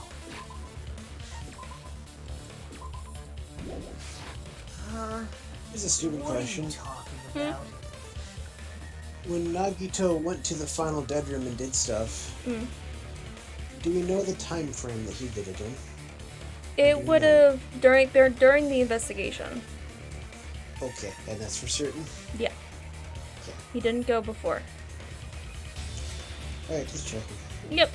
Because he went and talked to Fihiko and Kazuichi before, and gave them directions of what to do, because he wasn't sure if he was going to live through the final dead room. So that's why he gave them directions of what to do, instead of him just doing it himself. Don't play dumb. You appeared so suddenly that one time because you used that method, right? Nagito, why are you here? Because I showed up. There's a secret passage connecting the first floor of Strawberry House to the third floor of Grape House. Because how we now know how it's situated, we know that Strawberry House is on top of Grape House. Isn't that right? Jeez, once again, I let the reserve course show up. But you're right. There's a door on the floor of the Octagon, which is on the first floor of Strawberry House. After I opened the door and went down, surprise, surprise! I ended up in the Monokuma Archive, which is on the third floor of Grape House. Meaning, the third floor and the fourth floor are actually connected. Plus, once you've cleared the final dead room once, you can pass through it as many times as you want. If they used that secret passage, they could have gone between the two houses as much as they wanted. Infinity Unlimited Flame! Did he just use the name of his own Unaware special of the skill existence of the just final now? dead room.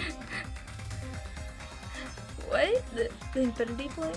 Yes, he said Infinity Unlimited Flame as he interrupted us. He literally just used the name of his cheat code skill in trial and said it out loud. Okay, alright. There's no way they didn't know. That is merely an illusion you have fabricated from your own suspicion. If you value your life, you should stop with your scrutiny. There's no way I can stop. Did you say? Don't make me angry. You wouldn't like me when I'm angry.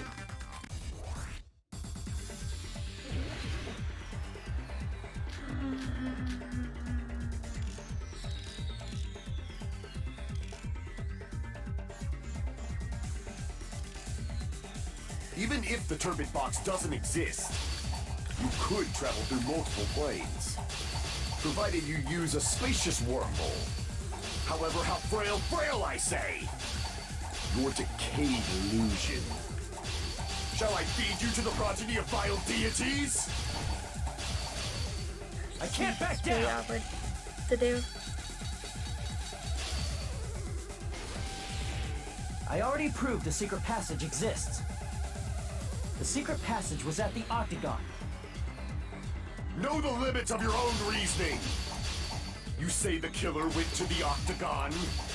Don't bark, you cur! If you don't want to drown in the maelstrom of... Oh, wait. Allow me okay. to cut through those words! That was great, I guess. The wire used to string up Nekomaru's body. Yeah, because there was no wire or giant freaking hammer The anywhere. hammer that looked like the weapon, and the chain on the door in the tower. Yeah. Those are all the items that weren't in Funhouse. Where did the killer obtain them? The only place I can think of is the Octagon. There were various weapons and tools there. I'm pretty sure I saw stuff like wires, hammers, and chains too. Since those items were used in the crime, there's no doubt that the killer went to the Octagon. If that's the case, they obviously know about the secret passage too, right?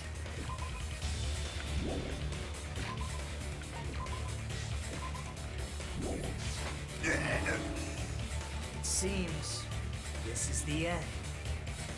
Normally we'd end up listening to Hajime lecture us with a very long summary of the case. But there's no reason to waste any more time on this opening act. So I'm going to end this right now. Hey, what are you... First of all, by messing with all the clocks in the building, Gundam tried to lure only Nekomaru. The elevator was probably broken by that point. Thanks to that, Nekomaru wasn't able to go to Grape Tower. This is on auto without me putting it on So auto. he tried going over to Strawberry Tower. Naruto just is like we literally did in when we found control. out the elevator was broken. Well, it's obvious he'd attempt that. At that time, we didn't know the two towers were the exact same place. What if Also, Nagito's the the main button in character? Strawberry Hall wasn't broken, so he was easily able to enter Strawberry Tower. But surprise! Gundam was waiting for Nekomaru's arrival. Hold on.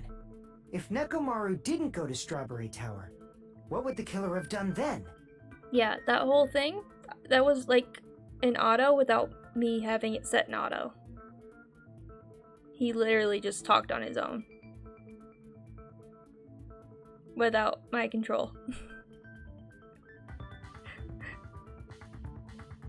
Their plan was a balancing act of uncertainties, but even if they failed, they probably wouldn't have minded. They can just greet everyone the next morning as if nothing happened, and come up with a different plan. And without such a risky plan, they wouldn't have been able to lure him at all. I'm going to continue summarizing the case, okay? Through this, Gundam successfully lured Nekomaru to Strawberry Tower. There's no way he could fight head-on with the robotic Nekomaru, so by pressing the goodnight button, he rendered Nekomaru powerless without fighting him. Hold on! You... What did you just say? That I didn't battle? Someone's What's mad. wrong with that? Yeah. Don't mess with me! Don't mess with me! I cannot ignore those words! Why are you angry all of a sudden? You fools do not understand! You don't understand at all! Ha! You make me laugh! After all this time, you still don't understand anything at all! I don't understand anything. What does that mean? It appears I cannot finish just yet. Maybe I'm just a human destined for hell. However, I cannot finish just yet. I cannot finish! What do you intend to do? It's obvious! I'm going to destroy your illusory assumptions! Are you saying you still have more? You still have room to argue? Your words. You said I pressed Nekomaru's goodnight button.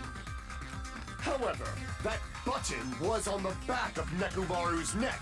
To press it, I'd have to get behind him. It's not easy to get the drop on Coach Nekomaru.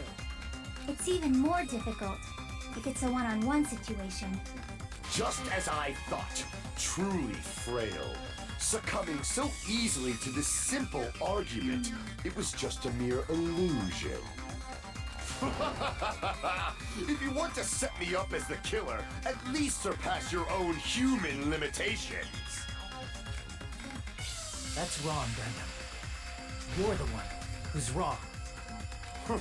Such a wonderful line. However, I cannot say that I'm satisfied. Listen well. I shall teach you 2 tips for making someone admit their defeat. First, you must crush them with your own overwhelming power. And as for the other, you must provide a reason that will persuade that human.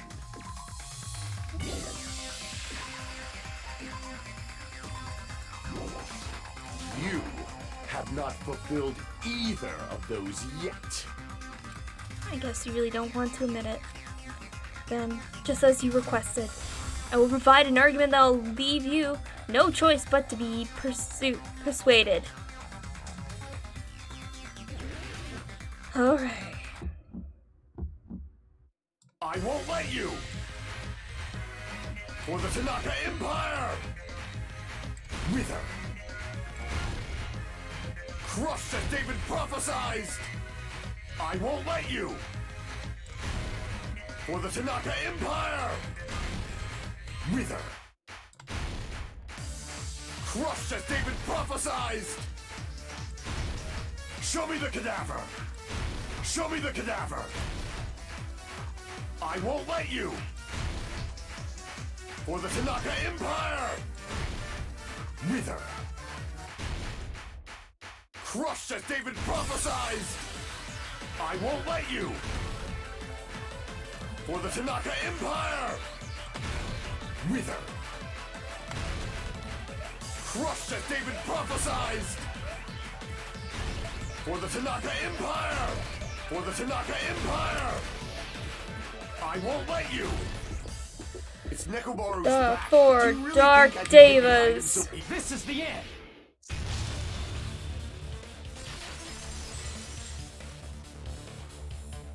Even if you didn't get behind Nekomaru, you should have been able to press the button on the back of his neck.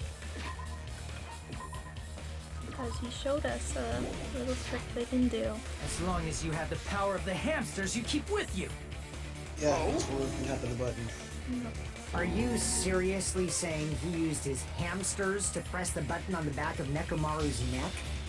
Of course it'd be impossible for a normal hamster, but it would have been possible for Gundams.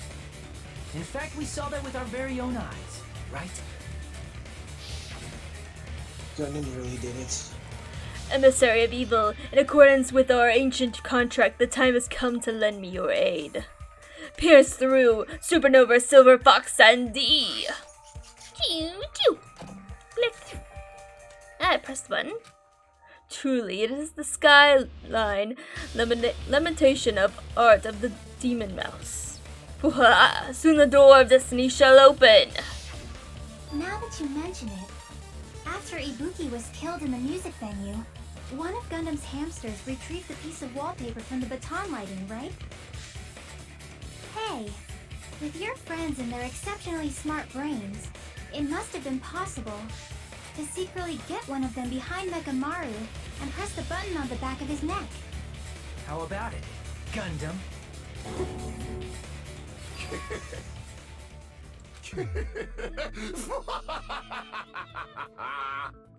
Not just myself, but you actually brought up how splendid my subordinates are.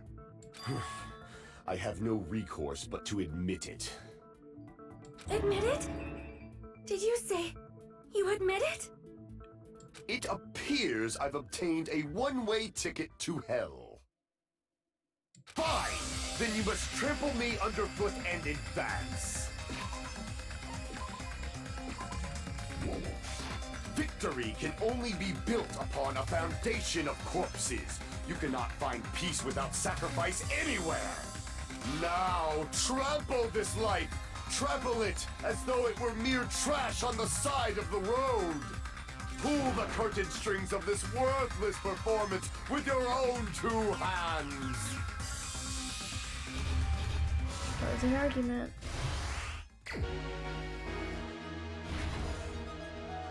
Let's see.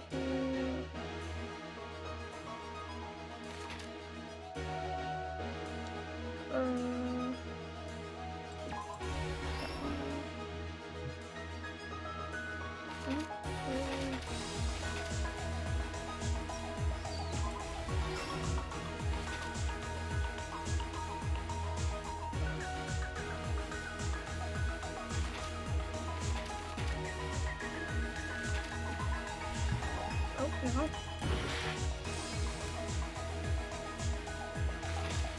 Oh, I would have been. Okay, I see what it's going to be.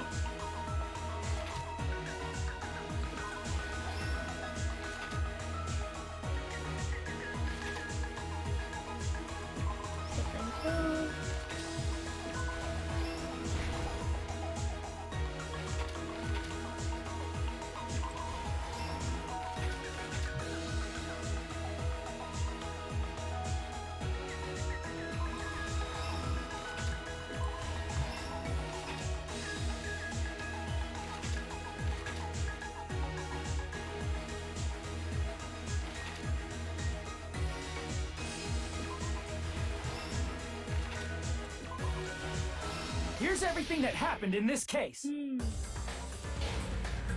Let's first go over the many tricks the killer prepared before they committed the crime. First, they destroyed the contact elevator.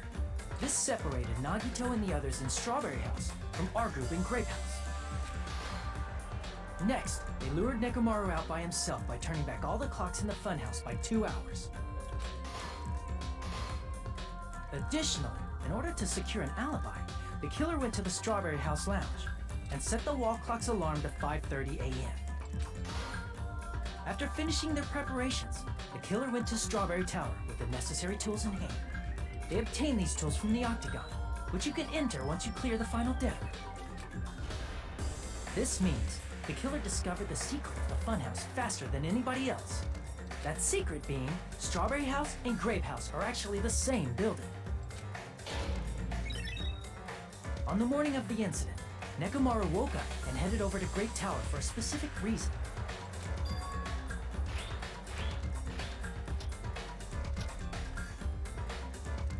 There, Fuyuhiko, who was at the lounge by coincidence, witnessed Nekomaru. According to Fuyuhiko's testimony, that was around 5 a.m., but by that point, the killer had already messed with our perception of time. In actuality, Fuyuhiko witnessed Nekomaru at 7 a.m. That's also the same time Monokuma Tai Chi begins. Nekomaru went to Great Tower to participate in that. However, because the contact elevator was broken, Nekomaru was unable to go to Great Tower. So he decided to try going to Strawberry Tower. But the killer was waiting for him there. With the power of hamsters, they were able to press the good night button on the back of Nekomaru's neck. Still can't believe this forced him to enter sleep mode, rendering him immobile. How do you think I feel? I was gonna say, I thought because he's best boy, he doesn't murder anybody. Or does he justify it because he's just a robot? He's not a living thing anymore. No, we'll get to talking about a bit more of why he did it in a bit. But when I first played this game, right? Literally before the murder happened, during the last free time event, I had finished Gundam's Hope Fragments. I literally just finished it. And I bet you're super happy. And you're like, oh, he's such a wholesome dude. He'd never do anything bad. And then this happened. And then this happened, which I realized quite immediately that he was not in his room, even though he had one of the deluxe rooms. Okay. And I was so like, I was hoping that there would be something else or some other reason that he would be outside of his room, but that was never brought up of why else he was outside of his room. You're heartbroken. Oh yeah, you have no idea how much my heart was broken. But let's continue on for right now. From there, the killer began preparing to use the ultimate weapon.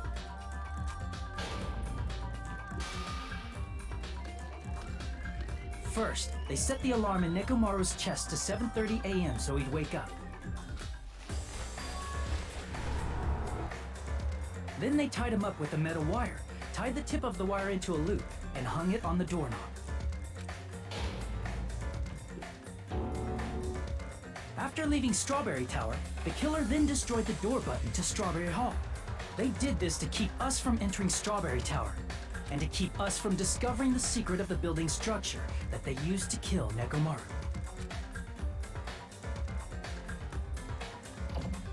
Then, they used the secret octagon passageway to travel to Grape House. After arriving at Grape Hall, they pressed the button to open the door to the tower. When that happened, the elevator-like floor of the tower began descending, and Nekomaru's body was still inside, dangling upside down in midair from the wire. The killer entered Grape Tower to see if their setup was successful, and placed a hammer on the floor to look like the weapon, then wrapped a chain around the back door. This was done to make us falsely believe we couldn't enter the tower from Strawberry Hall. With this, the killer finished their setup and tried to go back to their room using the secret passage, so they could craft their alibi when Nekomaru died from the fall. But something unexpected happened. Fuyuhiko, who saw Nekomaru earlier, was still at the lounge. As a result, the killer couldn't return to their room, and with no options available, time ran out. The lounge's wall clock alarm started ringing at 5:30. Well, actually 7:30. To avoid a worst-case scenario, the killer was forced to appear in front of Fuyuhiko with the others. When the wall clock's alarm rang, that was also the same time Nekomaru was waking up. He woke up while he was still hanging upside down, so he couldn't help but sway his body powerfully.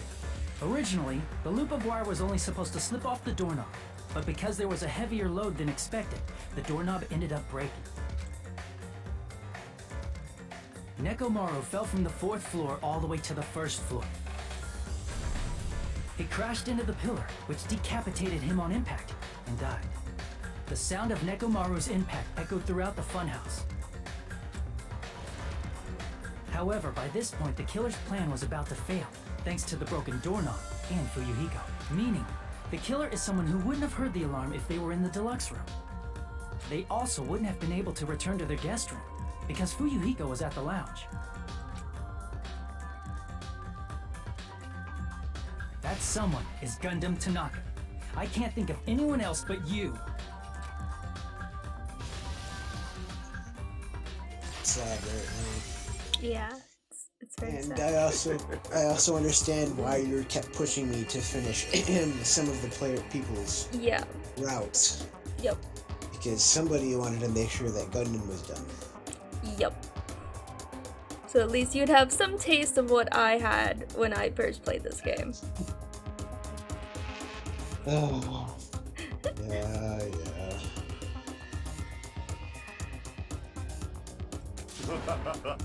That was splendid. For a mere human, you did quite well. Stop. Stop it already. Stop using weird words to avoid the truth. Or I'll friggin' kill you myself! I cannot believe it. Yeah. I just cannot believe. You killed Nekomaru? I cannot believe something like that. You don't wish to forgive me? Do you feel regret? Then finish it! Cast your impure votes for Gundam Tanaka! My beloved, deadly foes, let the voting time begin! And he's fucking taking it.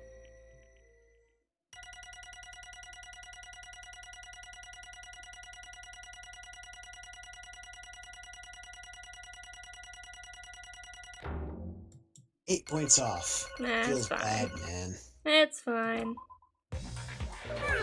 This result isn't all that exciting. Now then, please pull the lever in front of you and cast your vote. Who will be chosen as the blackened? Will you make the right choice or the dreadfully wrong one? Please pull the lever! Crap! I bit my tongue at the most important part!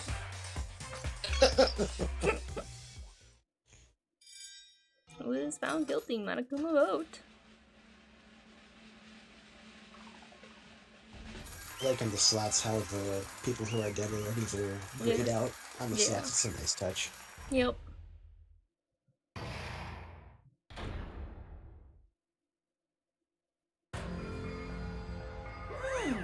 I'm gonna be bad if I bit my tongue again, so I'll speak slowly.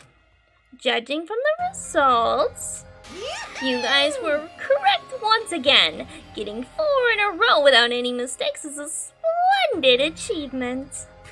That's right, the one who killed the robotic Nekomaru in the amazing funhouse was Gundam Tanaka. Nice! Yay, I said all that without biting my tongue. Now then. Now that we've decided who the killer is, let's do the execution already and get this over with. Hold on. It's true the class trial is finished, but that doesn't mean the incident is over. We can't finish yet until we hear it from Gundam. Jeez. No matter what he says, it won't change a thing. Well, I have no right to stop you either, so do whatever you like. Why do you want to talk to one who has lost? The loser merely leaves. It would just be unnecessary for me to say something. Listen well. Is what I would like to say, but for honor's sake, I shall correct one thing. Correct? You guys said I made Nekomaru powerless without fighting him. That, however, is a great mistake. Huh?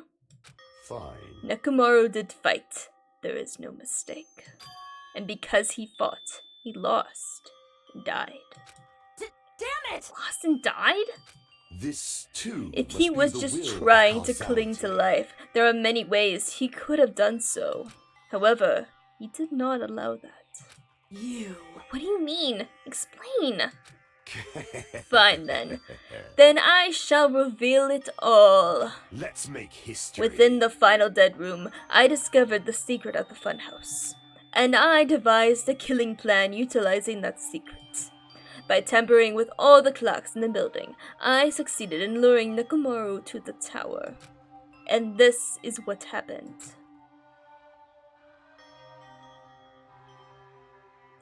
Nekomaru and I were alone in the tower, standing face to face with one another. I say I expected as much from Nekomaru. He sensed my subtle killing intent, and instantly understood the situation. And we had ourselves a stare down. In that situation, if he wanted to run away, it would have been easy for him to do so. He could have run away, or even called for help, but he did not turn his back to me. Instead, he chose a fight that risked life and death. That is... A fight that risked life and death. Let me tell you. He was serious too. He gave it his all to try to kill me. Huh? If I had died instead, the mystery surrounding the case would have been even more complicated. You would never know why I, the victim, went to the tower by myself. I can see it! Nobody would know that the victim, me, was actually the one who planned the whole thing. Could it be? Nekomaru really did that.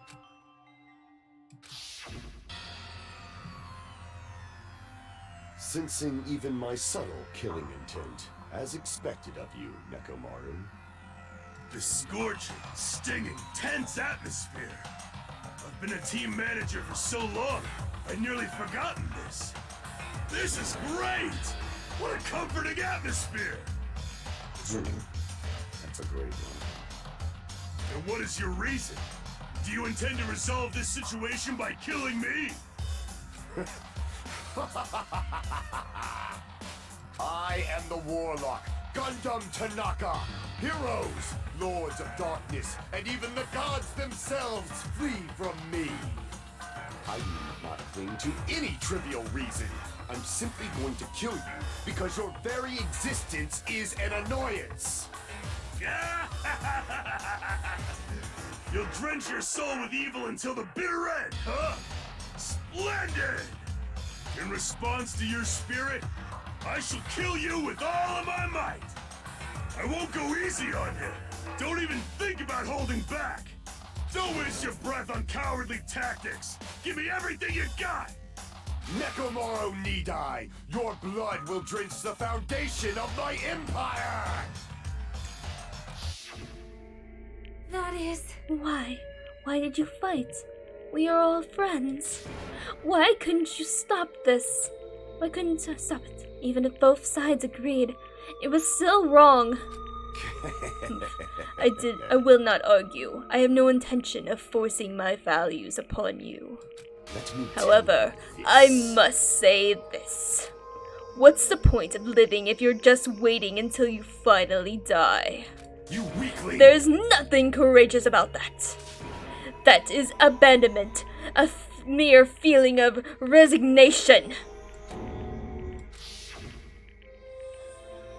Wait, are you telling us to just wait until we starve to death? I'd rather have that happen to us than have our friends kill each other. Do you mean that you'd rather die? Fall, my Ever tears. since we were locked inside that building, everyone had been dominated by that feeling of abandonment. However, nothing is born from resignation than simply a reason to give up. If you flinch, you will die! Giving up on life, that's just an insult to life itself. Let me ask. Have you fools heard of the term dog eat dog? Cannibalism? Fine. In zoology, cannibalism is a commonly observed phenomenon. Many creatures at some point in their lifespan engage in cannibalism. Listen well. That is what it means to live. If you say killing for the sake of living is evil, then what would you call giving up on life itself? I shall engulf this world. If a world would consider that justice, then I will fight that world with every last fiber of my being. Giving up on life and choosing death is nothing but blasphemy towards life. I renounce you! It is a violation of the natural order. It is the arrogance of humanity. Are you saying all that to try to justify what you did? But... Yes, he's justifying killing somebody, but okay. But it sounds like Nekomaru felt the same, too. That's why they fought, right? Damn it. Fine. That man had the courage to die when he needed to die. That is why he challenged me to our battle. Regardless, as I've already said, I do not intend to force my values upon you fools. I have betrayed you all. That is the absolute truth. Fall, but my tears. Even so, don't you think it's a better alternative to simply starving to death here? Oh, That belief is why you committed your crime. you... Hey, what about the final dead room? Did you do the Russian roulette too? Let's make history. Unlike Nagito, I only did it once, but compared to my battle with Nekomaru, that was mere child's play. Well, You know, after listening to you talk for a while, I'm starting to think that, well, it's also because you unexpectedly admitted your crime without much resistance. Gundam, don't tell me you didn't sacrifice yourself for our sake, did you? I can't believe you would ask such a foolish question. Just who do you think I am? I am Gundam Tanaka, history's greatest monster. My cursed existence is feared by all mankind. There's no way I'd sacrifice myself for the sake of you fools. Fade like dust Not in a million, not in a billion, not in 10,000 billion years. It is the name of pandemonium. It is impossible. Is that it? I mean, then I'll just leave it at that. Now then, let's be rid of this foolish talk. It's about time the fun started. Monokuma, let us begin! So, yeah. His reason for killing was survival. Pure survival. Whether it meant he survived or everyone else survived.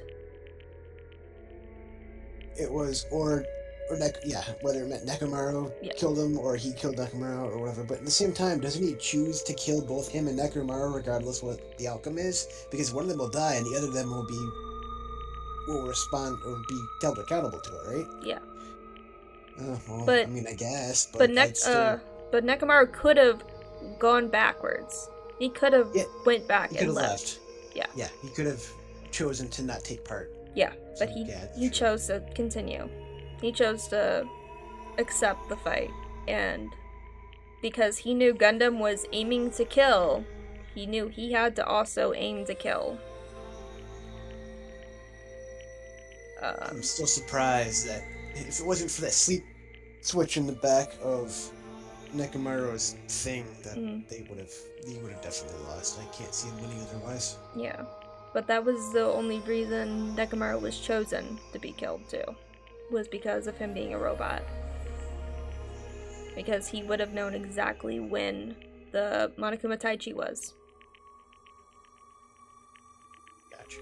Yeah, okay. Yep. But at the same time, there would have been nobody else really who would have probably taken up Gundam's challenge.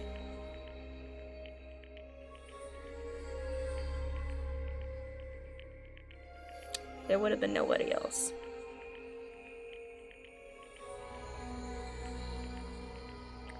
But, and even though, because people argue that Gundam's still a bad person for what he did, because he didn't just like turn himself in immediately. I would say that it's part of his belief of like, because he understands how the natural order of like living works, you know. He raises animals, he sees them live, kill each other, and then die. So he definitely put in his try to get away with the murder, because obviously he would try to at least somewhat put himself first to survive. But he's not upset that he lost, because either way, somebody survives. Yeah, everybody else lives. Yeah. So that's why he did what he did. Yeah.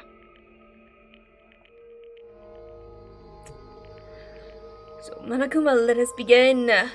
Yes, indeed. Yay! I got it! I have prepared a special punishment for the ultimate breeder, Gundam Tanaka. Please wait. Please wait. This is just too much. I beg of you. Please, Monokuma, please help Gundam. Huh? Sonia. I beg of you. Please, I beg of you. How pitiful. Sonia. An act as unrefined as stopping a man from going to his death does not befit a noble such as yourself. Gundam. It's fine to start for reals, right? Fine. Yes, I do not mind. However... What is it, my 4 dark devas of destruction? Not this part.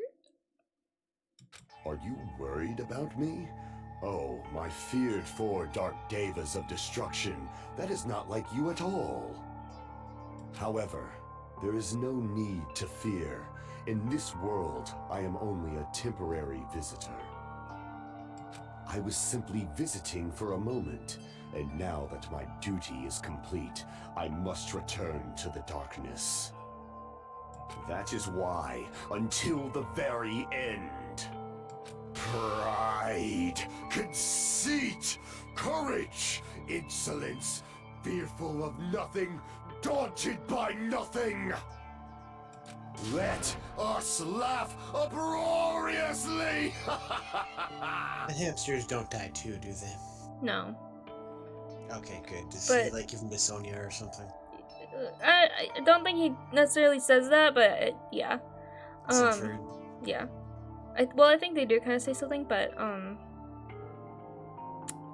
yeah, that's because I think the hamsters know that Gundam's he's probably terrified. You know, he's about to die. And the animals probably know that he's quite fearful and probably have a sense that something's very, very wrong. So that's why they probably were reacting, and that's why he spoke to them. And again, part of the whole situation of it is him saying that I am only a temporary visitor. He's accepting his death because he knew at some point he is going to die. And because, you know, he's a breeder and he sees life and death constantly, especially with hamsters that only live for a couple years. He's probably the one out of everyone who understands death the most. I mean, yeah, he deals with it constantly because he's with animals and breeding and whatever. So. And a thing with, like, when he was mentioning dog eat dog, hamsters will eat their own children.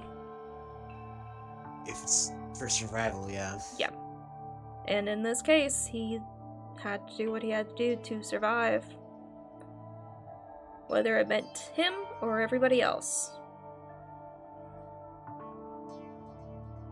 Let's laugh uproariously. That is Gundam Tanaka! I shall stick with my evil until the very end! Open sesame pandemonium! I shall fill hell with true hell! Let's give it everything we've got! It's punishment time! Here we go. Bop. Is he eaten by animals? That's what I would guess. Gundam has been found guilty. Time for the punishment.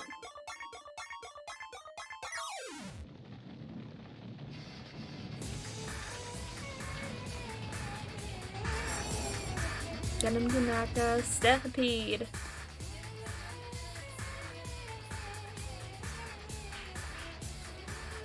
No. Smile.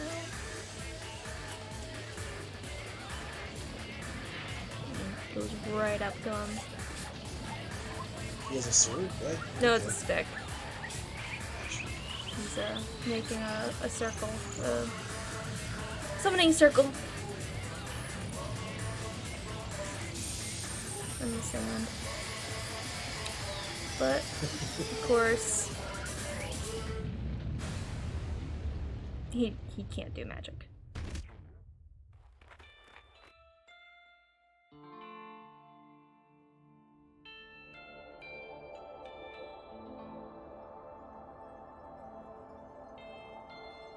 The circle of life, really. Yep.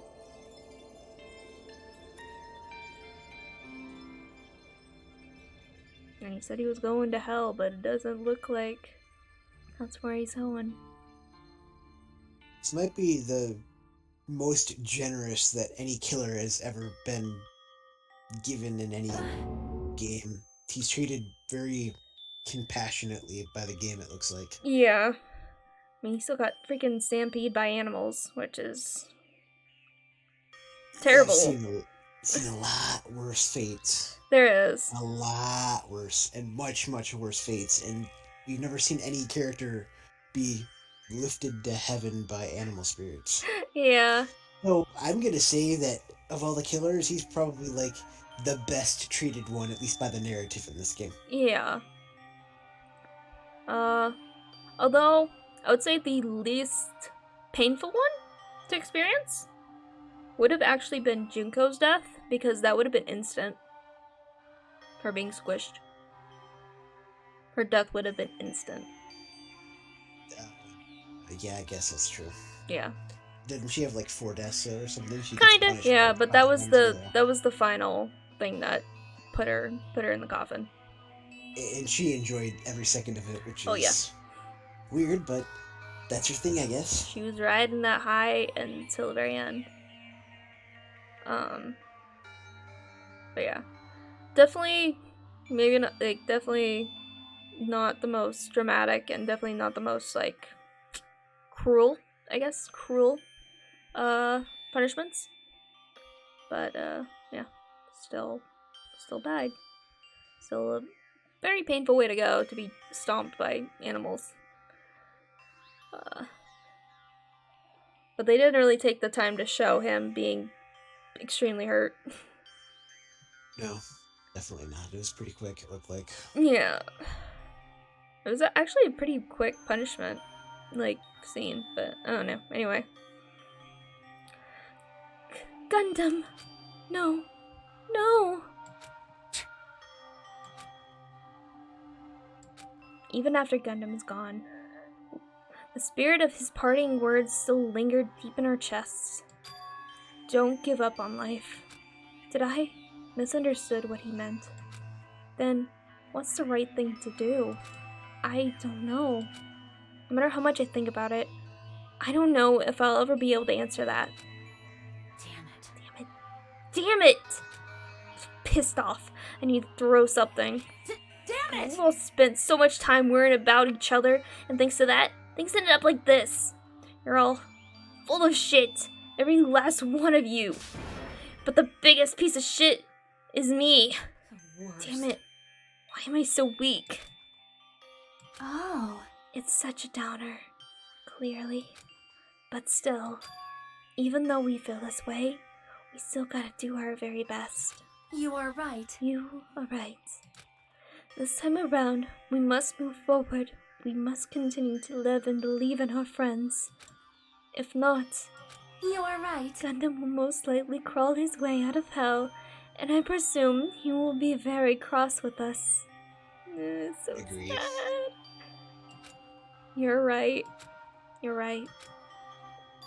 We shouldn't just stand here. I mean, it's not like this is over. We still have to do it. We still have to finish this. For the sake of our friends who have died, we need to finish this once and for all. So, don't just stand there. Stand up and walk. Move forward. Live. If you don't, everyone who fought and died will have died in vain. We can't allow that. Hey! So, how long are you guys gonna stand around chattering?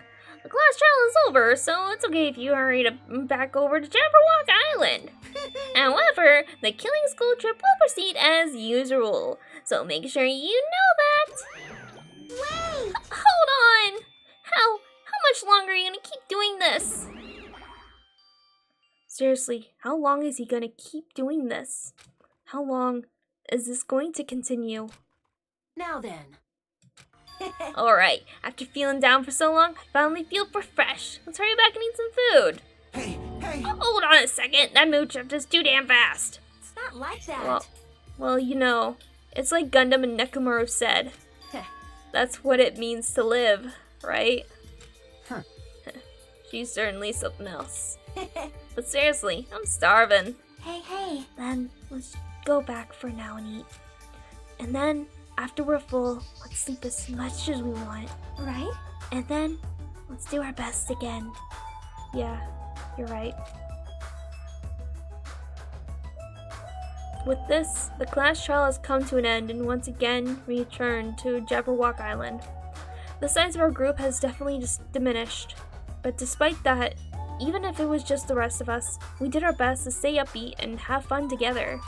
Of course, our optimism was only superficial, but at that moment, we were able to forget about the dark despair looming before us. However, the only thing I was worried about was him.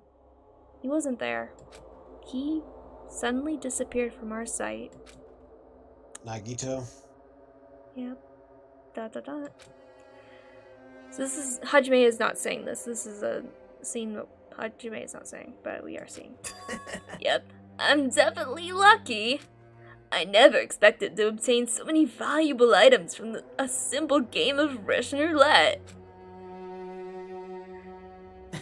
Thanks to that, I was able to learn the identity of our true enemy. And before everyone else too. That is just too funny. I mean, no one could tell that I was lying. There's no way the file had just Hajime's information. Well, I guess they were too busy with other matters, or maybe they've reached their limit. Regardless, I was saved. Things would get complicated if they found out. Sigh. Anyway, I can't forgive this. damn it. This should never be forgiven. There's no way I can let this run loose. I'll be the one who stops this once and for all. Even if it costs me my life. It's obvious. For the sake of Hope, I cannot ignore this. Monokuma Alright, Monokuma has arrived. Who summoned me? Now then. Thanks for coming.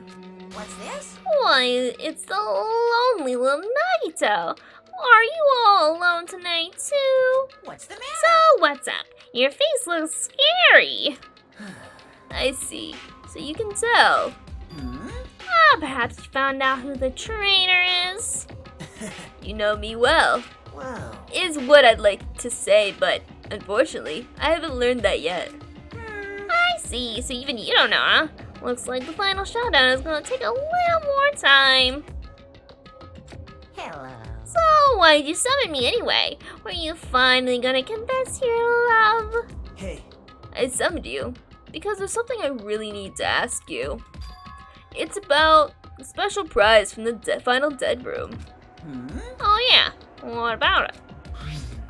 There was information about 16 people in the file I received. But isn't that weird? Say what? What's weird? You don't even Well, know? there's a traitor from the Future Foundation hiding among us, right? Including that person, the total number of students would be 16, right? Okay. That was my first yawn tonight. I'm surprised. Took that long. Isn't that right? But this file contains documents that were created at Hope's Academy, right? Of course. That's right. I just reused the stuff that the former headmaster spent a lot of time making. Former headmaster, I wonder who that was. Kyoko's dad? Yup. But If this file even contains information about the traitor, was that person also a former student of Hope's Academy? Who knows? Ooh, I wonder. hey. Could it be? Is this your doing? Did you slip false information to the file?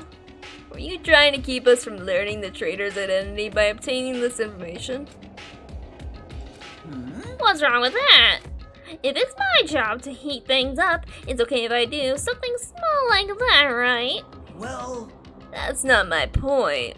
right? The point is, you actually know who the traitor is. Of course he does. What's wrong with that? You're getting all Well, riled up. you were splendidly correct when you say I knew the traitor, who the traitor was all along. But even though I know who it is, why do you think I ignored it on purpose? It's just like Monami after losing her magic stick. The traitor's existence means absolutely nothing to me. Their existence means nothing. Huh. No. Well, that's just how I feel. I'm sure you guys feel somewhat different. After all, that person is the evil Future Foundation lackey who's putting you guys through this awful stuff. That's not entirely true. I didn't really come here to fight or anything like that. Instead, I came here to offer my cooperation, you know. Huh? Cooperation? Hey. Your purpose is to fill everyone on this island with despair, right? That's why you're intentionally letting the traitor do as they please, right? Yep. Yep. If that's the case, I may be able to cooperate somewhat too. Right? However, in exchange, I want to know who the traitor is. I see. Interesting. Very interesting. No. Obviously, that's a big no-no. I mean, I would make everyone in your group feel despair. That includes you, too. Well, I knew you would say that. Besides, I just wouldn't be able to handle the sadness when you inevitably betray me later on. Just as I thought, you saw right through me. You're right. No matter what situation I find myself in, my core way of thinking will never change. In order to create absolute hope that shines brightly, stepletters such as myself and despair exist. Ooh, you're right. You're a true believer of hope after all. I must say, that belief reminds me of that person for some reason. Huh? Reminds you? I don't know who you're talking about, but if someone as worthless as me reminds you of some other person, they must be extremely unlucky. I wonder who they're talking about. Lucky. Unlucky? Yeah. Someone who may have been seen to not have very good luck. Makoto? Yeah. So he is Makoto's foil. Monokuma was saying that Nagito reminds him of Makoto. And It means that he knows Makoto. Probably knows him personally. Well, Nagito said he doesn't know who that is. He said, I don't know who that is, or who you're talking about. But whoever that person that apparently reminds you, that I remind you of, they must be extremely unlucky, because he looks down at himself, like Nagito does, so it would be very unlucky for this other person to be similar to Nagito.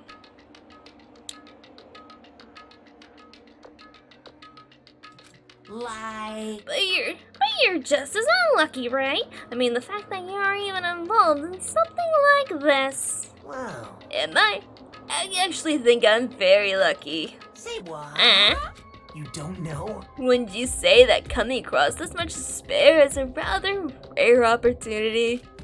I can't rely on anyone on this island. That's why I have to be the one who does it. If I can eliminate despair from this island, I won't be a stepladder anymore. I'll become true hope. I'll become an existence that could even be called ultimate hope. Ooh, the two of you are alike. You definitely remind me of him. Hey, there's one more thing I want to ask you. See? Who are you waiting for on this island? Huh? Looks like I'm right again. You're definitely waiting for someone on this island. Is the person you're waiting for actually on this island? Hey. Well, answer my question. That's... If that's the case, that person is already on this island. Ooh, wouldn't that be exciting?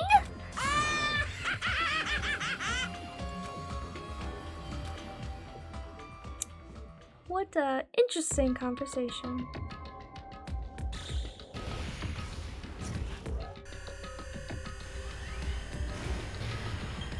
Five days left, 11 hours, 13 minutes. We're getting close to the end. Got one more trial, and assuming two people are gone, one victim and one killer. I think there's and then we'll have 2 trials? Yeah, and I was going to say, because the trial after that would be everything happens. And I'm assuming we get back into the school. Or we get into the school somehow.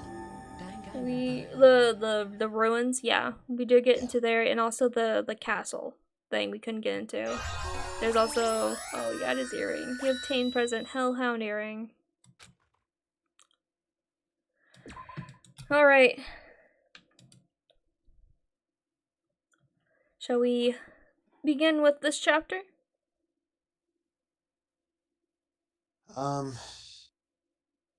Sure, that's fine. I don't work tomorrow. Let's get this chapter at least started a bit. After being released from the funhouse, we went back to living our less than ordinary lives. And just like before, our day began with us all gathering at the restaurant. You know, every time we meet up here, makes me realize just how crazy this whole situation is. The restaurant certainly feels more spacious than before. Of course it feels spacious. There are less than half of us here now than there were at the beginning. Stupid fool! Oh my! Huh? Did you hear something? Hey! It's Nekomaru! That was Coach Nekomaru's voice. Hold on. Huh? What are you talking about? He's no longer... What's up? Hehehe. I'll beat you up! What are you laughing about? I'll beat the crap out of you. Keep grossing me out like that. That's not cool. I was up all night working my fingers to the bone. I am concerned. More importantly, I'm starting to get tired of the seasonings in this restaurant. Jeez. Seriously, I'm starting to realize how valuable Tera was. Don't ignore me. I'm trying to talk to you about something important. Huh? Important? All right. This. It took me all night to make it. My. Is that a Nekomaru doll? I'm no doll. I'm Mini Maru. He made a little robot out of Nekomaru's parts. Kinda cute, actually. Yeah. Mini Maru? I took some parts from him to make it. What do you think? Awesome quality, right? Of course, it doesn't have free will or anything. It's just more like, you know, a toy. But isn't it freaking adorable? Are you serious? Oh! Thanks. It's so cute! Thanks, I'll keep it. Well... I never said anything about giving it away. You should just give it to Akane. Don't be so stuck up. Your stuff is my stuff, right? Whoa, hey now! That's a bully's logic! Man. Well, it doesn't matter. I made this to cheer you guys up anyway. And as long as we have it, we won't forget, you know, about Nekomaru's sacrifice for us. Like 2 sacrifices. Yeah. I think Sony says something. We're standing here today because of him. So if we're gonna prevent something like that from ever happening again, Engines revving. I guess we gotta it too, right? We just can't just keep running away. We can't run away like Nekomaru. Nekomaru didn't run away. We gotta be the same. I gotta admit, I never thought I'd hear you say something that awesome. Of course. In the end, Gundam told us to never give up on life. So I will never give up. I shall fight until the very end. Gundam, please watch over me. Miss Sonia? Sonia, what do you think of my little pep talk? Oh my. Did you say something? Are you kidding? What? I was up all night memorizing that speech. He's the newbie kind. And there's the punchline. Because Fuyuko just, said, hey, that was a pretty cool thing of you to say, and then it took him all night to figure that out, what to say. And Sonia didn't even hear it.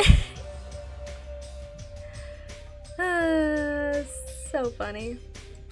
I really like this. Thanks, guys, Luigi. I am Mini Maru. Man. I'm only half as happy to be thanked by you. That's right. Oh, by the way, you can also use that to massage your sore muscles and pressure ports. You serious? Are you serious? That's amazing. Of course. Of course, I made it after all. Seriously, thanks. I'll take good care of it. Kane looks really happy. Hey. Anyway, what happened to Nagito? I haven't seen him like I usually do. You don't have to worry about that guy. He goes solo all the freaking time. Well. But still, I'm a little worried about how he was acting during the last class trial. Well, he's usually been a dangerous bastard, but he's crossed the line, you know? Hey. And that's even more reason we should avoid him. But still. But even if we avoid him, what are you going to do if he approaches us? Nagito's sudden change was really weird. I wonder, did he figure something out that we're not aware of? Now then. Anyway, Hajime, isn't it about time you told us what the hell was all that about? Huh? That? You know, what Nagito said during the trial. You still don't realize it? Jeez, get it together. You're supposed to be the symbols of hope, aren't you? Ah, I forgot. Except for Hajime, of course. Hey, bastard. What do you mean by, except for Hajime? Are you really a traitor after all? No, it's not like that. I didn't really want to say it, but I guess I have no choice. To tell you guys the truth, unlike the rest of you, well, apparently I was never part of Hope's Peak Academy's primary department. I'm a reserve corps student from the reserve department. Huh? Reserve department? It means, unlike you guys, I don't have an ultimate talent at all. Apparently, I'm just a normal person. Hmm. Is that all? What? That's it? Dude, don't ever scare me like that. It's not something that I can just brush off, especially since it's about me. I thought I just forgot. I thought I got to Hope's Peak Academy because I had a talent all along. But shit! My whole life, I've been wanting, I just wanted to feel, okay. And I thought getting into Hope's Peak Academy meant I finally became someone I could be proud of. Not some fucking backup student. Right? Cheer up, Hajime. It doesn't matter if you're from the reserve department. Of course. She is right. No matter what, you are our friend. You know, there is a saying in Japan. Listen. Fear is grateful for the danger. Hey. Al, you're saying that all wrong. Please. So everyone was here. It was a real close battle. I am sorry. I apologize. I was trying to cheer you up, but I ended up saying the wrong thing. Well, it doesn't matter. Stuff is just hard to say sometimes. Well, that's weird. Maybe you can't see me? Huh? They're ignoring. They ignored her. Just carried on with the conversation. Whoa, what the heck? You're covered in blood. You saw me? Yes, that's right. The mono beast this time was really strong. Gross, don't get close to me. Get out of here. Oh. No gratitude. I'm being treated like milk. Hey, why don't you clean that blood off? We're trying to eat. I guess I'm ashamed of myself. Wipe. There we go. Now then, allow me to report to you all once again. After a fierce battle that's never been seen in history, I finally succeeded in conquering the last mono beast. Because of this, it's finally possible for you to travel to the final island. I see. What a big reaction! It's like I'm surrounded by tons of shabu from all you can eat restaurant. Don't tell me this again. You're gonna say stuff like, it's not like we can get off this island. Why bother going to the new island? Well, it's true that I don't really expect much. Don't misunderstand. Who said we weren't gonna go? Obviously, we're gonna go, dumbass. So, assuming we were thinking about running away was a mistake. I'll show you. Because my if we serious can't run, side. we'll fight. I'll crush everyone who put us through this crap in one blow. Hey. Fight. Seriously, that person group is called World Ender for a reason, you know? What are you saying? Did you forget what you said earlier? Hey. Dumbass, I only said that because I was trying to impress Miss Sonia. Of course. What? Don't brag about that. Settle down. If you have the power to fight amongst yourself, then direct that power toward our enemy. All right. Now then, let us go forth. Offense is the best defense. Damn right. You're right. Now's not the time for us to be bickering.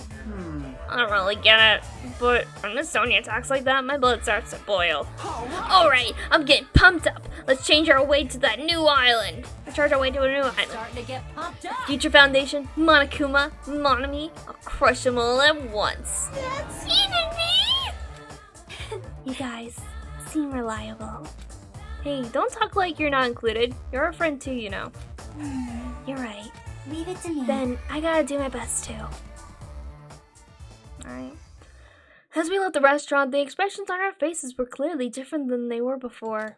We were filled with strong will and determination. Armored with that, we began walking toward the last island. But the clouds in my heart still lingered.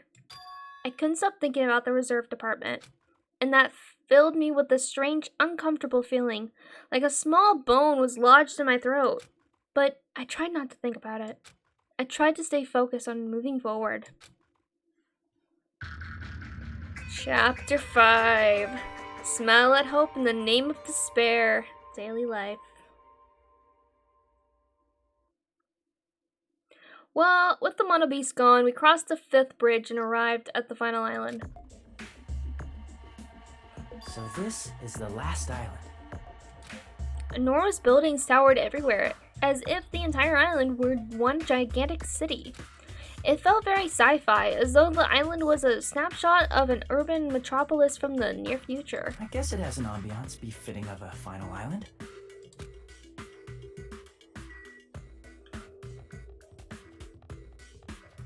I should see, Monokumas. Monokumas, where are you? Doody doody doody doody doo. Where is the list of the Monokumas? Where are they? Here they are. Okay. Okay. So one should be in here. Vendor Street.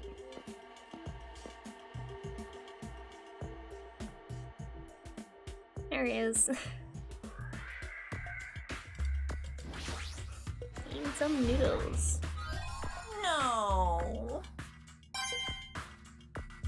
It's a lot of coins. Yeah, I have a lot. No, not that. There we go. Nothing really to look at? Okay. There you go. I was wondering who was lured here by the smell. I expected Akane though, not you.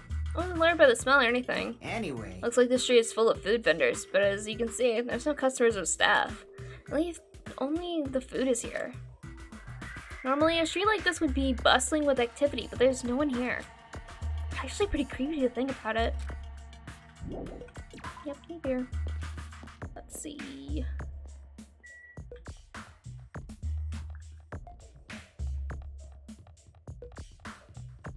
Factory. Plushie factory. White smoke is billowing from the building in the back. Is this some kind of factory? But if it's got a Monokuma's face on it, I'm sure it's a shady factory anyway. Hajime. Hajime, good timing. What's up, Chiaki? See? This building clearly looks suspicious, right? I was thinking it might be good if I thoroughly look around inside, but... Well? Since it clearly looks suspicious, I thought it'd be dangerous to go alone. Then, do you want to go inside together? I'm surprised you didn't say okay. Why are you hesitating? Alright, then I'm going inside. Inside the factory.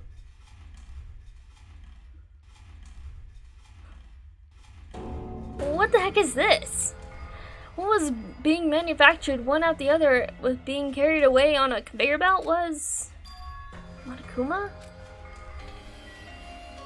And I need this one sticking out. I've been found. Mass-produced Monokumas. How would they need to mass-produce Monokumas? Apparently by palm trees. Clearly. The conveyor belt is endlessly moving through the enormous machine. The coconut tree carried by the conveyor belt is processed and eventually made into this stupid thing. But apparently they're just plushies. They're not like robots. So it doesn't really make sense of why trees are not... Okay. Monokumas were being tossed into this gigantic basket one after the other. They better not be real. I picked one up with my hand. I see, so these are plushies. Monokuma plushies. Oh, the real Monokuma is sort of like a plushie too. But unlike him, these are probably actual plushies. Humph! Isn't this the resemblance uncanny? They're my life-size plushies. Life-size plushies? Woohoo, I was planning to hit the big time with these. That's why I'm making them like crazy. I'm gonna be rich. But you've made way too many. You're gonna be overstocked when it's all said and done. Monokuma's life-size plushie. I don't want it. I see. So this place is for manufacturing life-size Monokuma plushies. What kind of messed up place is this? Don't look down on me. Do you really think it's just for life-size plushies? There's a lot more Monokuma merch in the goods warehouse next door. Hey. What should we do? Honestly, I don't feel like going. But still. But what if there was some kind of important clue? What are you gonna do? You're right. Then we should go there for just a little while. Let me go in here. Break room? Looks like the break room is on the other side of the store. It sounds like a place for housewives to gossip, but it doesn't seem like there's anyone at this factory. Okay. So that's everything in the factory.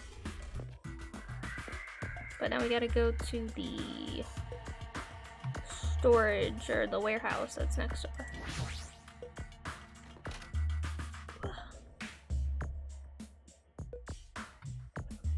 I think there might be another Monokuma here. I think. No, there's not. Okay.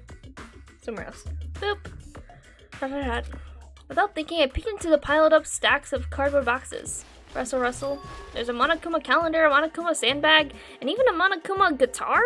First there was Monokuma archive in the funhouse, now there's a plushie factory and all these goods. How full of himself is he? Mascot popularity doesn't last forever. I gotta earn little big bucks while I can. A mascot that isn't popular anymore is like a piece of candy without any sugar. In other words, it has no reason for existing. He's starting to talk even crazier. Ooh, oh, okay. Wee, that's weird. Camera thing. There's a bunch of books stacked up high. What in the world are these? Monokuma's poetry collection. How stupid. Who the hell is going to read this crap? Hey, hey. There's another book here too. Let's see. Monokuma's Most Precious Moments. See? That's the actual title of this book, but if it's a collection of nude photos. Monokuma is already naked. Yep, I know. What does that mean? Okay. There are a bunch of cardboard boxes stacked on top of each other. There are various goods inside of them. There are even household appliances and musical instruments. They're probably used for packaging goods before they're shipped. Looks like they're waiting to be shipped, but I don't think these are. I think it's missing a word. Yeah, it's missing a word. It's a typo. I don't think these are ever gonna leave the island. Okay. No, can't look at that. I can look that up. Ton of CDs. All this stacked up stuff is a bunch of CDs. I thought these were gonna be video games, but they're just music CDs. The jacket says Monokuma's collection of songs and ballads. Is he planning to release an album? Character songs are all the rage these days, but I'm not all that interested in derivative works like that. I've never heard of a mascot selling his own character songs. Plus, it looks like he's already produced his 100th song. See, the 100th track is a festival psychopop dance rap that he performs with all his might. I don't even know where to begin. What do you think, Taki? It's like I can tell just from the ambience that there are no important clues here. Well, at least we confirmed that. Of course, the Monokuma is like cardboard things. This looks like a Monokuma panel, but why so many? I was thinking about using these to decorate the stores that sell my merch and make them look all boom. Then they'd stand out, you know? No store would sell your stuff. Of course not. You're such a fool. That's why I'll open an official Monokuma shop. I'm thinking about opening chains all over the world. Of course, the main attraction will be my life-size Monokuma plushie. I can't believe you thought that far into the future when you made these. Your business is doomed to fail. Enough already. You have no business anyway, so just stop it. No. Hey, don't say that. Let's do our best together. We'll be as popular as Pogs were in the 90s. Hey. Don't you remember how long those stayed popular? Besides, if you're serious about opening a business, you've already committed a major mistake. I won't forgive because there's no merch of me. My little sister. Lonamy, my little sister. Don't you know the Aesop's fable about the rabbit and the bear? Not a tortoise? Hey. A long time ago, there were these two old guys. Two old guys living together. The old guys thought rabbits aren't as popular as bears. And do you even need the old guys in that story? In other words. So even if I made merch of you, it's pointless. A hat-pink rabbit is so lame. You don't even have 1 ounce of good fashion sense. You stupid You did this to me. You're the one who has no fashion sense. Yep. What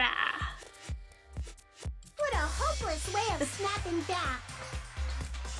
Not a JoJo reference. Yeah, totally not a JoJo reference. Not at all. But honestly, I can't help but feel like I might have made too too many panels. Special So whoever wants to decorate the room, please do as much as you like. Here. Come on, what are you waiting for? Hajime, let's run. You're right. Get the fuck out of there. We ran out of the warehouse, narrowly avoiding Monokuma's plan for inventory disposal.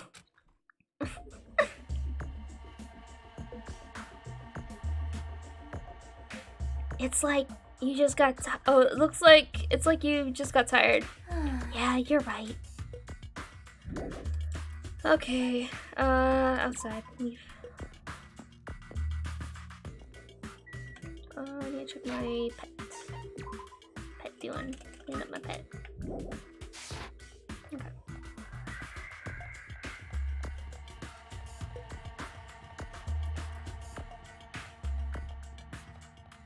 Military base. Oh, hello. Who does Danganronpa?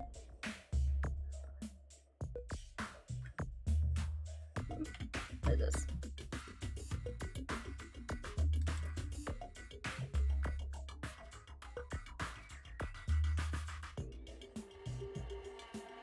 Oh yeah, I think I got this sent before. I think I still have the tab open that I had it before. Yeah, I still did. I just haven't gotten around to it. I've been so busy. I've been wanting to check out what that was. Sorry, somebody sent a link like thing in the chat. About it's saying like a new Danganronpa game, but I have no idea. Like, I think it's a fan-made game thing. I'm not sure. But I got a link for this last week too. But I saved it as a tab to try to look more into it. I've been so freaking busy this week, so I'm gonna be busy the next week and next week. Yeah, I'm gonna be busy. I will definitely check that out as soon as I can. Officially try medium. I'll try it out later. See what it is. Anyway, for now, let's continue on with this game. That thing over there. Is that a tank? Is it real? Not just that, there's a lot of other stuff here that looks really dangerous. Yeah, no kidding. Truck. Oh, there's a Monokuma over there. Is this a military truck? Unlike the airplane at the first island, this looks like it actually has an engine inside. But I don't even know how to drive. And besides, it's not like I can escape this island by driving off of it. That's true. I knew you could do it. Another truck. It's a military truck. There's something in the cargo box. Firearms? And there's a ton of them. There's a lot of different weapons, like guns and anti-tank rockets, carelessly stacked in there. Is it really alright to handle these carelessly? No, okay. Thought I was gonna look at the hangar. Yeah, let's look at the tank first. This is a tank, right? Is it real? Can it move? Let's talk to Sonia. This appears to be a military base. Is that so? Despite the fact that this island is quite small, the military technology here seems rather extensive. These might prove useful when the time comes to combat the future Foundation. Useful? There's no way we'd be able to operate stuff like tanks and heavy weapons. Huh? Really? In my country, even a child in grade school can operate a tank, no problemo. No problemo? Of course, in modern warfare is a required class in all our grade schools. An obsession with anime, and now this. Sony's country has never ceased to baffle me. However, weapons are only weapons when humans start to use them. I am concerned. If no one uses them, they are nothing more than scrap metal. You're right. Unfortunately, the stuff in the base probably won't be useful to us. Please wait. No, that is wrong. Huh? Well, I have discovered a puzzling document in the tank operator's seat. That's the Future Foundation's insignia. Jabberwock Island Development Plan? What is this? However, I assumed it belongs to Monokuma, and it was placed there rather ostentatiously. I do not know how much we can trust it. You think it could be a useful tool? Monaco probably did leave it. Like you said, it's hard to know how much we can trust it. So what does it say? Beyond what is written here, I do not know much. Well? But it does document Jabberwock Island's redevelopment plan at considerable length. What is that plan? To place Jabberwock Island under the Future Foundation's control and prepare it as a central headquarters. Central headquarters for the Future Foundation? I thought Jabberwock Island was a tourist destination. Why would the Future Foundation be interested in it? In actuality, there was something written in there here that caught my attention. The travel agency that managed Jabberwock Island went bankrupt, so the island was uninhabited for a long time. Because of that, the island was unaffected by the incident, which allowed them to easily gain a foothold. Wait, hold on. This place was uninhabited for a long time? If that's true, the maintenance here has been way too attentive. The items at the supermarket are always stocked, and the hotel is still really clean. Could the Future Foundation's responsibility? But more importantly, what's the incident? What does it mean that the island was unaffected by it? I cannot discern that from this passage alone. Simply reading it will not help me grasp what those words mean. Well? However, there is one more thing that caught my attention. There's more? Do you remember the guidebook to Jabberwock Island? Okay. Someone's tired. Oh yeah. Surprised I'm not yawning more. Do you remember the guidebook to Jabberwock Island in the library?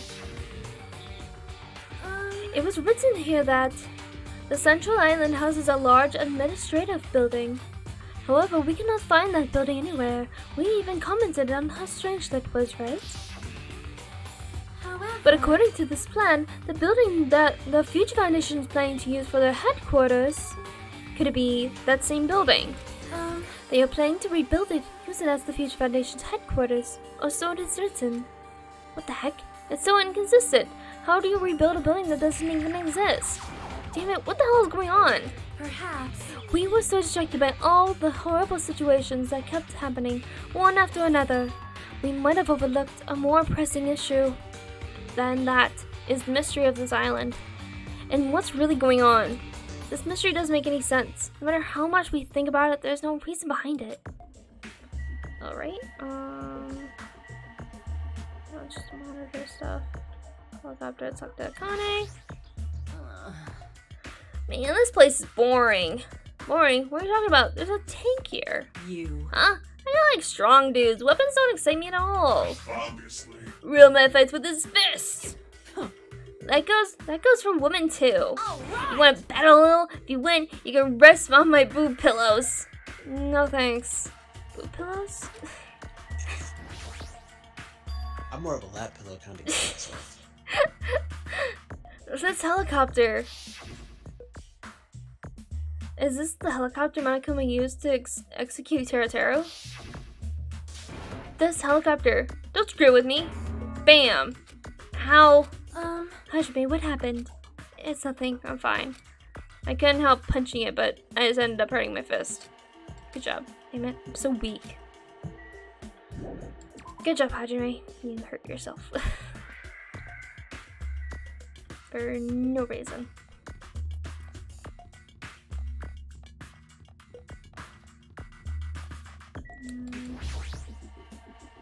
Sea King Industries, I think is that? Yeah, Sea King Industries. Ugh. There's a bunch of strange machines lined up in all directions. It feels very sci-fi. Sea King Industries. Huh? They're a company that specializes in manufacturing electronic installation and other machine parts. They're a mid-sized company with only 100 employees, but they're the biggest corporation in Jabberwock Island. And this place looks like a research facility. For a mid-sized company, this is a pretty nice facility. I guess so. I only read about them in a pamphlet next to the reception desk. Besides, the size of the company isn't the issue here. What's going on? This company obviously doesn't make machine parts, so what the heck are they making here? He's right, it's like they're making something more dangerous. I see. It seems like it might be a good idea to thoroughly investigate this place. Oh, there's Monokuma over here I gotta grab. Huh? Are you serious? Great, okay. So over here, look over this. This machine is making another machine. The finished product looks like it's modeled after a four-legged animal. Hey, doesn't that animal-looking machine remind you of anything? Are you talking about the monobeasts? Maybe. Is there any chance that these monobeasts were created here? The monobeasts were created here? Fine. Yep, that's what this place is for! No matter how much you insist it's a game, people won't be convinced if a place like this doesn't exist, right? Bye-bye! That's why it's just fine! There's something wrong What with the heck you. did he mean by that? It wasn't making any sense at all. Doesn't matter who's convinced, because I'll never be convinced. What's going on? I mean, this place is for manufacturing machine parts. Why are they able to create such a dangerous robot in a place like this? Does this mean Monokuma took over this place and modified it to do this? Damn it, I don't even know what I'm saying anymore. This automated machine looks like it's making something. Is this a mannequin? Maybe. It's a humanoid machine. It's not a robot. You serious? Seriously? How can they make robots? Hey, just how far did technology advance without me knowing? Do you think Nekomaru was made here? That was close. As a similar humanoid robot. It's possible, maybe. Hey. But why would a company like that manufactures machine parts have access to this kind of technology? I don't know. Maybe this place is somehow connected to the Future Foundation too. Anything else? Let me look at. I don't think so. Talk to Kazuichi again? Hey Kazuichi, get over yourself. Huh? Why? Why? Because you're just because you started laughing all of a sudden. Well, obviously, what else am I gonna do except laugh? I mean, it's just so childish. What are you talking about? Hey. Well, there's a computer over there. So I started snooping around to see if I could find any clues. Whoever was using this computer must have been sending emails to his buddy or something. He was probably trying to write a manga or something. He sent one of his story ideas to his buddy. It was such a horrible delusional story. I was so embarrassed to read it that it gave me goosebumps. Delusional story. So what was written in the email, anyway?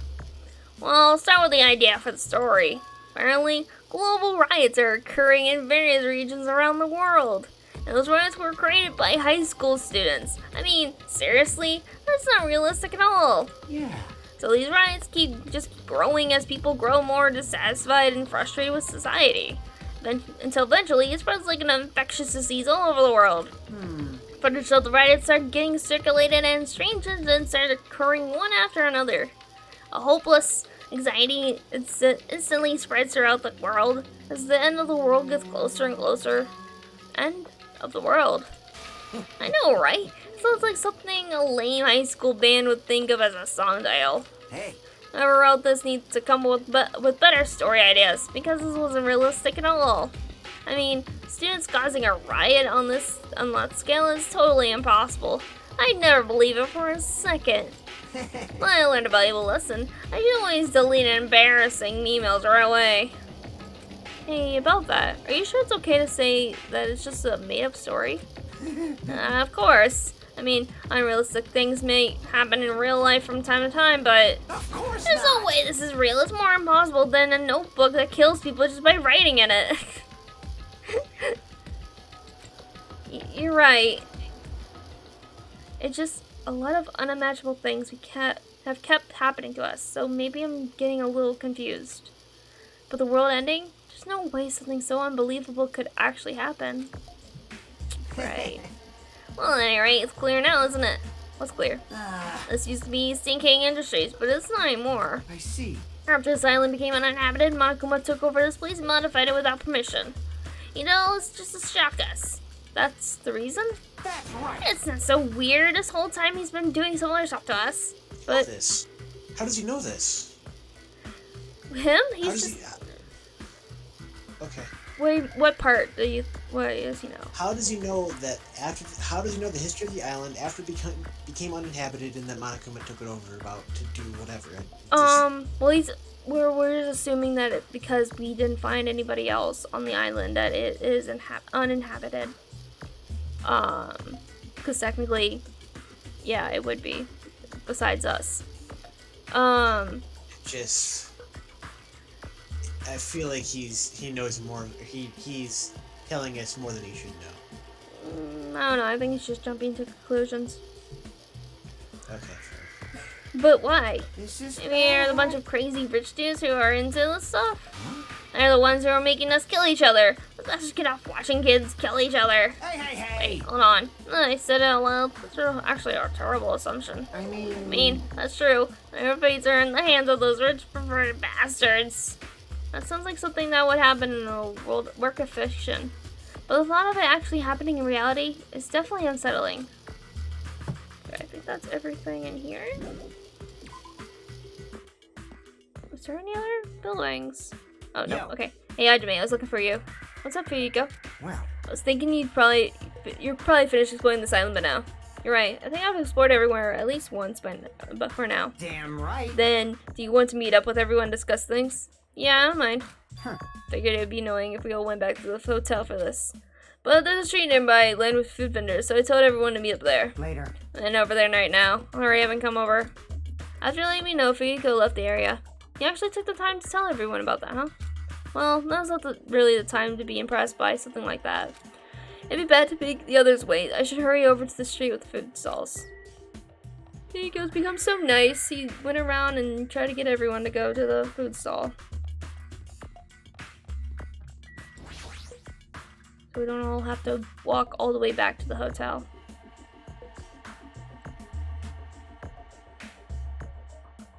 Huh. Alright, looks like everyone's here. Huh? What about Nagito? Who cares? It's not like he's our friend or anything. Like... I couldn't get in touch with him. I don't know where the hell he is or what he's doing. Now then. So, how'd it go? Did you learn anything about the Future Foundation? Not really. I feel like I learned stuff, but I also feel like I didn't learn anything. It's not clear which information we found is believable, if any. However, I believe there is no question that the Future Foundation is behind everything that is going on. Well. Are we sure about that? Huh? Huh? What are you saying? If they're not our enemy, then what are they? If they're our ally, there's no way they'd trap us on this island. Well, yeah. That's true, but it's something I've been thinking about. Hey. Monomi works for the Future Foundation, right? She's pretty much admitted it by this point. But even though Monokuma is forcing us to kill each other, Monomi has been opposing him. Huh? You mean pretending to oppose him, right? That's wrong. No, I don't think she's pretending. They clearly hate each other. Then it's possible that the enemy of our enemy is actually an ally? Because she opposes Monokuma, you think she's our ally? Please wait. Even if they both oppose one another, it is not possible that they are both our enemy? I'm starting to get Like a three-way battle. That's kind of hot. Hey. Hey, why, after all this time, are you suddenly backing up the Future Foundation? Whoa! Are you talking like that because you're actually the traitor that's working for them? Damn it. Don't be a fucking idiot. I won't be No fooled. way, you're clearly suspicious. I mean, if you don't... Settle down. Kazuichi Soda, shut up. Thank you, Sonia, for saying it. Yes! Listen. There was never a traitor. Monokuma lied to us. Oh my. Lied? Well? It is simply a false entity that Monokuma made up so we would be suspicious of each other. You insolent How can you not believe in your friends after everything we have endured together? Weak. How weak. Hey, look who's here. Instead of facing the problem directly and overcoming it, you're desperately trying to run away. Such despair. That weakness is hopeless. Nagito? Hey, buddy, how are you? Nagito, where have you been this whole time? Jeez. I wonder where your thought process wandered off to. As usual, you guys just keep running around in circles. What are you, hamsters? Oops, if I compare you guys to hamsters, will I get yelled at by that weakling who dropped out? That is... What does that... Now then. You asked where I've been this whole time, right? Well, I was in the middle of looking for someone. Looking for someone? I thought that person might have already arrived, but I guess I was wrong. Maybe the person is hiding in a secret location and carefully watching us. Hey, what are we talking about? You saying there's someone else on this island besides us? It's probably the survivor of the killing school life. Huh? how about it? If so, a lot of things might start adding up, don't you think? Are you talking about Byakuya? He's the survivor you're talking about, right? What? Huh? Oh, I see. You guys have only reached that stage. What stage? You're not making sense at all. Not making sense. Jeez. But still, if you think about it properly, you might be able to figure it out. Why would Byakuya, or survivor of the killing school life, die in vain like he did at the very beginning? Right? Don't you think it's strange? Huh? What does that mean? That is an order. The issue is not that what he is not with what he means. Please take back what you said about Byakuya dying in vain. That's right. Yeah, listen, Miss Sonia. Well? You have been acting very strange lately. I do not like this version of Nagito we have been witness to. I don't like it either. Well, I never liked it in the first place. This is trouble. It looks like I'm being hated. Well, that's understandable. There's no way you guys can even comprehend my suffering. Knowing the truth would be pretty painful in its own way. The truth? What truth? What do you know? Curious, are you? But why don't I tell you guys after we've found out who the traitor is? Huh? Actually... Tell you the truth, I still haven't figured out who the traitor is. But it won't take me very long. You guys don't have to worry. I'll weed out the traitor, even if it costs me my life. What? You're going to weed out the traitor? Please wait. As I've already said, there is no traitor. I'll bet in the end, you're just gonna raise your hand and go, I'm actually the traitor, right? You're a funny guy, Gazuichi. But why don't I tell you guys that after we found out who the traitor is? If I'm able to wipe out all the despair on this island, will I This is exciting! Will I become the ultimate hope? Well, you're not Makoto. Ultimate hope. At least I don't think he is. Yeah. I was gonna say, I'm like, you think so now that he's not the ultimate hope? I don't know. Maybe he's a brainwashed Makoto. Maybe he's had all his memories separately and he's actually Makoto. I thought he was Makoto the first time I saw him, then I'm like, no, then I'm like, yes, and I'm like, no, I've gone back and forth like 5 times at this point. What the hell are you talking about? Have you finally lost your damn mind? Now then. Now then, I should get going. But if you see Marakuma again, there's something I want you to tell him. Tell him he doesn't need to provide a motive anymore. Huh? Tell him not to worry because I'm planning to go all out. Besides, the next one will probably be the last. Could it be? Nagito, what does that mean? Bye now. Bye. Nagito ignored Chiaki's question and left us. We were powerless to stop him. It was clear to us that trying to stop him would just be useless. Hey! I don't want to think about it, but could he be planning a kill? Are you kidding A me? kill? Who? Who is he gonna kill? Damn it! Based on how he was talking, it looks like his target is the traitor. Please wait. There was no such person.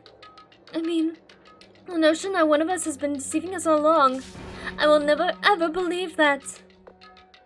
Like Sonia said, I can't believe it either. I don't think any of us could do that. But what if it's Nagito? Or what if whoever it is has forgotten about it? What if the traitor has forgotten that they're the traitor? Just like how he forgot that I don't have a talent? Well, regardless of who he's targeting, there's a high chance that he's planning to kill, right? That's right. And we gotta tie him up again. Force him to stop is the only way. Oh. It's impossible. Nakamura's not here anymore. I'll show you my Heh, serious I got what it side. takes to deal with someone as weak as him. I'm here too. There you go. Then that's a yes, right? Just leave it to me. Once I come up with a plan, we'll meet up again. Time Nagito, huh? Kazuichi is right. It's dangerous to let Nagito wander freely. If we're being cautious, we have to act fast. But what is this indescribable anxiousness that I'm feeling? I hope it just means I'm thinking too much. Sure. For the time being, we decided to finish our exploration of the final island and return to the hotel. It was already dark by the time we returned to the hotel. Anybody outside? Anybody outside to talk to? Oh, Connie's outside.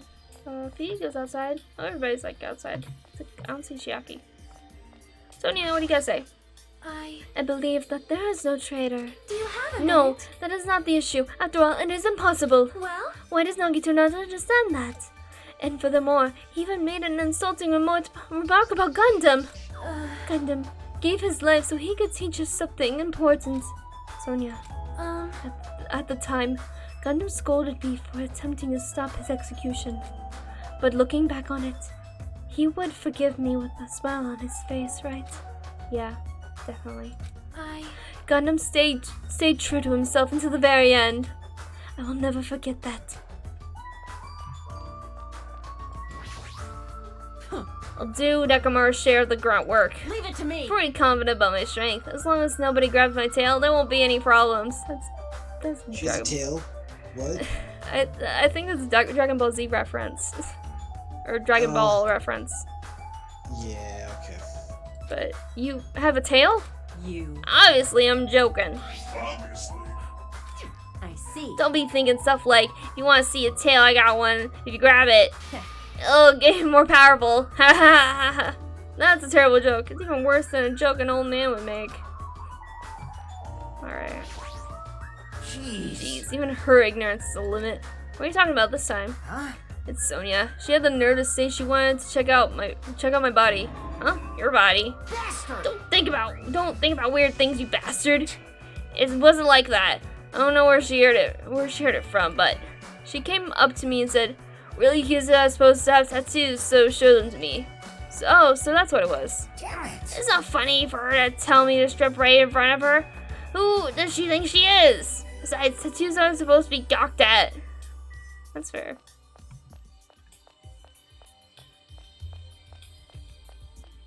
Alright.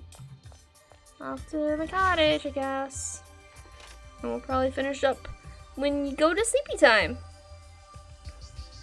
There's one more Monokuma doll I need to get, which will be later.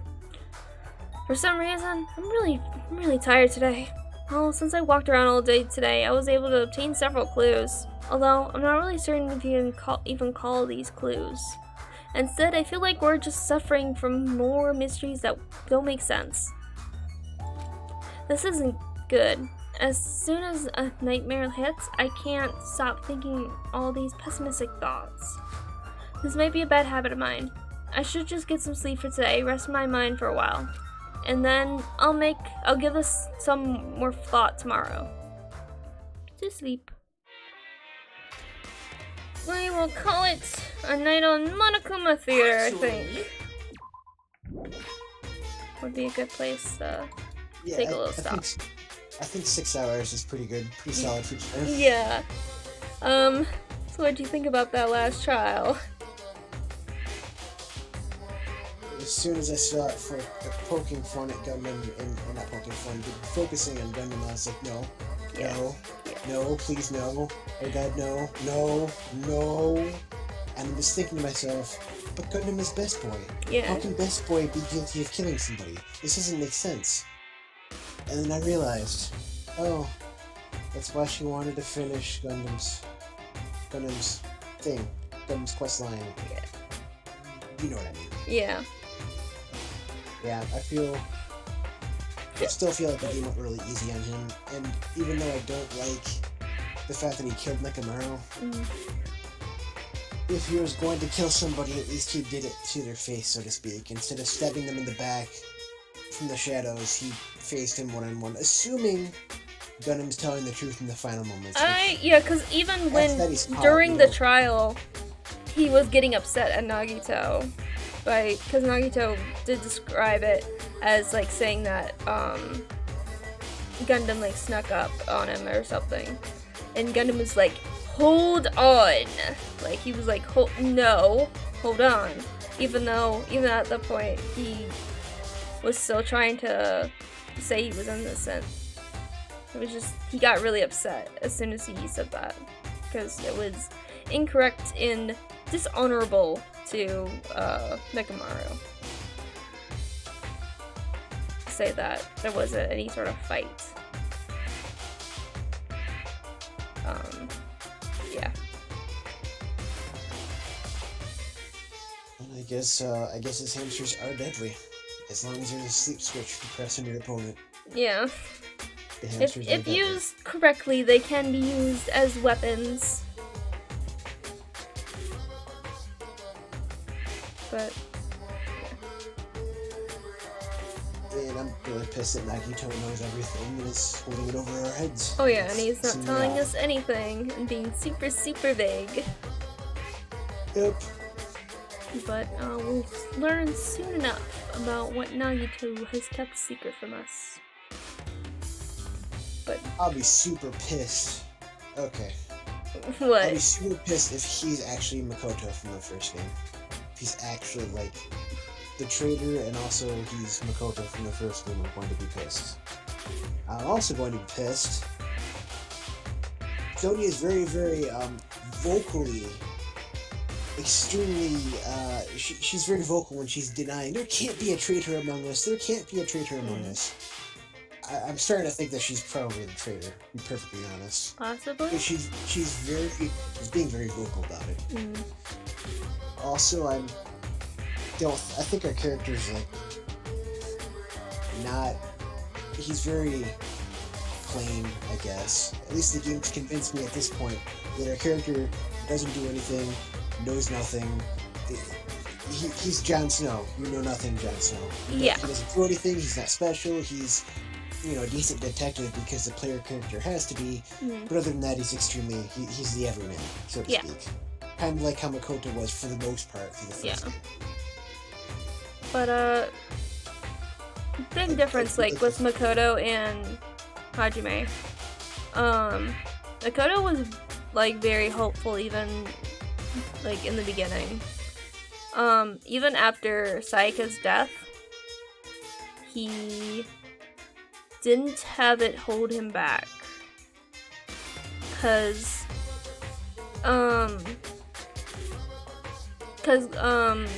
Kyoko tried to like kind of somewhat cheer him up by saying that Sayaka was hesitant about actually committing the murder and that's why she lost, and if she really didn't care about what happened to Makoto or anybody else, she wouldn't have tried to leave a message for saying who killed her. Yeah, 11037, the writing on the wall. Yeah. Yeah. She supposedly would not have left Leon's name in the wall because it would have made it look like we did it. Makoto did it. Yeah. But Makoto was like, well, we don't know that for sure. Because it could have just been she wanted revenge on the person who killed her. And then because Kyoko was saying like we have to move past the death, and and Makoto's like, no, I don't want to move past it. I'm going to take it with me through this entire thing and hold it with me. He's going to take the memory of his friend. Yeah. I don't know, I think Sayaka being his friend is a little bit of a stretch considering how badly she backstabbed him, and she was going to pin the murder on him because it happened in his room. Yeah. That's 110% the things are going to go. Yeah, but even then, Makoto was more blaming Monokuma, blaming the situation that they were in. Because she wouldn't have done that if they weren't in that situation that they were forced to be in. Put by Monokuma. And he made the situation and encouraged it. Yeah. He made the motive, he made it, gave the motive, gave the want to do so, set up a way for basically saying it's okay to kill, because I don't think if they were, you know, left to themselves without having a Monokuma or anybody to tell them what to do, nobody would have killed each other. He gave them motive, which was escape, which everybody wanted to do, because they assumed that there is life outside, which I guess we don't even know for sure if the apocalypse happened or not. Yeah. It's still been kept vague. It's still an open question. Yeah. But Hajime immediately, during this, in the beginning of the game, was very questioning about the situation. Even when it seemed bright and sunny and everything seemed safe, he was still like, I don't trust this at all. He was very... That's my worm thing. He was much more suspicious about things.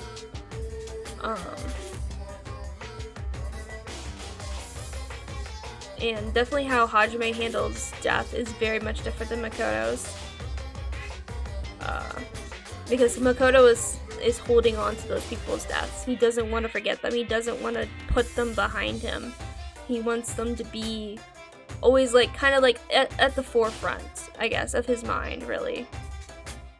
I think his philosophy, he basically thinks that if he carries the memory of his friends with them, they're not really gone.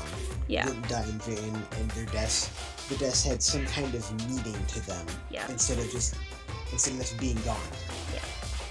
And especially with that last trial and everything, Hajime was saying he'd rather everyone die than continue, like, to have another killing happen. Which would really mean that everybody's deaths up till that point would also have been in vain. Like, what their sacrifices would have been for if they just all died at that moment, at that time. Yeah, it's true. So, Hajime and Makoto's sort of comparisons are really interesting, because Makoto, even at the beginning, Makoto was like, oh, I'm just a, normal, regular guy. I'm pretty normal beyond normal. Hajime never really particularly said he was normal. He was just like, I like stuff, and, I play video games, and, But he never really said he was, like, average, particularly.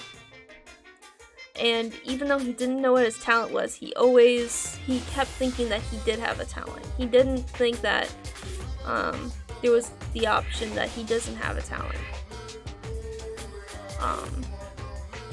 And I don't think even Makoto, even though he's sort of like the ultimate hope kind of thing, I don't even think he really considered his talent a talent, He never really thought about it.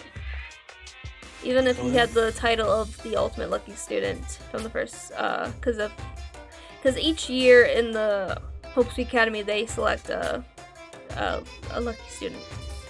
He never felt attached to having a talent. Well, he called himself the ultimate unlucky student because he was drafted into the killing game, so he thought he was like the worst off person. Yeah. In the whole planet. Yeah, a little bit, but I think that was more of him being not really dramatic, but just him being upset, saying like, how am I the ultimate lucky student when I'm really should be very unlucky for being in this situation. I feel like the only being lucky in the first game that he ever got was when he didn't get killed by the mastermind. Yeah. When he was sick. That's like the only lucky thing he had. Other than that, and what's his face? Alter Ego saving him during one of the trials. The Alter Ego, yeah. When he was about to get executed. So I guess in those two instances, I guess he was the ultimate lucky student. A little bit, but I think it's much different than Nagito, because Makoto definitely experienced a lot of bad luck. With his best friend at the, in the beginning of the game committing murder and dying in his bathroom, or attempting to commit murder, and she died in his bathroom. Also, there was the part, I don't remember when this happened. I think it was actually near the beginning before Sayaka stuff happened, where Mondo was getting really pissed off, I think with Byakuya. And Makoto was like kind of just like stepping in, like, hey, calm down. And he got punched by Mondo and got knocked out. And then he also got that like feverishly sick, which it almost killed him. Because of the masked person. In comparison to Nagito's actually was, in the very beginning at least, was, well, not at the very beginning, but for most of this, has been pretty happy that he's in the killing game. He gets to observe the Ultimates fight off against despair. He felt very lucky and very happy to be in this situation, unlike Makoto, who was not.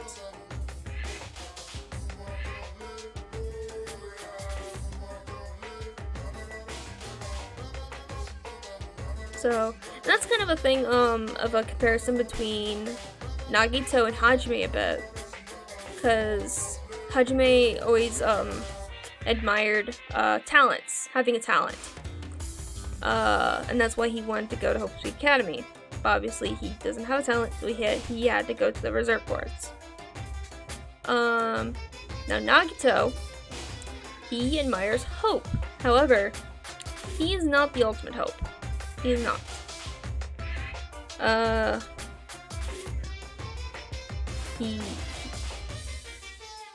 Even though he has a talent, even though he doesn't really consider it much of a talent, even though he has a talent, he still is just like, he still looks down on himself, even for having that. Except now, for some reason, he just thinks he's hot crap. So it's interesting, just like comparison between them, I think, where it's like they both want something that they can't have, or that's something they just didn't have. That's not what they were born with, as Nagito might say. You're either born with it or you're not, and they were not born with what they wanted.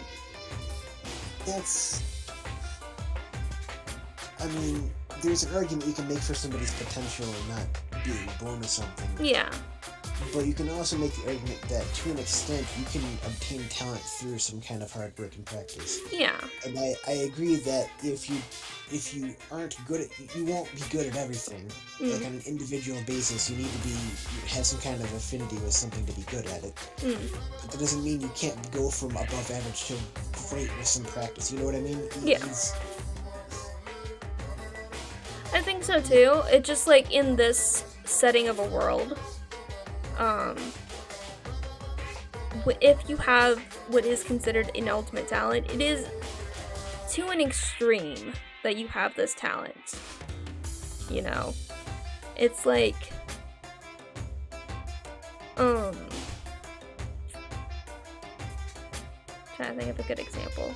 Like, Sakura is still technically in high school, yet she's considered the ultimate martial artist, and she's never been defeated in a fight, besides for obviously that one person. But still, she's only in high school. Yeah. Only in high school. And Hiro is like 24 and he's still in third academy. Yep. I'm still going with the running theory that Hiro is the mastermind, or at least involved. Because I'm gonna sell you this statue for 20 million. Okay, yeah, you're Hiro from the first game. You're totally Hiro. And then Madokuma's reaction is like, nobody's ever. What, really? You're actually gonna buy that? No one's ever bought that from me from that much before. Are you kidding me? I'm like, okay. Possibly. Yeah, you're Hiro. Yeah. Hiro did call Sakura ogre, which is super annoying. I did not like it. I didn't like that. Who did what? In the first game, a lot of times Hiro called Sakura ogre, and the statue in the grape house said ogre. But like yeah, they're just very extreme versions of like having this talent. So although you can definitely obtain a talent or a skill, like a cooking, obviously, is something that you could become more skilled at. But could you ever get to the extent of making food so good that people scarf it down like their life depended on it? I don't know. I don't think so. Every single time I see somebody go crazy for food in Danganronpa, it reminds me of Food Wars, where they're really happy, put it that way. They're super happy when they eat I've seen a bit really of Food good Wars. food. Yeah. They're like, oh, yeah. Oh. It's like a whole outer body experience for them. But that's the thing with like the talents. Like even though you can obtain a skill from like training and constantly doing it over and over again, people who are ultimates are on a whole other level. Where, yeah. It's like they're just like on steroids for that particular skill. Or talent or whatever.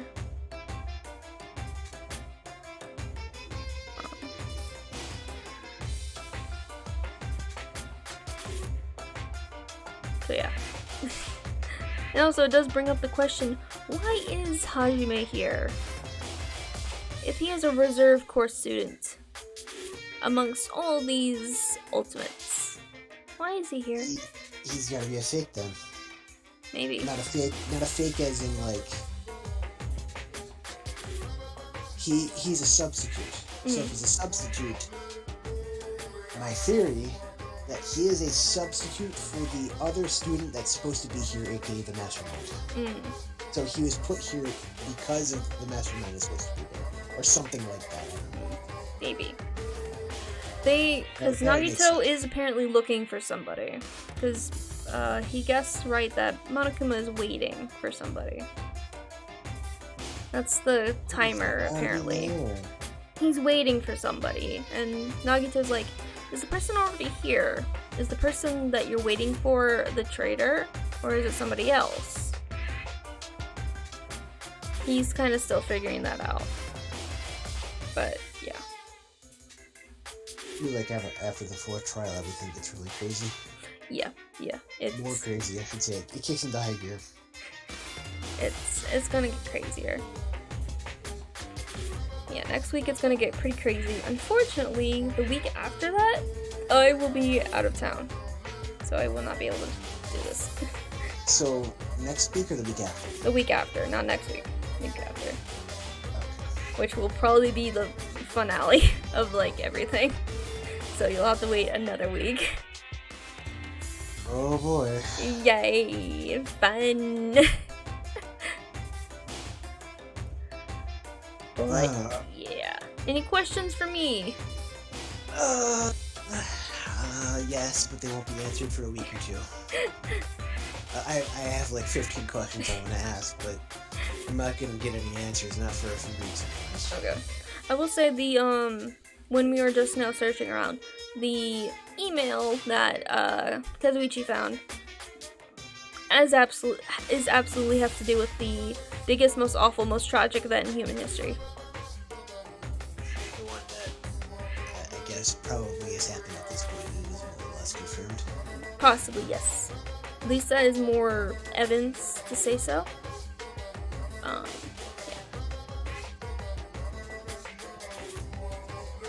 I can't think of anything else sad, but yeah.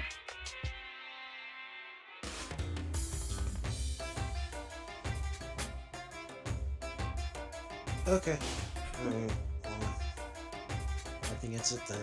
Okay. Alright. I'll see you next week, I guess. See ya next week. Bye. Alright. Let me see if anybody I know is streaming right now. Yeah, I do. Okay, hold on. I'm going to have you guys or whoever's watching, I'm not sure.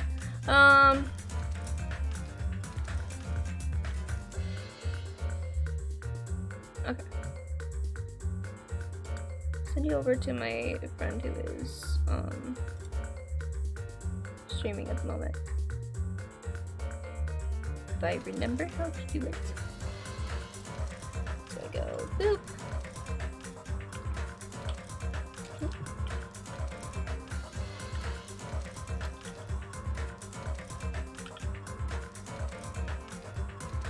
Let's see.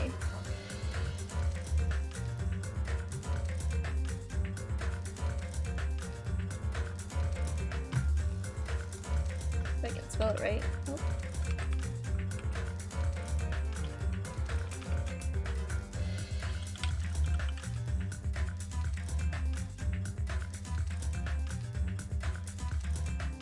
Hey, I think it worked. So I'll see you guys next week, where we will see what Nagito's up to. Well, bye.